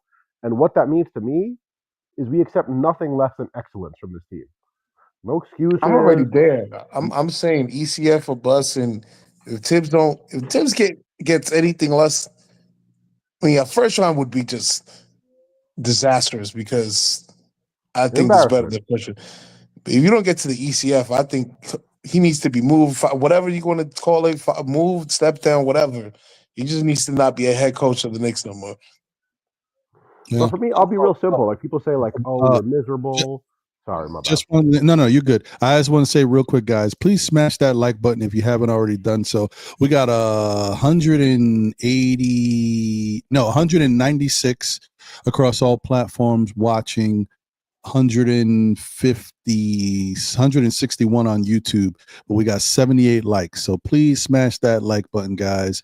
Appreciate y'all. Shout out to those on Facebook. Shout out to those on X. Please, on X, if you're watching, share it out with your peoples. Let them know we rocking right now. Just retweet the link or the whatever. Somebody put it up. Just retweet that and let them know that we out here rocking. Appreciate everybody. Thanks again. Sorry, D-Rex. Go ahead. You're good. Let me land my plane real quick. So, what I was gonna say is like for me, last game, like people say, "Oh, you're miserable." If that's miserable, if having like expectations of nothing less than excellence is miserable, then I'm chronically depressed, bro. Whatever you want to say, I accept nothing less than no excuse. Oh, if we had this player healthy, we'd win. If we had like no if, no nothing. Be excellent. Be a championship level team, bro. Look at how the Boston Celtics fans was when they lost to the Raptors in a close game. Which, by the way, last season they also almost won by like 1 or 2 points. The Raptors played the Celtics well for whatever reason. So the Celtics fans, even though Missoula got him a chip last year, they was ready to fire Missoula off that one loss to the Raptors because for them it's inexcusable. Key word, inexcusable. There are no excuses for it. Doesn't matter that they had no KP, they had no Drew, the game was scheduled, whatever. We have so many excuses for this team, bro, and for this coach. I don't want to hear no excuses. None. D-Rex, What? this is what I was saying, and to back up what you're saying, I think what attributes to that is this buddy culture that they've established on the Knicks. You know what I'm saying? You had Josh Hart and Brunson on their podcast the other day, and all of a sudden they had a phone call, and it was Tibbs, and they were laughing. They're laughing at us, calling us minute police and stuff like that. You know, and here Josh Hart's on the damn disabled list, and we're like, buddy, You don't get it. We're looking out for you, man. We know you got a chronic bad knee, and you shouldn't be playing 40 minutes a game. Why? Because we need you on the court. You're important to our team. But now, they want to cover from. But like I was telling Ron and Juan, not one time have you heard Tibbs take the blame for a loss. No, very, very He's rare. always throwing his team under the bus. Yeah. Yet they The thing that worship drives the me ground crazy he's is, bro, from is like, and we can't have what you're talking about, accountability, because you got that friendship thing going on. Leon Rose is Tibbs' friend. He should have been told Tibbs, why are you playing some of these guys? So we see what we got. So I see if I got to make a move or not. So I don't make a move, and then this guy goes to another team and blow up, or whatever. That just happened. But that's what I meant to say, bro. To back you up, that you can't have that when you have like a friend atmosphere. So my last point I wanted to make, if Ron will let me, I'm not blabbering too much. You go ahead, bro, we talk about Minutes Police, bro. Minutes Police badge number 567 checking in, bro. Because, bro, if there was one game where the Minutes Police was vindicated, it was last night, bro. We both had a back-to-back. So what's the excuse? That's crazy. I didn't even bring that up, but I know that's crazy. And we talk about, why was they so stagnant? Why was they so lethargic? Why they come out flat? Why they so lazy in the first quarter? It's not a mystery, bro. You don't need no damn Scooby-Doo. It's because they played 1,000 minutes the night before, and the Cavs played 20. They played 15. That's because the Tib people got these on. They don't see that. Well, I'll say one last thing to end my thing. Darius Garland has played 40 minutes one time this season. One time, and it was against the Celtics. Once. Yeah, I mean, listen, it's a bad style of play for this Knicks team. It was okay. I'm only going to defend it for a couple weeks, maybe a month. After that month, it was too much. Started to become too much. I get it. Get the guys as much reps. Get their conditioning up. Get their playability with each other up. Get the different scenarios. Play Cat with this guy. Play Macau with this guy. Just see what it is. But after that, it became too much, and it's become a bad pattern, and it's not the same way. Last year it worked because the Knicks had that type of gut, that grit, that heart, that it didn't matter. They did what they had to do. Next man up, and they just did whatever needed to be done. And guys just had it. That was last year, and that was 1 year. Maybe you catch fire 1 year, it works. Next year, same guys. It may not work, and for the most part, it is the same guys because we're only talking about Dante not being here. But you can't keep doing it. After a while, when you go to the well and there's no water in the well, then guess what? It's blood from a stone, bro. It's blood from a stone. Yeah, you can't keep doing it. You just can't keep doing it. You know what it reminds me of is in Japan, they have a culture of overwork. And there's even a word, karoshi, which means you overwork yourself to death. So they have a culture there where, even if you have nothing left to do at work, you just stay there as long as it takes to look like you're working and you're productive. But it makes you less productive. Right. You can just go home and sleep and come back the next day and do way more. I'm just staying here to work harder. What are we doing here, bro? I even looked up. I've looked up so many of these journals of arthroscopy and medicine, all this stuff, because I really want to understand what is actually the reality, the truth of injuries and stuff. And one thing they said is too much work, too soon, with too little rest. That's what causes injuries, bro. I mean, but look, I know that's your side of it, D-Rex, and I've always heard, appeal to that. And I get it. But, my side of it is always less about injuries and more about the performance, because it's definitely lacking with the way he's playing guys. It's just it's the consecutive minutes. It's the consecutive. It's all of it, man. It's all of it. The guy plays the whole third quarter type thing. Okay, and then you expect him to finish the game. That type of thing. And people was ragging on Precious, bro. We've been having. You look at the injuries they've been having. They're all these leg injuries. They come from fatigue. Okay, when you try to push it and you don't got it. When you try to jump when you ain't got it. And you're trying to run and catch up, and you're trying to cut and move, and you ain't got it. That's when you get hurt, and it catches up to you, man. We got a mass unit, And that's the only reason why I'm thinking we're going to have a first round exit, which I'm sad to say. It's going to hurt me, man. I'm a Knicks fan, man, but it's going to hurt me. And I'm looking at and I'm looking at how this guy is driving our players into the dirt. I look at how Karl Anthony Towns played against the Bulls, man. He was diving all over the place and running all over the place. You know, that's not sustainable, bro. It is not sustainable. And you're gonna end up. I was like hoping this guy didn't crash into the cameraman or something and get injured or whatever the way he was playing. You know what I mean? It's not sustainable like that. And We what's gonna romanticize happen it, is bro. That's the problem. We romanticize it like, wow, they struggled through injury and they gritted through it and they pulled out the win because they worked so hard, bro. That's cute, bro. Save it for a basketball movie. Save it for 30 for 30. I'm trying to win with no stress. No, I don't want heroics. Yeah. There's a term for me that's so perfect to describe this team and this coach's culture. It's vainglorious. It's like you go on the battlefield, you use all your troops, you barely win the victory, you have one guy limping home at the end, but then there's a battle the next day. So what'd you do?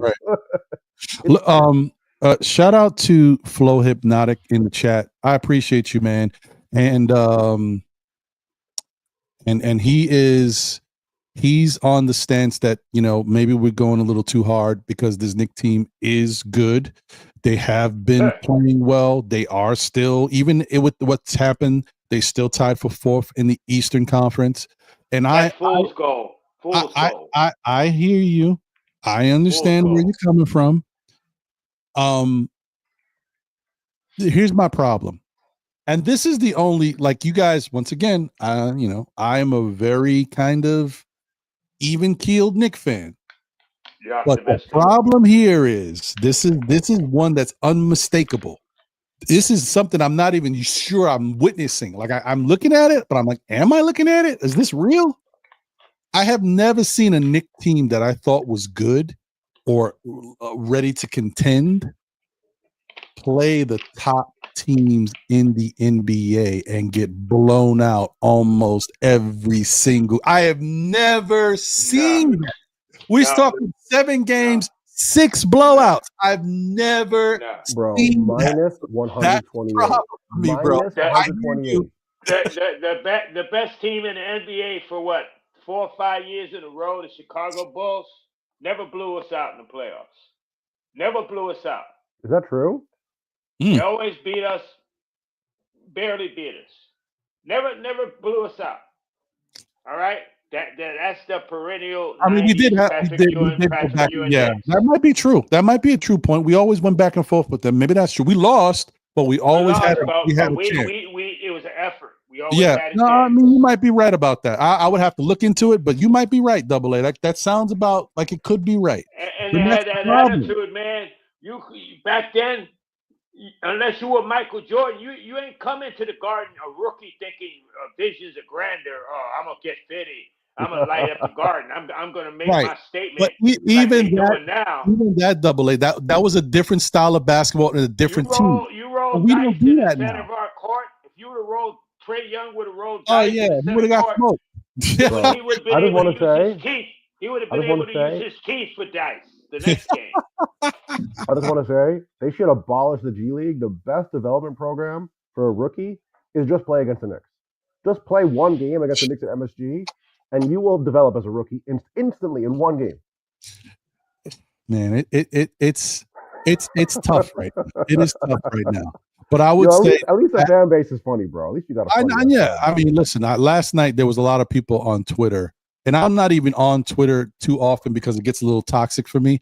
But there was a lot of fans that had nothing. All they could do was laugh, and I thought that was hilarious. And it made me laugh because I'm like, they're laughing uncontrollably, and I was just like, it made me start laughing because it was just you have no words for it, and that's the thing. Like, I don't care about people saying that, you know, the Knicks team that we have right now is not good enough. I agree with that. I don't think we're good enough but notice how every time they're not playing good enough. I hold on. I know. We got the starting center and the starting point guard on the Eastern Conference All-Star team. Okay, and we got Mikal Bridges, OG. So y'all can't tell me this ain't a good ass team. No, And, they're a and, good and team. we're, They we're definitely are a good underplaying. team. You can't tell me that we shouldn't be losing to the damn Celtics by 30 points, regardless. I got it. Regardless. Hold on, Double A. Hold on. I know the passion is there. But what I'm saying to Flow Hypnotic, for example, is explain to me when you've seen a championship contender play the top teams in their conference or even outside of their conference. And not only are the games not competitive, they're not even close. You tell Right. like That, there's I'm no way backing to you up. look I'm at not it, bro. arguing with you. There's I'm no, not I hear arguing you. with you. No, I hear you. There's no way to look at it. And that is the problem. It's okay. If the Knicks played, look, and I think that's what you might miss here. If the Knicks played these same games, right, or whatever, and let's say the Knicks were down to the final seconds in each of these games and they lost, I'm not looking at this team the way I'm looking at them right now. I'm Me saying neither. it could have went Me any neither. other way. Just they played Me better neither. down the stretch. Even if they lost by 10, even by 10 points, I give it to you. But we're getting Okay? smoked, and it's not competitive, and it's early. It comes so, and that's why I say it's not just about coach has a big part to do with it, but the players too. You have to have an intestinal fortitude, integrity as a player on an NBA floor in front of your fans or in front of the opposing team fans to allow yourself to get smoked by 20 plus, 30 plus. Like, what are we doing here? Like that, there's no. If you're a championship contending team, you might allow this to happen once or even twice to a really good team in your division. You're not going to allow it to happen to both of the top teams in your conference and to the top team in the West. Like, what are we talking about? Good teams don't allow that to happen. I mean, should I say? Let me change that around. Championship contending teams don't allow that to happen. No, you're right, Ron. What I'm saying is we got the players, we got the horses, supposedly. We got the all-star center for the Eastern Conference. We got the all-star point guard in our starting lineup. We have a good team, but they're not playing up to standards. I don't think they are. As a unit. Nope. Cat is playing MVP basketball. He's getting his stats. Brunson is playing good basketball. He's getting his stats. And as far as OG, he hasn't shown up. He ain't earning his $40 million. Bridges has been up and down. But in fairness, OG was back to playing really good basketball right before he got hurt. He was playing well, and then he got hurt, and now he's back. But he only got one game. Who knows if the Knicks rushed him back or not? I don't know, man. I don't know, bro. I get it. It doesn't look good, but I'm just saying, OG. I'm gonna give him a little bit of a because he figured out his shot. He was playing better. He was shooting well. He was helping us. We were winning, and then he got hurt. So I give him a break. Macau, you might want to be a little bit more harsh on because of the inconsistency, but I do know I'm not going to say Macau. I'm just one of those fans that doesn't feel like Macau is not worth what we did to get him because I knew we were going to have to pay a lot to bring him here if that's what they wanted to do. And I think that he's shown you in glimpses how special he can be as a player, but he's very inconsistent. And if that's one thing. You want to be a championship contender, inconsistency doesn't get you a ring. You got to be consistent in the championship. People won't believe this statement, but I'm gonna make it. No matter how many Josh Hart fans hate me for it, but Josh Hart is getting into Bridges' way. You got two guys that shouldn't be together in the same starting lineup. That may be fair. That may be fair. Double A. It's true. Because instead of Hart, you should have another tall player in there that can help on the boards. And help with the interior defense and help with rebounding. Josh Hart is doing what he's got to do, but it's at a price. Okay? He's giving up points too. He's giving up size. He's giving up rebounds, and he's giving up shots because of his size. You know what I'm saying? And you made it a statement earlier, Ron, which is true. We're undersized a lot of times. A lot of times we're just basically undersized. I mean, I seen Josh Giddey, posting up Bridges. I mean, what was Bridges doing? Ended up on Nikola Vucevic that he got that game-saving block, right? You had Bridges 6'6". We lucked out on that, bro.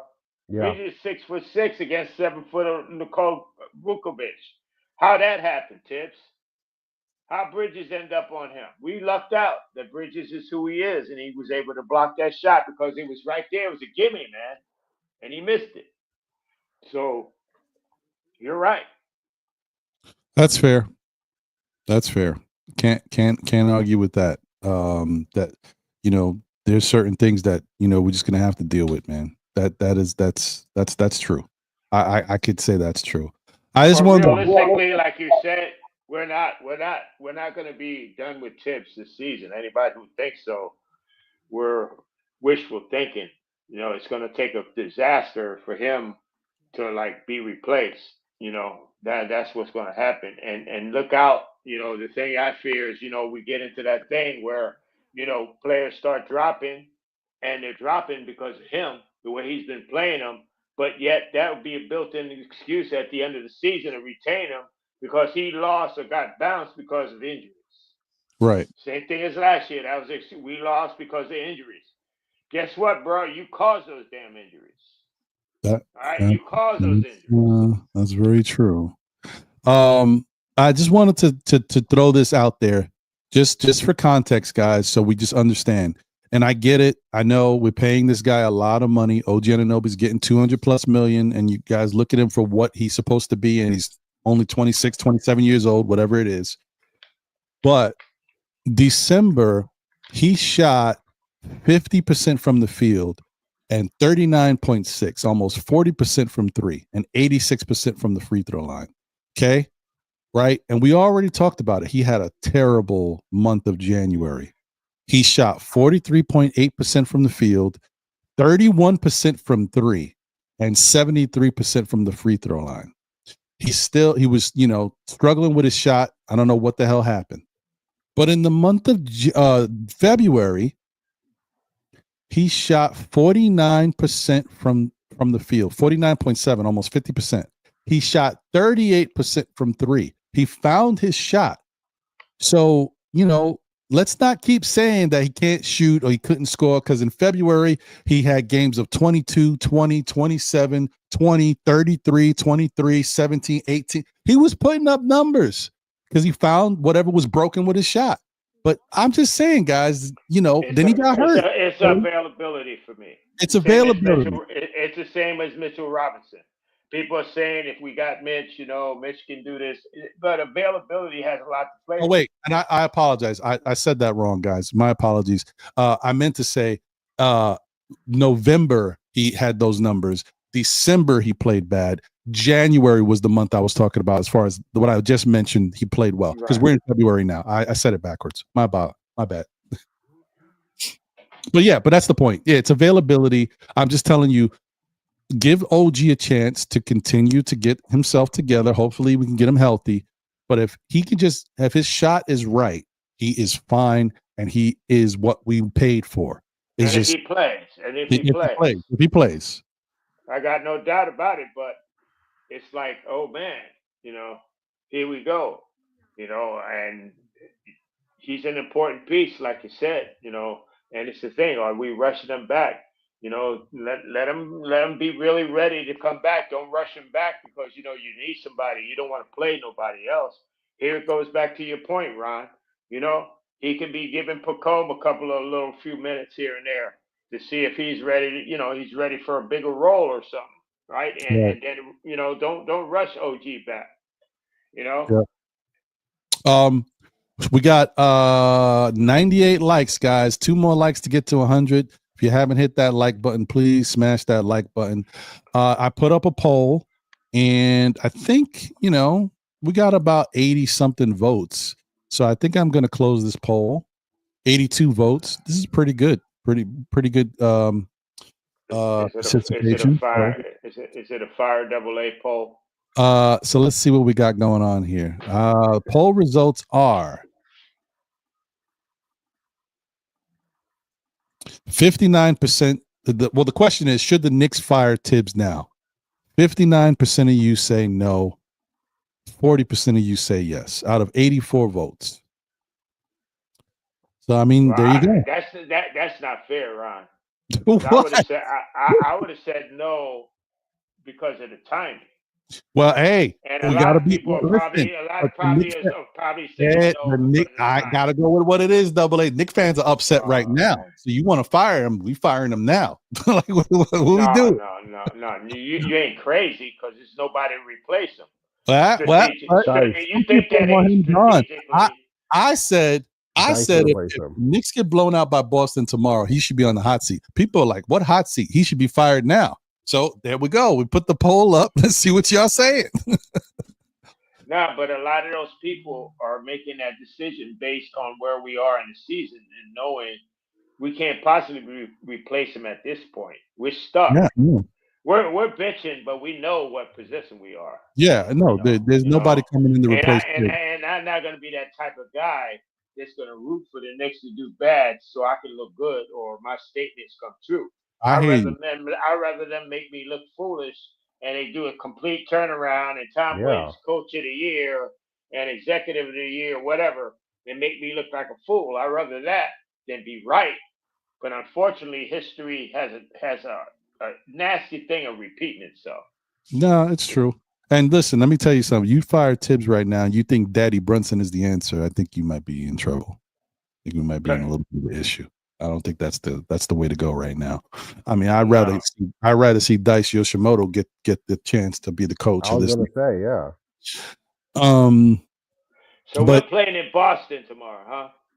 That's what they say. Oh, wait, hold on.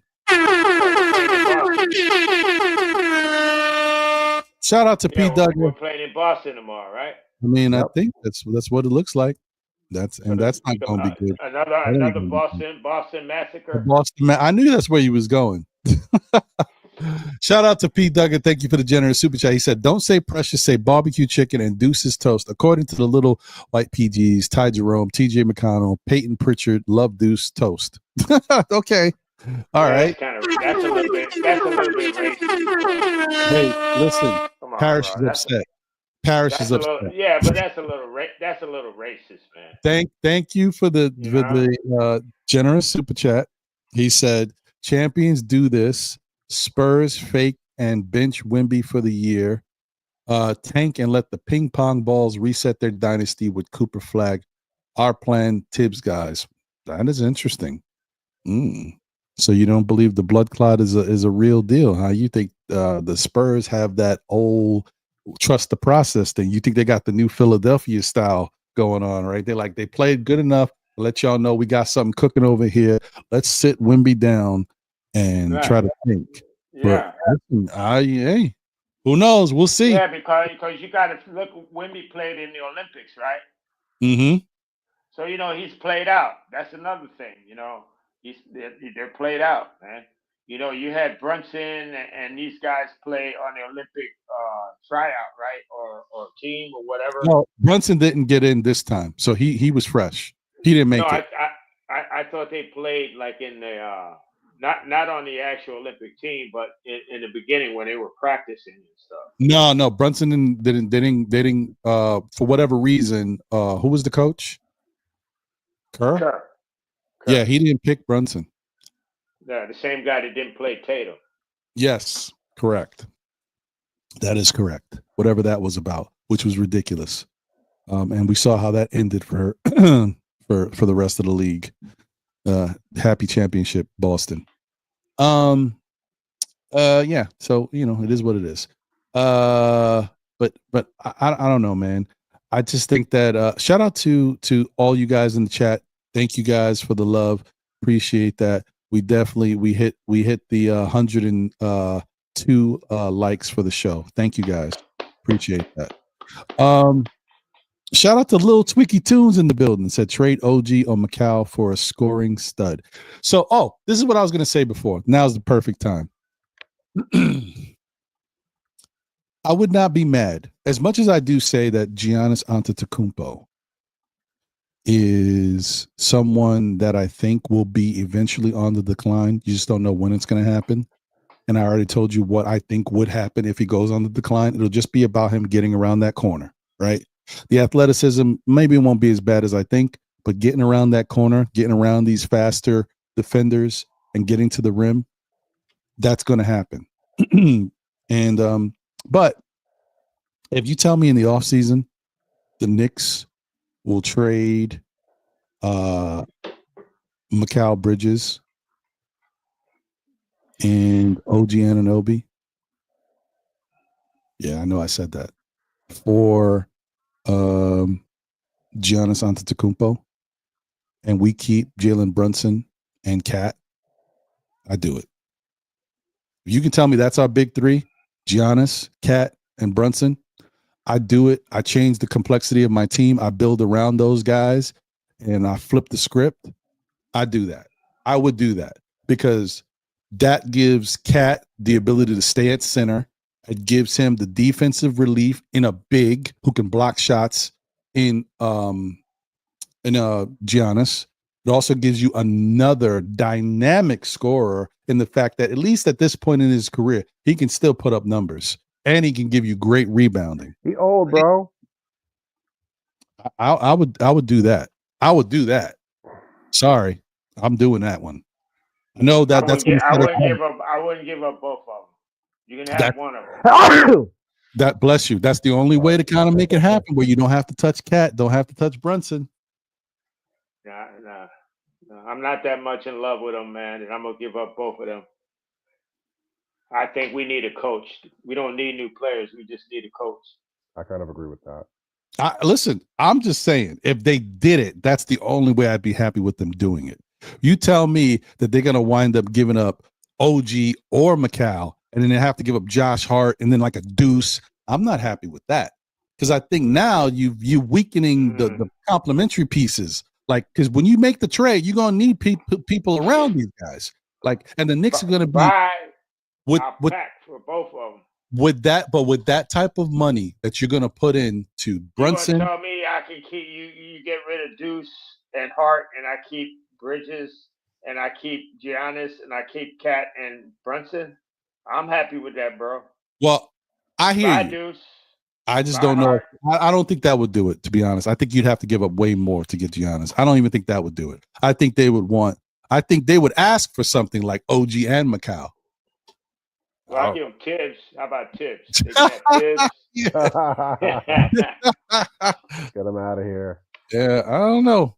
But anyway, it's all a pipe dream, man. I just love it how all of a sudden the Knicks are on everybody's radar and everybody wants to be give me a break, man. Yeah. All of a sudden, okay. We ain't buying that no more, man. Burn me once, don't burn me twice. Yeah, right. It's ridiculous.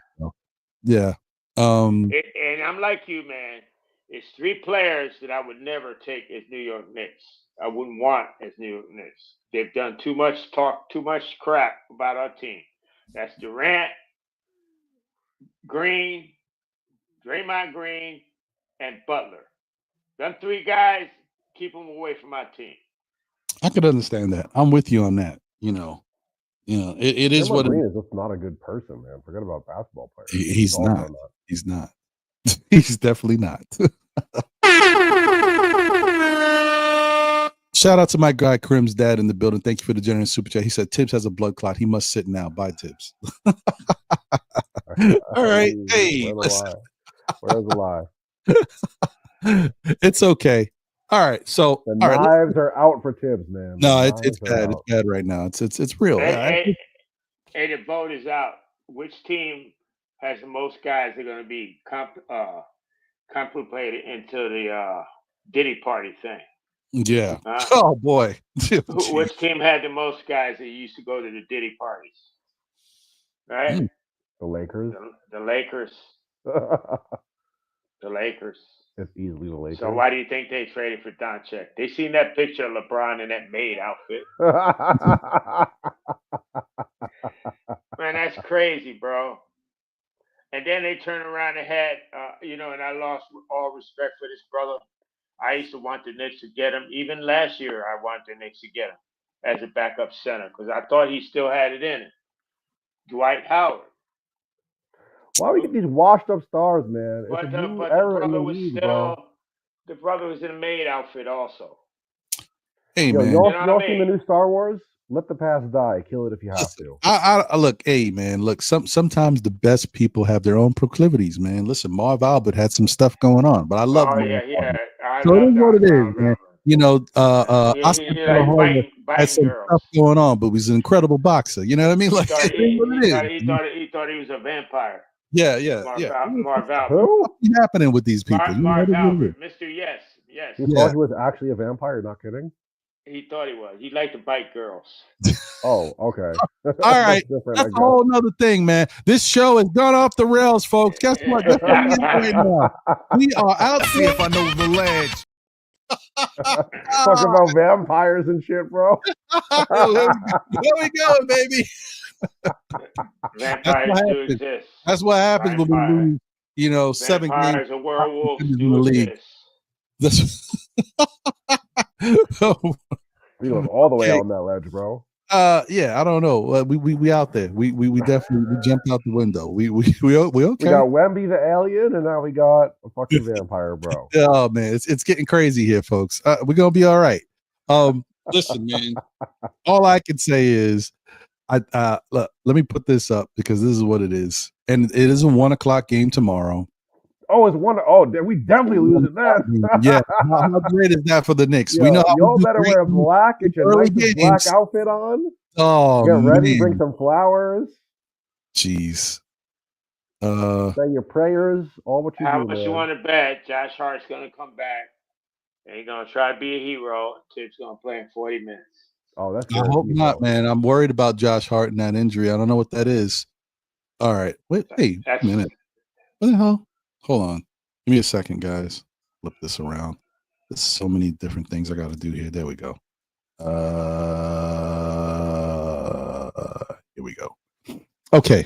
And what happened to my all right. Boy. So, and you know, the funny thing is, when you look at these two teams on paper, they're not that different, but there's a difference. And it favors the Knicks. Right? But it doesn't matter because we obviously don't play that way. Bro, so also, the last time we played them, they didn't have KP and Drew, who Drew was really instrumental in whooping our ass the first time. Right. And the players that really kicked their ass was freaking Namus Keita, who's literally Huck 40 in a Celtics jersey. Mm. And what's the Luke Cornett, who was on center 10 years ago. Don't forget Peyton Pritchard because he cooked us too. Yeah. Peyton was on the upgraded Deuce 2.0. The upgraded Deuce. There you go.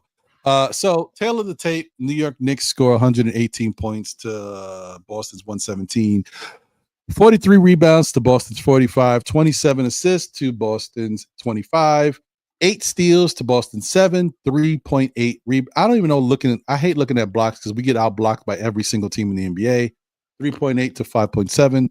Turnovers 12.1 to 11.3. Field goal percentage, we shoot almost 50% from the field. So they're 46. We shooting 37.4 as a team from 3. They shoot 36.9. And when we play them, they shoot like 70%. 80% from the free throw line to their 79. Like, it doesn't make sense. It does not make sense. And that's part that goes back to coaching, goes back to the team's integrity. Look at the points. How you play another team and you make them better. Right? Look at the points in the paint, guys. 53.8 for the Knicks, 41.5 for Boston. Second chance points, 14.4 to their 13.2. Fast break points, 15.6 to 11.9. I say you once again, how are the Knicks? We're beating them in almost every category. You're beating them in almost every category, but, you know, I'd like to see three-pointers made. Yeah, that's a whole other thing. That is a whole other thing. They don't have that here. I could find it, but you know, that is definitely something else. But if you look at it, that's probably your answer right there. Could be. If they're making 33s and we're making 10, that's, you know, you got to make up how many? 20 times 3. That you got to make up 60 points in 2s. Boston is 3-point made is 17.9. They're the best in the league. The Knicks at 3 points made are at 12.8. 19th in the league. That means when we play them, we got to make up 15 points in 3s. They make 5 more 3s than us. That's 15 points deficit. Mm-hmm. So no wonder why we getting smacked by 30. Good point, Double A. Good point. Good point. Yeah, guys. I mean that is what it is, man. That's Let's hope for the best, bro, because truth be told, we're at a point where what it is what it is. We're stuck. You know what they say, Where Double we are A? now is the end of the season, bro. Hope for the best and plan for the worst. Well, the game is going to show you what you need to hell out of. Come on, Tibbs. It will be sobering and very humbling. The game is going to show him what to do. It ain't been Yeah. showing him much, right? It'll show him to get another job, bro. Yeah. Like Tibbs, are you listening? Is your radio on? Is he hard of hearing, bro? That begs the question, you know. We listen. I look now. Granted, I hate when certain things happen that kind of like tweak everything too. So tomorrow, not only is it not a great look that it's a matinee early game for the Knicks, it actually might benefit the Knicks because maybe Boston won't be ready to go at 1 o'clock either. So yeah, right. You never know. Hey, ready to go, bro. You can wake them up at midnight. They're ready to whoop But you got to remember, now we're in a position where Tibbs got an excuse. We're missing 2 starters. Give me a break with that stuff already. Give me a break. What do you want me to do? We're missing 2 starters. What do you want me to do? In fairness, if OG don't play tomorrow and Josh Hart's not ready to go and KP is back for them, I don't like it. Yo, didn't OG grab his foot or something last night? Yeah, he did. OG, no matter what OG is dealing with, he ain't playing tomorrow. That ain't happening.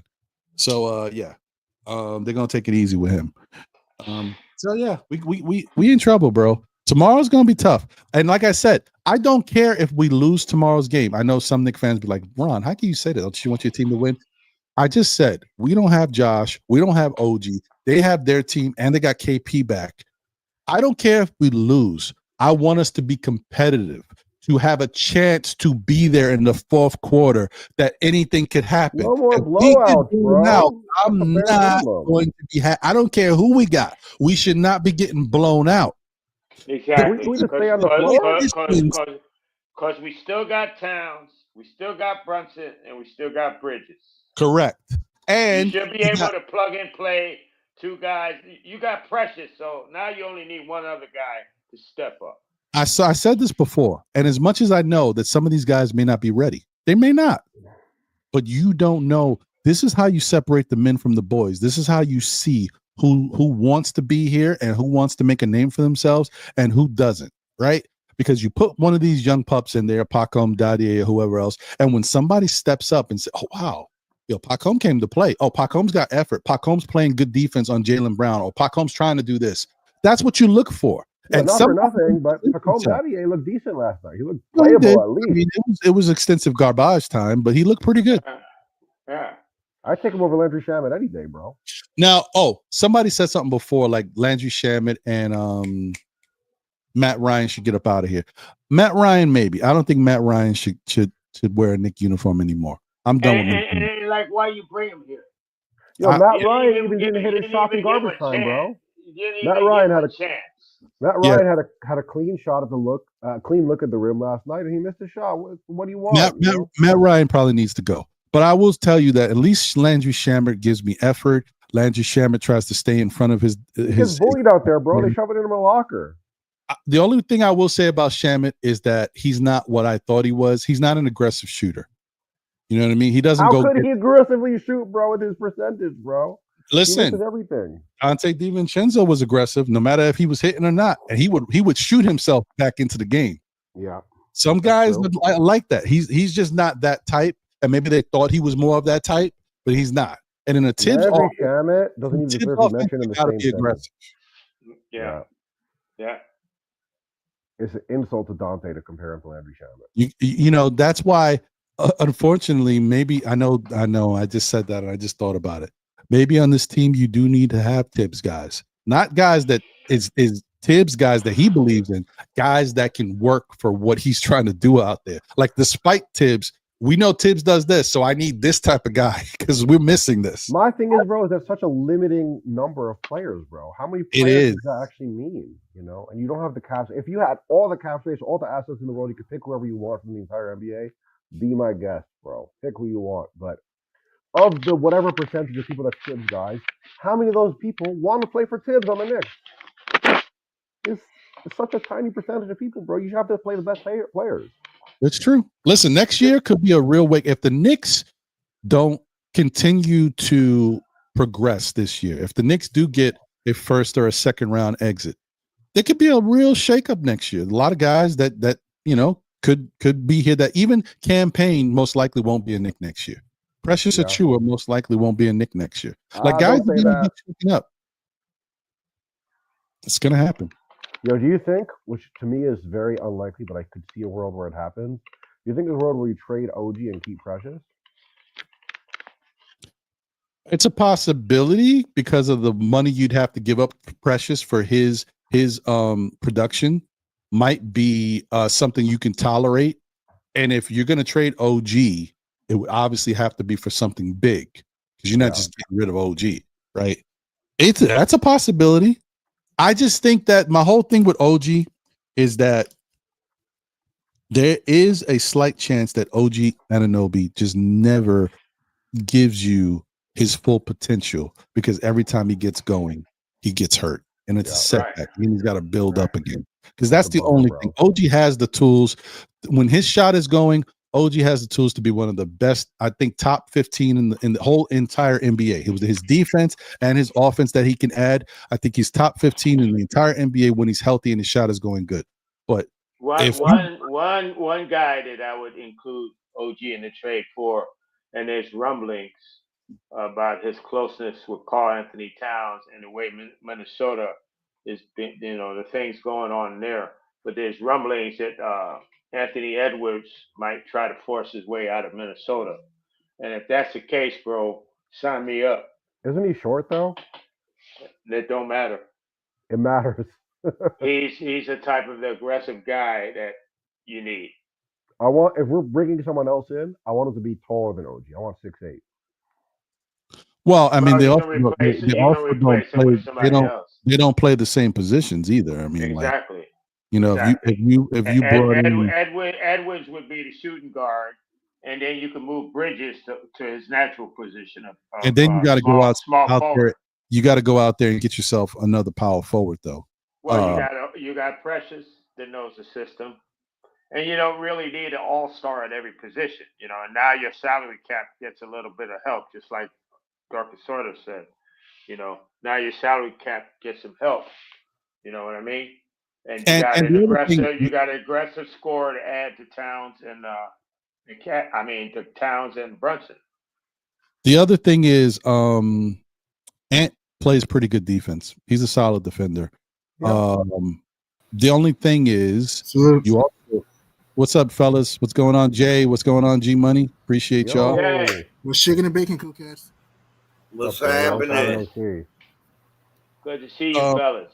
We chilling, trying to get through. The only bad thing too is, excuse me, you still haven't addressed the same issue you've had to deal with all year. I mean, you haven't done anything with the bench, right? You haven't done anything to bring in a big center defensive that can help your team. Like all that does is take away a guy in OG Anunoby who gives you more height defensively.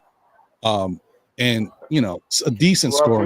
If you want to give him Bridges, then we'll take Gobert. Well, no, you keep Gobert. Listen, let me tell you something. As much as I hate Kevin Durant, you know why I said that. I know. As much as I hate Kevin Durant and Kyrie Irving, there's one guy that I can't stand with a passion, and that is Rudy Gobert, Mister. I'll tell you one thing, bro. Whoever comes in, I want to be under 30. Spit COVID on your face. Yeah, that's crazy, bro. Nobody over 30, bro. I mean, I would. Yeah, that makes. I mean, unless you're like, it depends because is Giannis over 30? Yes, he's 30 years old. He's I mean, Giannis might. That's different. What if Giannis say he won't come here unless Thanos comes with him? He probably would say that, bro. He probably would say that, by the way. The Nassas, damn, Double A knows me so well. I can't stand that dude. But Why? What's wrong with him? Well, what am I gonna say, bro? What am I gonna say? I'll take one for the team. If you tell me that the Knicks can somehow get Giannis Antetokounmpo here, but we got to take the Nassas, and we keep Cat, we keep Brunson, I'll even get myself a Thanasis jersey. Not me. I would trade Cat for Grace Freak, to be honest. I'll do it for the team, man. I'll do it for y'all. I know this guy. I'll take Portis. Facts. I mean, yeah. Yes. All right. And AJ Green. I'll take AJ Green too. AJ Green is nice. Well, I mean, yeah, he's not bad at we all. can't have Portis, bro. The weed is too good in New York. Yeah. Oh, right. Yeah. Portis will be crazy over here. G Money. What's your thoughts on everything, bro? What's your thoughts on everything, bro? Right. What's cracking, slacking? Man, it was the Cavalier haymaker last night. I mean, the Cavs have all the tools in their tool shed: depth, defense, stop and shop, offense. Like their offense has just been flowing like the Hudson River. Spider Mitchell put us in a cobweb last night. His spider senses were tingling that first half. Evan Mobley made Cat look silly with the pick and roll, the lob, and all that. Precious Achiuwa. Oh, he was chewing up something. He was chewing up a bunch of air and bricks. Precious Achiuwa. He was an absolute garbage can last night. Mikal Bridges. Look, I like Mikal Bridges. The dude is such a light switch. He's on and off, on and off, on and off. Like, I don't understand. If you're Tibbs, I don't know why Tom Thibodeau relies on drop coverage because we're getting roasted from three. New York is literally 23rd in field goal defense and 30th in 3-point D. Start with this drop coverage, man. We're getting absolutely Cajun cooked in the perimeter. Also, if I'm Tibbs, I'm not saying overplay these guys. Want to use Matt Ryan a little bit, pick him die just a little bit, though. Like Tyler Cook, mix to match a little bit though. We're bringing what put on a show. Getting to the rack. Ty Jerome was a beast. DeAndre Hunter, man, we would have hunted last night. He hunted us down last night. His 3-ball was wet. His defense was big. I mean, here's what's so sad about this. Garland was 2 for 12, and yet we got roasted by 37 points. Look, I get it. We didn't have Josh Hart. We didn't have Mitch. Here's the thing. The Cavs beat us with Josh Hart on the floor last time, so that doesn't really matter to me. So it's like this team needs a lot of soul searching to do, and we need to get some maneuvers. Maybe get another scorer off the bench. And this may sound crazy. If Bridges continues to be inconsistent, you might need to consider putting Bridges in the bench in a second if he continues to be inconsistent. That's all I have to say. Yeah. Listen, from your lips to the NBA and the Knick God's ears, I've said it. I just think Mikal Bridges should come off the bench. I think that allows him to get cooking. He can be the first option off the bench. He could also be the primary scorer from the bench unit. I think that helps us. I think that gives us a little bit more dynamic approach. I think Josh Hart should also go to the bench. I know I said it. I think they both should be on the bench, and I think the Knicks should try a different starting lineup. I think that'll allow Brunson to have a little bit more free reign. I think Cat might be a little bit more free reign because that also allows Cat to get more looks because Brunson don't just got to worry about OG, Mikal, himself, and Cat. Now it's just him. OG will get sporadic stuff, but it's him and Cat can get that real 2-man game going. Yo, I want to say something that really frustrated me last night is we saw 0 minutes of Cat and Huck 40 next to each other. You already saw that there was a decision to play both them significant minutes last night. And I'm like, yo, the double big lineup was killing us out the gate. And real quick, he went to Huck 40. And I'm like, you have Huck 40 himself or Cat himself going up against both Jared Allen and Evan Mobley. Right. So how you want one big to beat two big? And I tell you, Huck 40, I like what I'm seeing from him.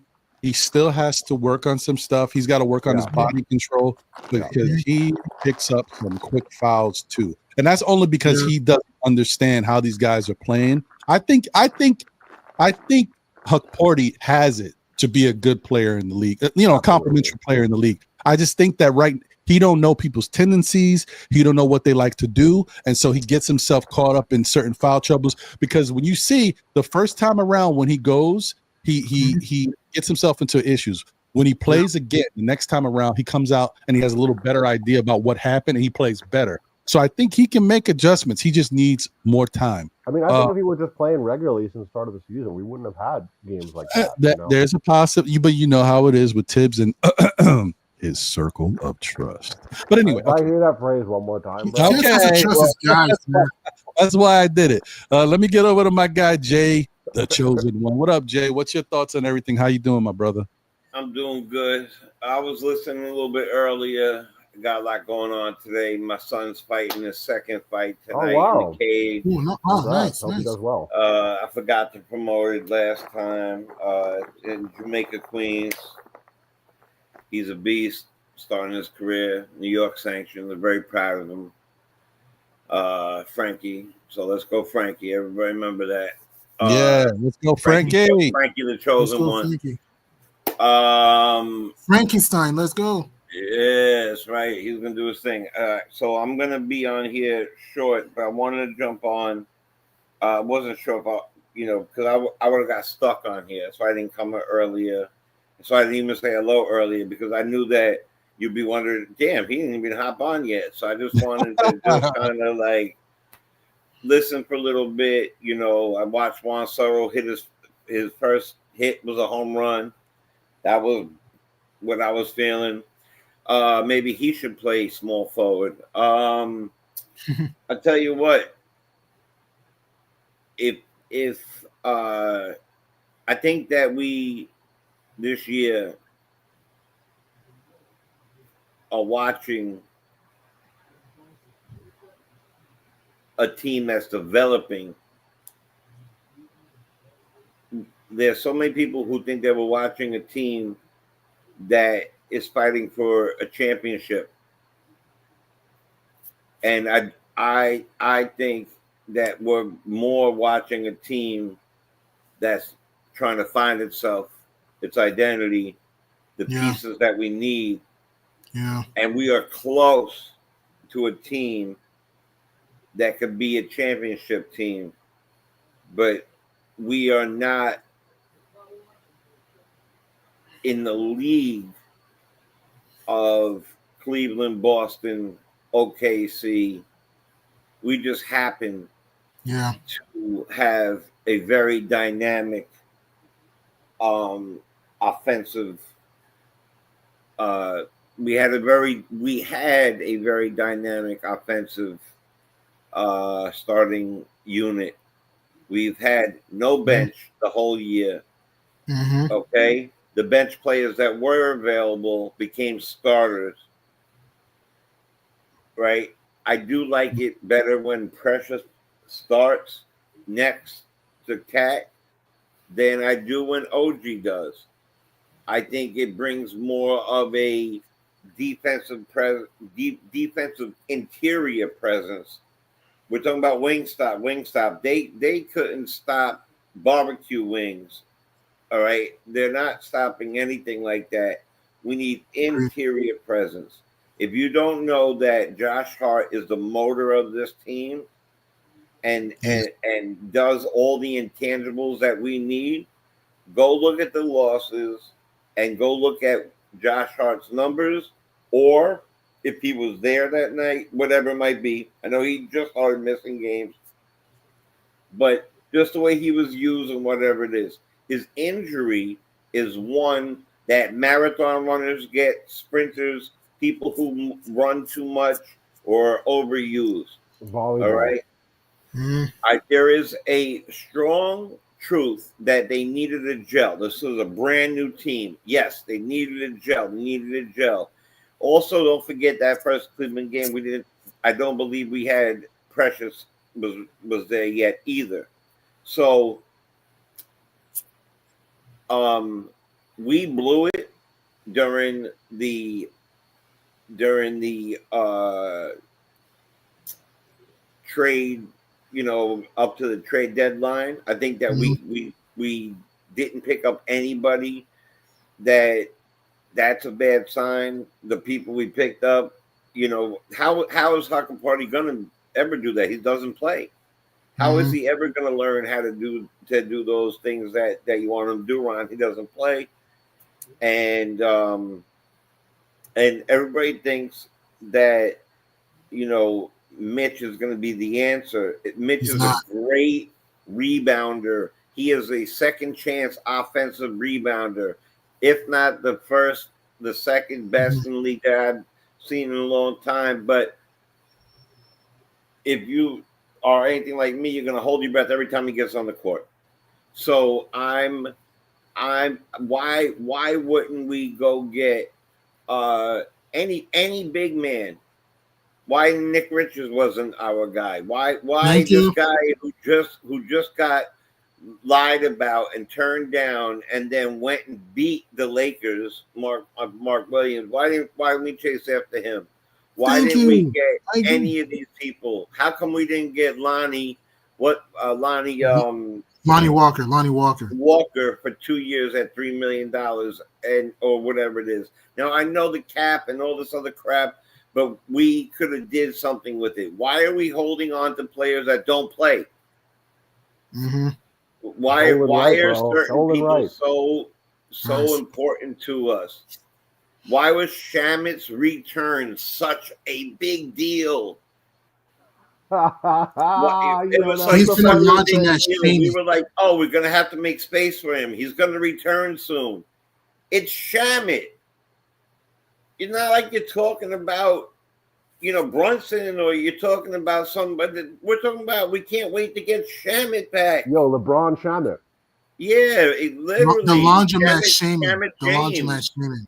Yeah. So to me, I think that you put all your eggs in a starting basket, and the reason why last year's team worked in the way it worked is because until everybody was overused and burnt out and hurt or pulled down by an Embiid, we had two incredibly good players coming off the bench for us.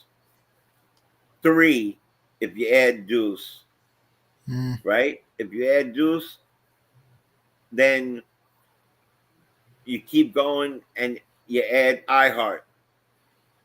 If you don't have these injuries. Now, the fact is we don't have these players anymore. We're still extremely high in the offense. But any good team, I hate, I'm not going to compare any of our guys to Michael Jordan, but Michael Jordan every year was in top 5 of scoring and in the top 5 of steals and defense. We need to have equal stuff. We're great offensively. I think that being 18th, 19th, just the other day it was 12th. Then it was 16th. We have no defensive continuity at all. The 23rd in field goal defense, the 30th in 3-point defense. It's horrifying. So I hope that, people don't jump off the top floor thinking that this team right now is going to be battling. I look that we all say we're the biggest Knicks fans on earth. I'll tell you right now, I'm the biggest Knicks fan on earth, but I'm sure you'll tell me the same thing. I've been watching them since I was in diapers. I'm sure you'll tell me the same thing. The fact of the matter is, the offense is probably one of the best offenses I've ever seen when they are at full strength health. We had no bench for the entire year. No bench. 0 bench. Deuce is good. Deuce is not great. Mitch is a walking injury. And some of the guys who are starters should be on the bench. So now they talk about who was overpaid and what we gave away. I don't care about the damn draft picks we gave away. Those guys might turn into nothing. Some of those guys just got out of junior high school. I'm not even worried about that, guys. But how about overpaying for OG, who's constantly hitting the floor every jump shot and falling on the floor? He's just a role player. He's a good defender. He's right? just a role player. Yeah. I think he could. I agree with you, Ron. If he was healthy. But my if thing, if my uncle, it's hypothetical, we would never know. If my aunt had a English with my uncle, Yeah, This right. is that. OG is going to be it forever because of all the times he hit the floor. So we're making progress. We're turning ourselves into championship material. I think we had one of the best signings. No, we had the best signing in my lifetime at point guard in Brunson. Mm-hmm. We picked up probably the best offensive center power forward that in the ever. Our offense could be prolific, and it shows by where we in our standings. But no bench, and no defense, no championship. Yeah. And Yeah. The coach, no and the moves. coach just right, and a coach that No doesn't know moves. He didn't go get a 7-footer. What's the hurt to have a 7-footer behind Mitch? Say Mitch comes back and he's great, so you have another 7-footer that can come in and play power forward or do some of the other stuff. Wouldn't have hurt us. I mean, as I said, Javonte Green's good. I don't mind Javonte Green. Yeah, but he's not a center. I mean, as I said, Javonte Green is trash too. I'm not a Bro, can I tell you something? In my opinion, the new rule of the NBA: no wings, no rings. You need some elite wings on your team. And I think that's what the Knicks were thinking. Like we already talked about this. We know, and most people know, Knicks game, which is so bad. I don't even want to say it. It's just so bad when you know that the Knicks built their team to kind of go against Boston, and Boston cooks us every time we play them. Like, what are we doing? What are we doing? Or whatever. Anyway, we don't match well with them, Ron. That's why and Boston wasn't even healthy both meetings. And not just that, I get we had injuries. The second meeting, let's be fair, they didn't have Jrue Holiday and KP. That matters for the Celtics. Jrue Holiday's the best perimeter defender, and they didn't have KP, who gives Mitch and Cat help. So I get we didn't have Hart and Mitch. I get that. I mean, not Hart, OG and Mitch that game. I get that. The season of Jrue Holiday and KP, and they haven't had KP both times against us, so they haven't been healthy neither. And they still is a Boston bombing too. So yeah. Yeah. But listen, and for those I just found out. I mean, like I said, I feel how I feel. I know some people may not, it bothers you because we are so inept at a certain position. Dallas, I saw that in the chat that Dallas beat the Pelicans with Moses Brown. But, Moses Brown played 11 minutes. He had 4 rebounds, 2 assists, 1 steal, 1 block. That's not bad. And he had 2 points. That's not bad for playing 11 minutes, joining a new club. But I'm just saying, like, that's it. It's helpful, but it's not necessarily like that's not game-changing type stuff. And I know it's only 11 minutes. It's the first game, whatever it may be.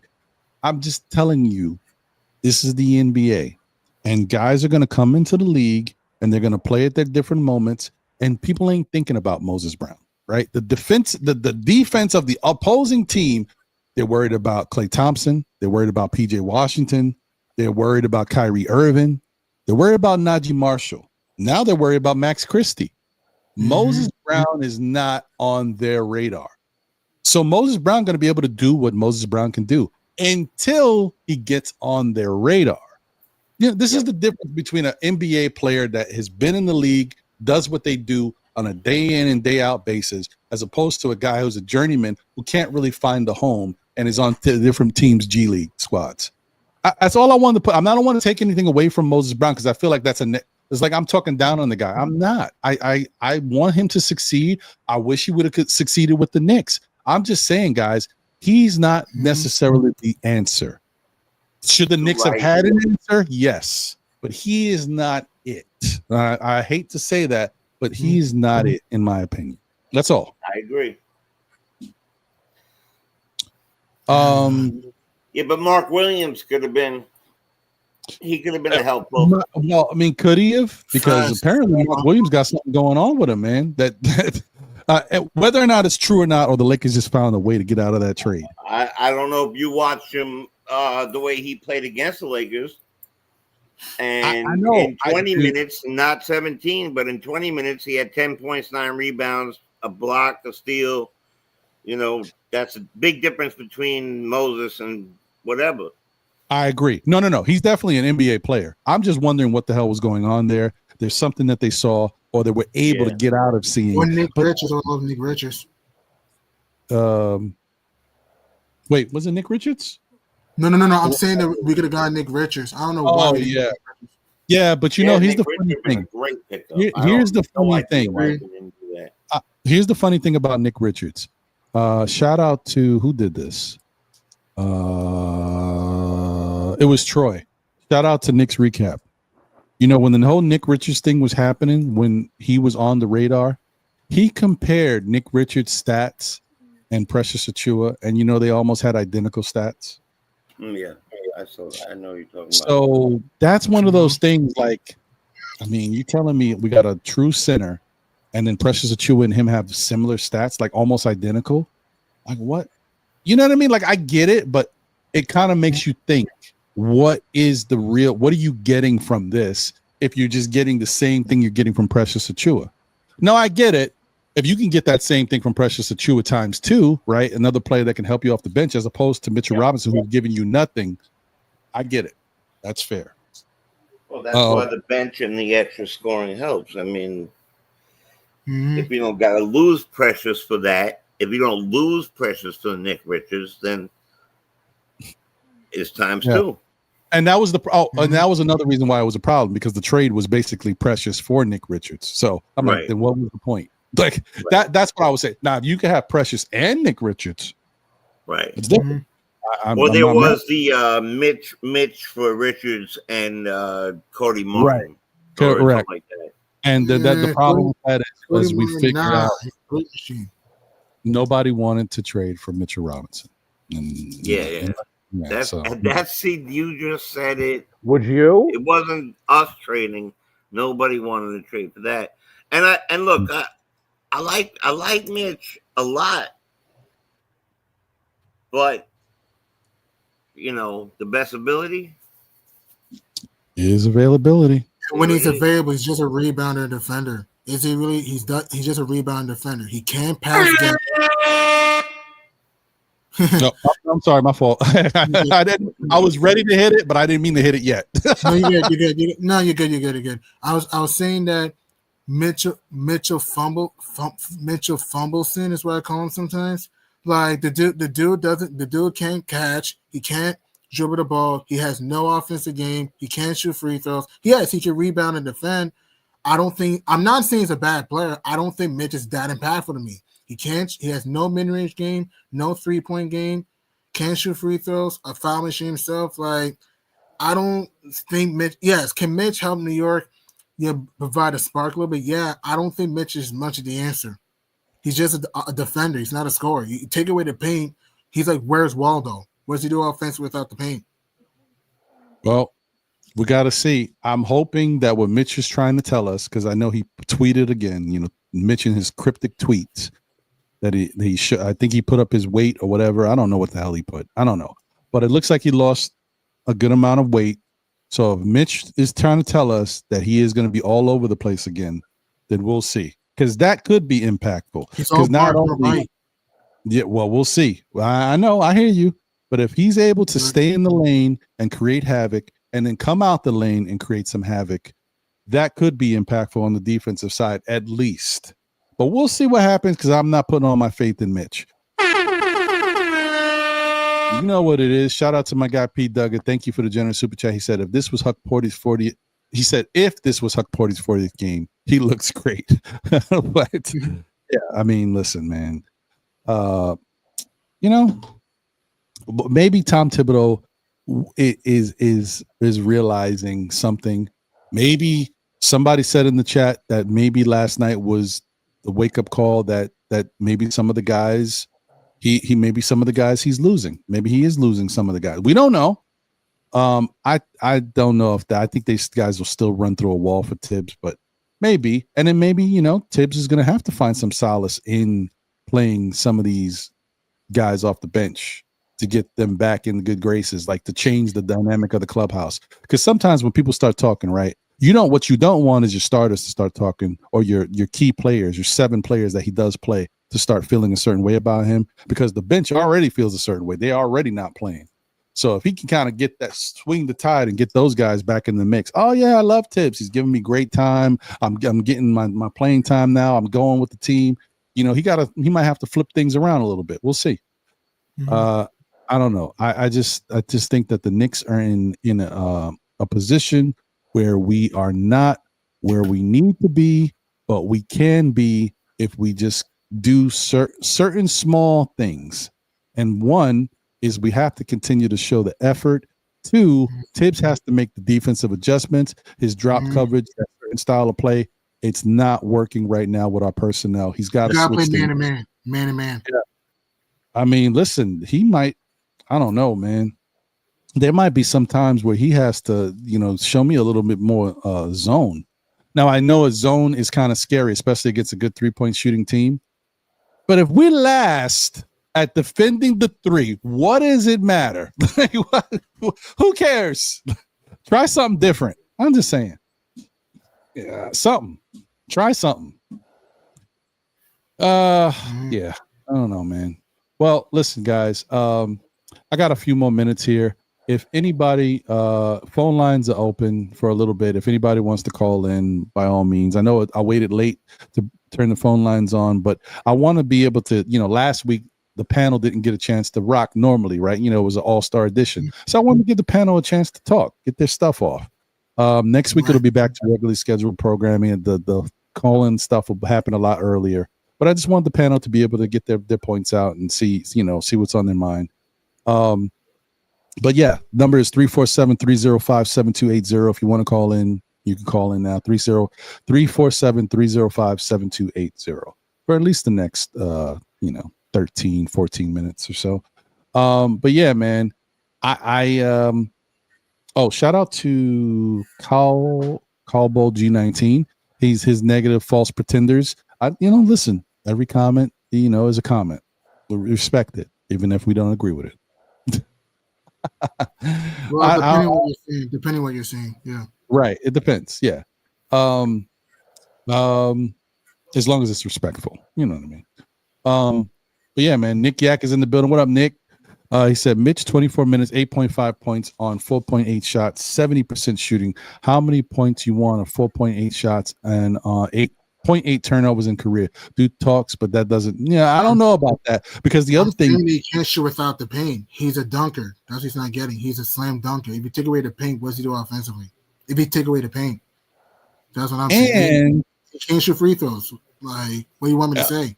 Mitch's percentage has dropped down a lot. He's no longer that, because he was a lob threat before. He even broke the record, right, for field goal percentage one year. I think he was around 70 or 72%. He hasn't been that since, because just the way the game is played and the way the Knicks use him. So he's not really a 70% paint scorer anymore. That's not really been his thing. And the problem is, because he's such a liability at the free throw line, Tibbs doesn't want to give Mitch the opportunity to make moves down low, because what happens is his physicality. Guys can't really stop him because of his size, and they wind up fouling him. And he goes to the line and misses the free throws. And then eventually at the end of the game, you see, man, Mitch went to the line 10 times and missed, 70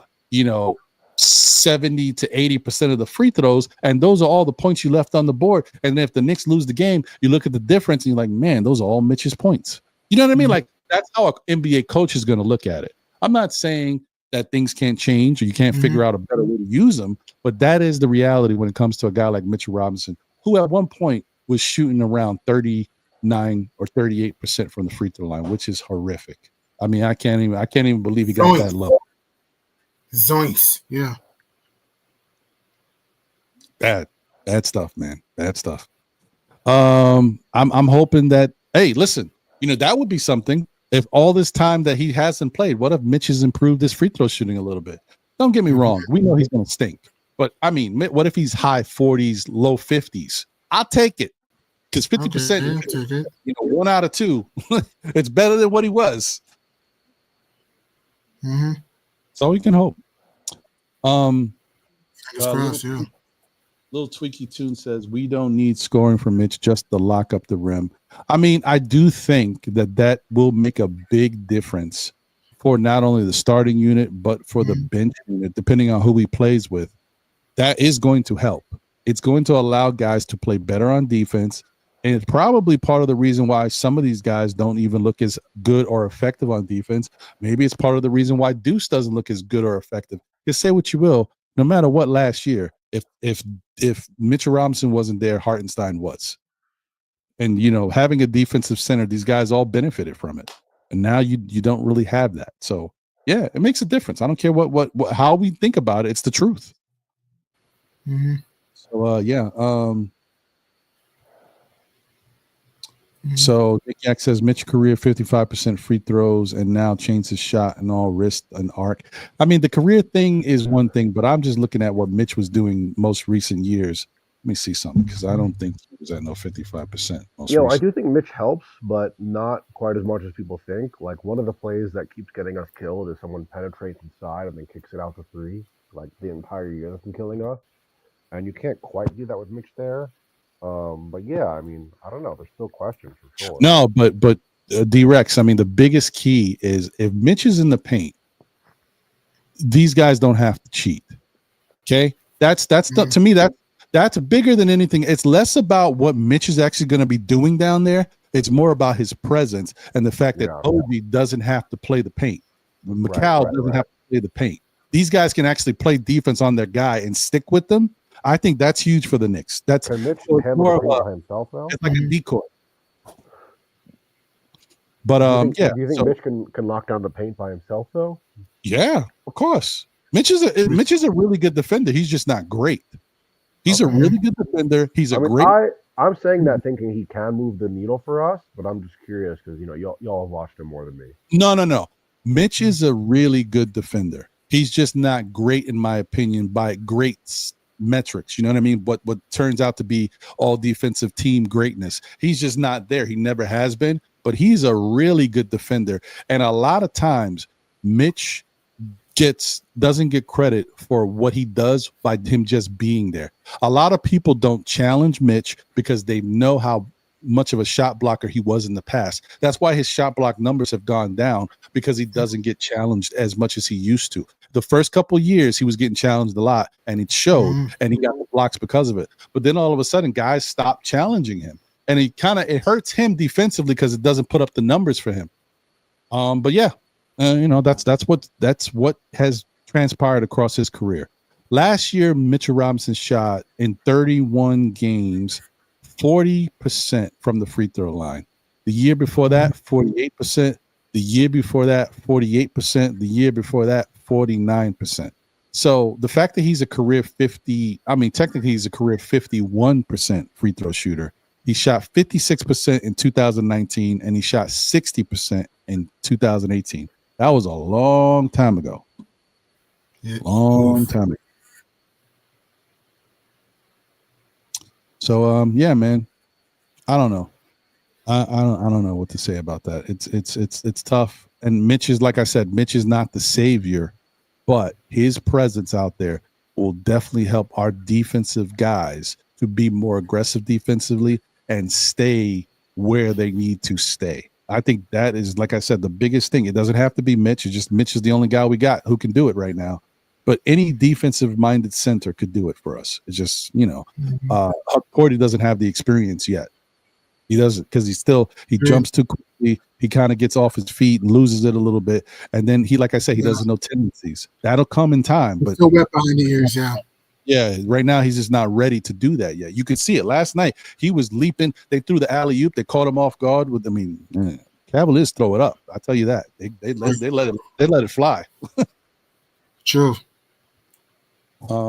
Yeah, so stuff like that, man. But got about 5 more minutes, man. I want to get around to you guys. Any final words? G Money? Right. One, thank you for inviting me. Ron, nice to see you again. Dorcasaurus, thank you for inviting me. I mean, man, the Cavs were just hotter than Holy Ghost fire last night. So we just gotta turn the page and prepare for the C's next game. And to beat Boston, You just got to just run them off the 3-point line. Don't let JT, the Tatum Terminator was hot like a furnace. So don't let JT go crazy tomorrow. I mean, just show some pride. That's all I can say. Show some pride, show some grit, get loose balls, and, let the chips fall. Just show some pride. It better not be a Boston free party tomorrow. So it's like, show some pride, show some defense. Nice. Yeah, and don't let JT go nuts. So don't let Tatum go crazy. There's someone else to beat you. I mean, that's all I can say. Don't let Cornette, because Cornette put Cat in the Cornette Hornets last game. So don't let Cornette get those rebounds, and that's all I can say. And just show some grit, show some pride, show some effort tomorrow. That's all I can say. Let the chips fall. And please smash the crush the likes for my man Ron, please. Thank you, man. Appreciate you. Yeah, but shout out to Long Island Sound. Good to see you, my brother. But that's the whole point. That's the thing. What matters. The rim protection doesn't seem like it matters when you know that you're giving up the 3. But if the guys who are on the perimeter don't have to cheat in the paint and can stay home, then they will be there to defend the 3-point shooting. That's the thing. You just have to continue to understand that as much as it looks a certain way, because you're like, why does this matter? It matters. If a guy can be down low, because the problem is Cat can't. He gets in foul trouble. He has to play the Ole defense. And Cat is much more valuable to us as an offensive scorer rather than him sitting on the bench with 3 or 4 fouls. So keep doing your Ole thing, Cat. Mitch, we need Mitch to be in the paint, clogging that area to stop these guys. So, there you go. Well, hey, we got a call. Let's see what we got here. Hey, caller, you are on with SKF Know the Ledge. Your name and where you're calling from? Ron, what's up, Ron? This your boy Stacks. Hey, what up, Stacks? What's happening, my brother? I know you were chomping at the bit last week. I'm sorry, bro. I know that was a different show, but I'm glad to talk to you this week. I'm sorry, I called in late, so I just got back in the house. I'm sorry, I called in late too. You good. You good. What's on your mind, bro? Yeah, I just wanted to say, where do I start, man? I got a whole bunch on my mind. Yikes. Where do I start, man? This coach, man. Let me say, like, Ron, we see OKC. They missing Hartenstein, Shet, and Caruso at the same time at a point. They playing J-Dub at center, like. Well, they're playing AJ Mitchell. They missing Charles Wagner, Paulo Banchero at the same time. You see guys like Trevor Queen, who I never heard of in my life. Trevor Queen, I know him now though, because they have a good coach that can put players in position and maximize his players. Mm-hmm. That's why I know him now. Right. So that's why when I say stuff like that, why should I give this coach another chance for? Like, why shouldn't I be done with this coach? He can't adjust to his players, like you said. He needs a certain personnel. That's good for him, not the team. When that player gets hurt, then what do we do, coach? What do we do? Like, so why shouldn't I be done with this guy?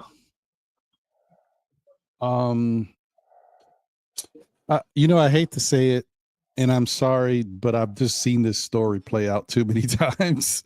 Mm-hmm. If Mitchell Robinson comes back healthy, you guys are going to see the Knicks turn it around. And you're going to be like, wow, where was this all season? I'm sorry. I know that's not what y'all want to hear, but I'm telling you, I've seen this play out too many damn times. And I've seen a Tom Thibodeau team when he has a defensive center.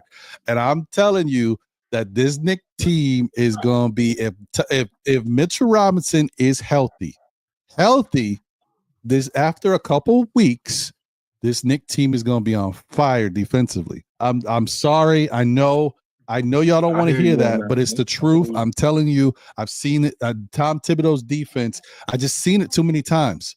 And we're going to, at the end of the year, we're going to look at it and we're going to say, going into the playoffs, this Knicks team may be totally different. I already said, right now, they ain't it. Tom Thibodeau is not it right now. But if they change some things, that's different. And I expect them to change things. If Mitchell Robinson somehow can't get it together, if he comes back and can't stay healthy, the Knicks are cooked. Okay?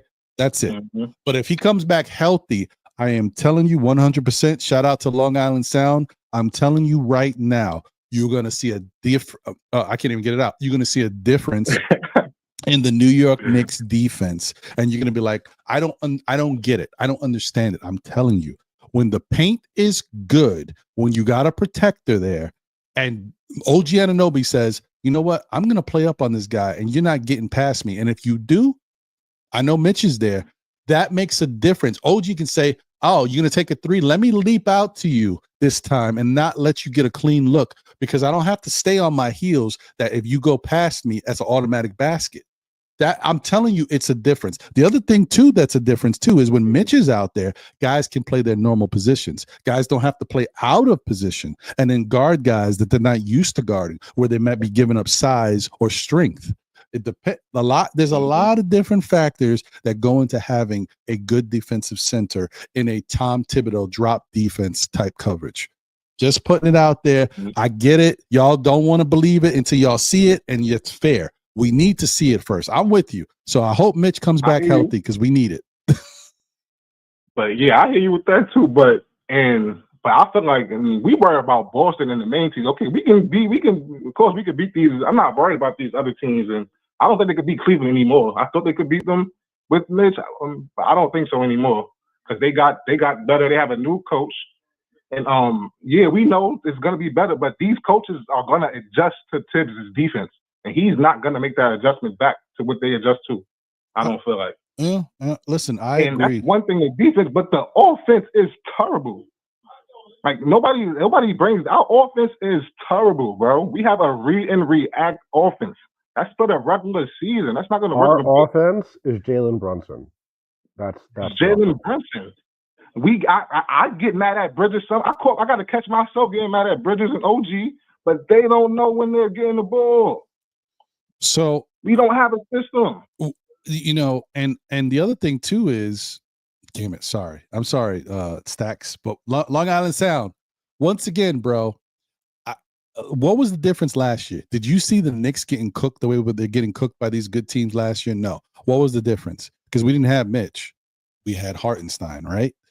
He cleaned up all of that stuff. He cleaned it up. So that you could get by with that sometimes. What is the main difference between Hartenstein and Mitch when it comes to defense? Nothing. Hartenstein was really good last year. He played really good defense. But in some cases, he might have got cooked against the big wigs, the Joel Embiids and those guys. Mitch, however, in the playoffs, you see he was giving Embiid problems, so much so that Embiid had to take him out. So I don't want to say that Mitch can't be effective and can't do something. He adds something, right? Hartenstein was better offensively. We know that. I'm not talking about that. We're only focusing on the defense here, guys, because we don't need to worry about the offensive side of Mitch. That's what Cat's for. That's what we got Cat for. But once again, guys, the Knicks are a much better team when they got that defensive center. So I know you don't want to hear it yet. I'm with you. The proof is in the pudding. You got to see it again. I'm telling you, if Mitch is healthy, that's going to be a difference maker into how good this Knicks team plays defensively. They're going to be much better. They're going to have better ability to do stuff, take chances, and take liberties that they couldn't take before. And maybe even I'm worried about the offense too, Ron. The offense is a worry. No, the offense might be a little bit. We might take a back turn a little bit. Yeah. It's Brunson or nothing. Every decision is up to him. It's up to him. We're not calling any set plays. We probably have 2-3 set plays, and the defense knows that too. So, that's when why it gets stagnant out there, then that's why I say we not shooting the ball. That's his. Why aren't you? You know he's not gonna. You have to call plays for him. You have to call plays for him. That's why I think that calling plays for these guys? That's why I think that the Knicks should really consider, at the bare minimum, Josh Hart, right, coming off the bench. But I do think the Knicks, I know this is not popular opinion, but I do think the Knicks should consider Mikal Bridges coming off the bench, man. Imagine Mikal Bridges being out there. Say that, Ron. That's because of our coach. That's the only reason you have to say that, because of our coach. If we had a different coach, he wouldn't be having in this situation. It's sad it has to come off the bench because our coach can't put him in, can't maximize him in the starting lineup. That's sad. That's fair. I hear you though. I understand what you're saying, but that's sad. Like that's not cool. I'm not cool with that. Man. That's sad. That's a really good stat there, Nick. He should not have to come off the bench. He should be able to be maximized in the starting lineup. You should have some plays, at least 5 plays, automatic plays for him that you should call to get him going. Same for OG. Yeah. I mean, that's why these other teams look so good too, because when they run a play, they have basketball. It's actions. They have more than one action. We don't have that. We have one. We just run a read and react. We don't have no action. We don't have a backup action play. Like it's deep, man. It's levels to this, man. It's crazy. Interesting. I got something. That's how people want to be all. I'm done, bro. People want to be all. Oh, what's the name? Like, I'm done, bro. I am done, bro. I'm done. I seen what I had to see, bro. Like, it's been 4 or 5 years. Like, what more do we have to see? We don't have to see anymore. Like, people that's want to tell you, like, I've been people trying to tell me that I'm bugging. No, I'm not bugging no more, bro. I'm not listening to y'all no more. And it's the main me, like these MSG guys. I'm done with MSG. I don't know the last time I heard them criticize Thibodeau. I don't know the last time I heard them criticize company Thibodeau. men, bro. They're company men. He's a very nice guy. Nobody wants to say anything about him because he's such a good guy. Man, I don't care, bro. I don't care about burning bridges. I don't care, bro. I don't care, man. I'm done with this guy, man. I mean, I agree, bro. Like I said before, it's inexcusable. And that, for me, is the key word. Like, there can be no excuses. We're tired of excuses. We want excellence. We want excellence. And we have to demand nothing less than excellence. That's what I'm saying. People are so stuck in the past. First thing to say is, who are we going to get? They so stuck in the past from losing that they can't imagine making another change because this guy got us to win the regular season games. Like, come on, it's bigger than that, bro. I've been saying, bro, the Knicks fans are stuck in the past. They're stuck in the past. They're stuck in trauma. Like, get therapy about it, bro. Like, seriously, we got to move on. I'm past it, yeah, man. If we go back to losing, if we make the coaching change, then so be it. Like, then so be it. But we're not going anywhere with this guy. We're going to be stuck, and people are going to be asking the same questions year after year after year after year. I got to say, this year in particular has been egregious because we've lost every time to an elite team, and it hasn't been close every damn time. The margin is negative 128.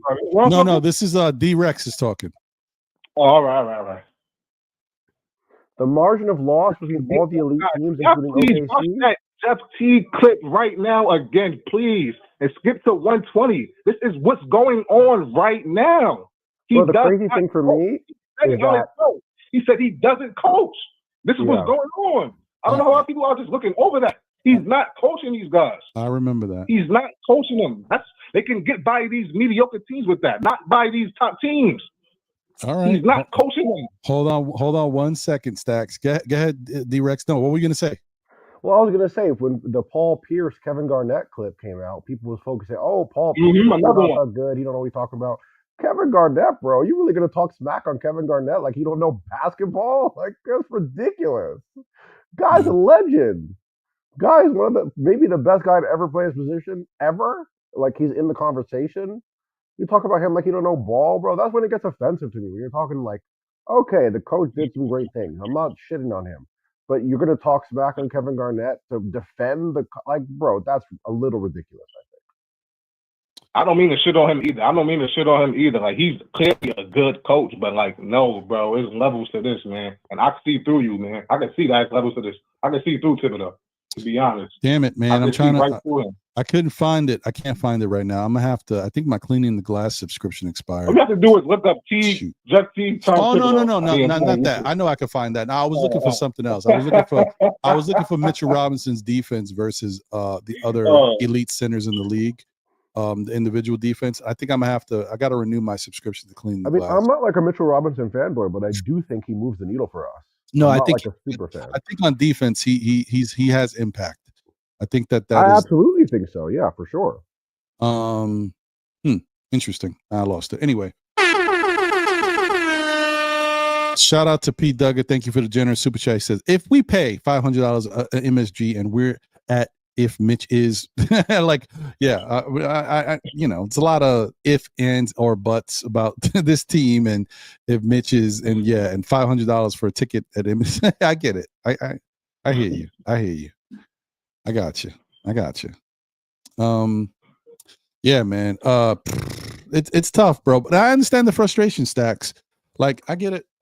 The Tibbs is he's definitely wearing out his welcome. He's getting real thin out here for Tibbs. And I can't defend him that much more. All I can say is there's nothing. He's not going anywhere right now. People that defend him too, people out here that defend him from afar. Like I used to do. Like I used to think he was such a great coach because I used to watch him from afar. They're not watching him every day how we're watching him. Like I'm not even watching the game. I'm watching the game from a whole new lens now. I'm watching to see how you interact with players and that's what I'm watching it from now. Eyes open, bro. You got the eyes open. I respect it. Yeah. I'm watching the game with a whole new lens, man. The thing that drove me the craziest last night, there was two things that really bugged me. There was one play where Landry Shamet had nobody around him. He was dribbling, getting into his game, and he just completely stumbled and lost control of the ball. And just like it was nothing to do with anybody around him. He just couldn't stay on his feet. And then there was a point where like we were down by, it was already over. The game was already over. We're down by 30. And then out of nowhere, I hear Tibbs yell, "Flair, Flair!" All right, like, because you yelling, we're gonna make up the difference, bro. Like, because you yell at them more, now we're gonna win the game. Like, that was driving me crazy. Yeah. When y'all watching these, y'all gotta do yourself a favor and watch these other teams, like these lower bottom, like Portland and these teams that's just coming up, like Orlando. I gotta watch how they coaches interact with them, man. They are so uplifting when they miss a shot, they say good shot. This guy is when you scared to look at him on the sideline, man. That stuff, man, these guys are human, bro. This stuff counts. People act like that doesn't matter. Like I don't understand why people act like that doesn't matter. Bro, how are you gonna play well as someone who's not in the circle of trust, right? When you know this guy is looking over your shoulder, and if you breathe wrong on the ball, you're out. You're out for months. For months, you never play it again. Can't do anything. We play basketball, bro. Like we had a coach like that. Like we don't be scared. Like these guys, they in the NBA, but like, come on, bro. I don't know. JJ, I don't know, bro. I don't know if anybody else did. Hey, do you guys know anything about what Ty Jerome did in last night's game that Wally said in the post game the Knicks won't forget it? Ty Jerome? Yeah, I don't know.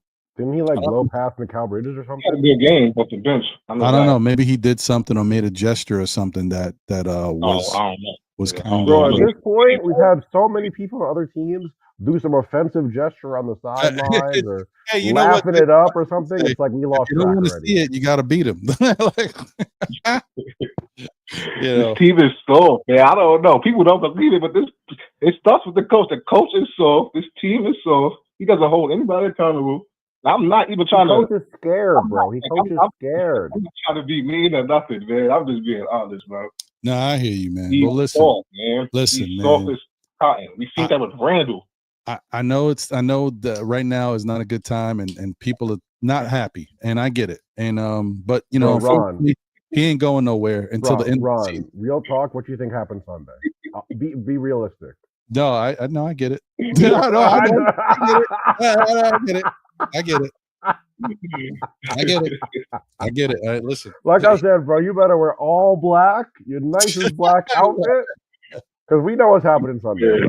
Oh man. Well, listen, guys, I appreciate it. It's gonna be blood on the floor, bro.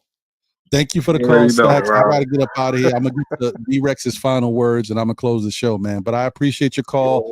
Thank you, man. Listen, hopefully next week when we hear out, we can talk about something. We gotta talk about a different sport, bro. We'll see what happens. Talk about some Street Fighter or something, bro. Because basketball not gonna be a fun conversation. Fingers crossed, man. I don't know, man. Fingers crossed. Yeah, maybe Jason Tatum slips on it. Later, Ron. All right, Candle. Salute to everybody. Later, brother. Oh man.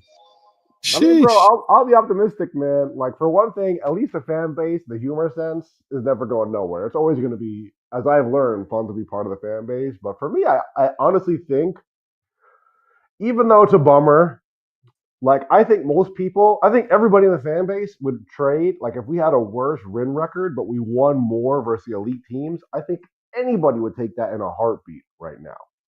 We did win more games than last season, but it feels worse, right? Mm-hmm. You know? It does. It doesn't feel the same. It doesn't.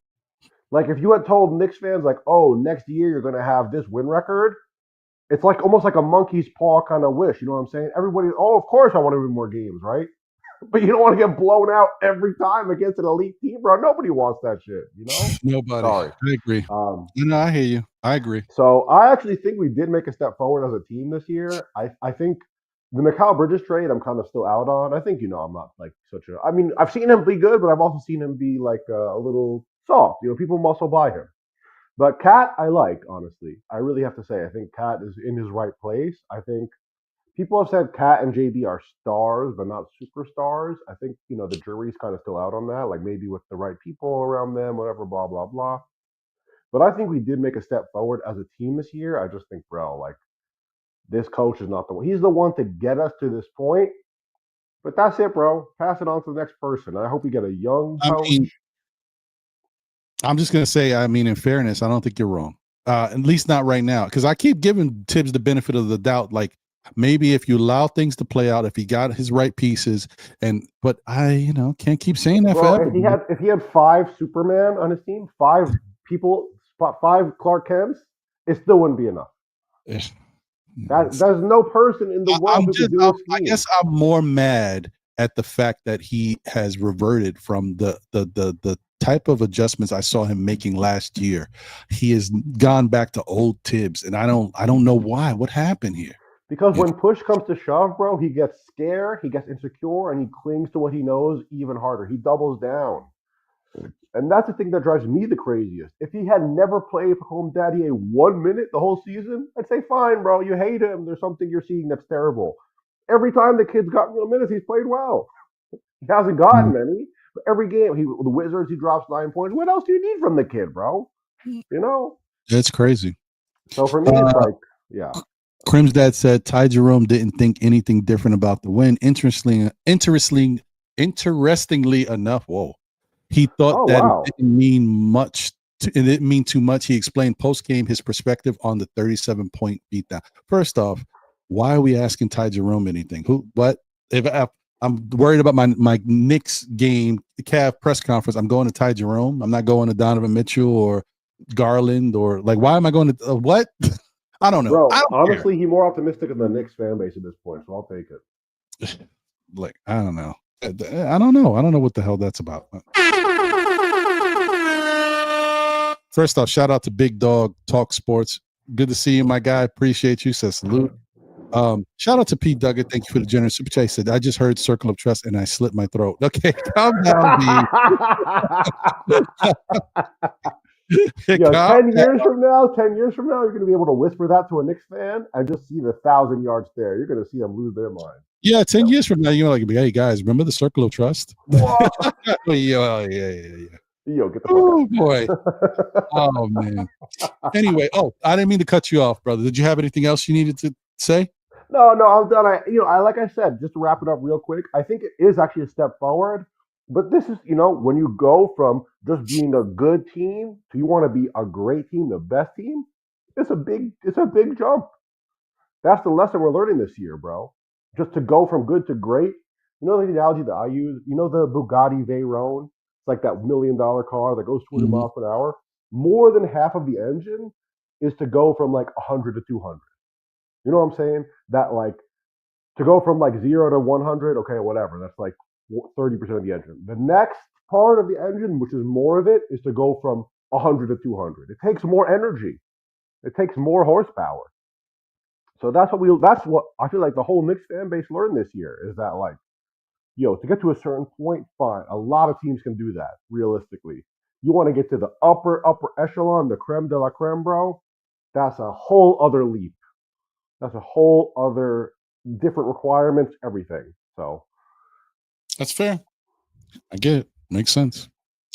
Well, man, I appreciate you as always. Thank you for your time and thank you for your thoughts. Yeah. Thanks for having me, Ron, as always. Yeah, as always, bro. Guys, I I know this don't look that great right now. It's not fun. It's definitely not fun when you think your team is something good and they're one of the best offensive teams you ever seen, and maybe more talented than the team you saw last year. Yet the bottom line is you look at the squad and you like, why can't we beat some of the better teams or even be competitive? And it's not a good feeling as a fan. And then you got to deal with other fans. Let me tell you something. There's nothing worse than thinking your team is good and then another fan you guys getting cooked by Cleveland, you get cooked by Boston, you get cooked by you guys. I don't even want to go. No. Listen, let's talk about. Hey, you watch football? No, I don't want to talk about the Knicks. Like, don't stay away from me because I can't fight that argument right now. So I get it. That stinks. We hate that. But the bottom line is, guys, as I've said before, with every Tom Thibodeau coach team I've seen, if things start to shake out a certain way, the team will turn it around and the team will play better. And for him, he really needs, if the Knicks add somebody, a TJ Warren or something like that, they'll be better for it. If the Knicks add a healthy Mitchell Robinson, you are going to see the climate change once again. The climate has already changed like 3 or 4 times this year where the Knicks fans are going nuts. Then something shifts, and then like, all of a sudden we're back to hunky-dory. Everything's great. I know it's asking a lot of us as fans in total, but everything we've seen and just looking at how we played. But I'm telling you, don't give up yet. Don't feel like the season is cooked. Right now, if nothing changes, yes. But if things change the way I think they will, and if Tom Thibodeau stop being so damn stubborn, right, and realize what is going on, he should be learning. He's got so many different coaches that are showing him the way. And they're all different coaches. A lot of them run similar styles, but it's all differences. And you're seeing it from multiple coaches, how they play their guys, how they use their defense, how they play. Like, you're seeing it. Tom Thibodeau has to learn from this stuff. The game tells you what to do. Yes, he's got to, because that's the only way. This is today's NBA. We'll see what happens, man. We'll see what happens. Anyway, wow, man, go Pacers. Really? That's cool. I mean, everything's cool, Ron Mills. Shout out to you, Dakota. Hey, man, if you like the Pacers, you like the Pacers. I like the fact that he actually had to come in, be a member, a subscriber for 5 minutes to put that up there. So do you want to subscribe and tell me you love the Pacers? By all means. You know what I mean? So, hey, shout out to you. But anyway, tell a friend who tells a friend who tells another friend. Still Knick fans. We'll be back again, whether it be on Saturdays at 11:30-ish, depending, for Know the Ledge. On Monday nights, we will be back this Monday. Last Monday, I had to take a break. I wasn't, I had too much going on. This Monday at 9 p.m. for SKF Weekly with myself, my brother John, and my brother Jose on the 1s and 2s. And we'll see what happens in the rest of the week, man. Hopefully the Knicks can turn this around, get this who we got after the Celtics, by the way? Oh, actually, you know what? Oh, closed it. I had it up. I got it right now, real quick. We got...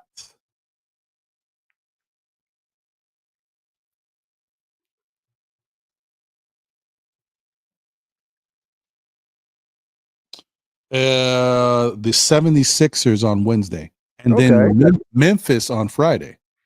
I'm not so sure about Memphis in Memphis. It's not going to be the same Memphis we just whooped ass on, but 76ers, okay, I'll take that W. Should be. That's interesting. And then Miami, which don't know quite what Miami is on next Sunday. I'll wait and see, but I like Cat in that game. Yeah. No, it shouldn't be too bad, man. I think we, listen, all I can hope for tomorrow, guys, is a good showing. Come out, compete 4 quarters, and let's see what happens. Do I feel confident knowing that there might not be a Josh Hart and no OG Anunoby that the Knicks can beat Boston? And I'm not confident. I'm just saying, could we come out there and act like we have a chance to win? Act like we think we can believe that we can win? That's what I want to see. Just show us something different, bro. No blowout no more. Come on. Yeah. That's what I'm saying. You know what they're going to do. You know what they're going to come out there and do, bro, at this point. Come on. I mean, but listen, anything can happen on any given night. We've watched Boston lose to lesser teams than the Knicks. Why can't the Knicks just have a day where they go out and play damn good basketball and get a victory? Anything can happen. Yeah. Okay. Yeah. Sorry. Yeah, I mean, you never know. You never know. All right. Well, listen, guys, thank you once again for being here and rocking with me. I appreciate everybody who contributed to the show. Thanks, D-Rex, for being here. Thanks for J Boogie. Thanks for G Money. Thank you to Juan. Thank you to Double A. Appreciate everybody who came up here. And thank you to our caller Stacks for calling in. Appreciate everybody in the chat. Thank you guys for always, smashing that like button, being subscribed, being part of the SKF army. Thank you for all the super chat love. Appreciate everybody, man. Let's get through this, but let's not give up on our team yet.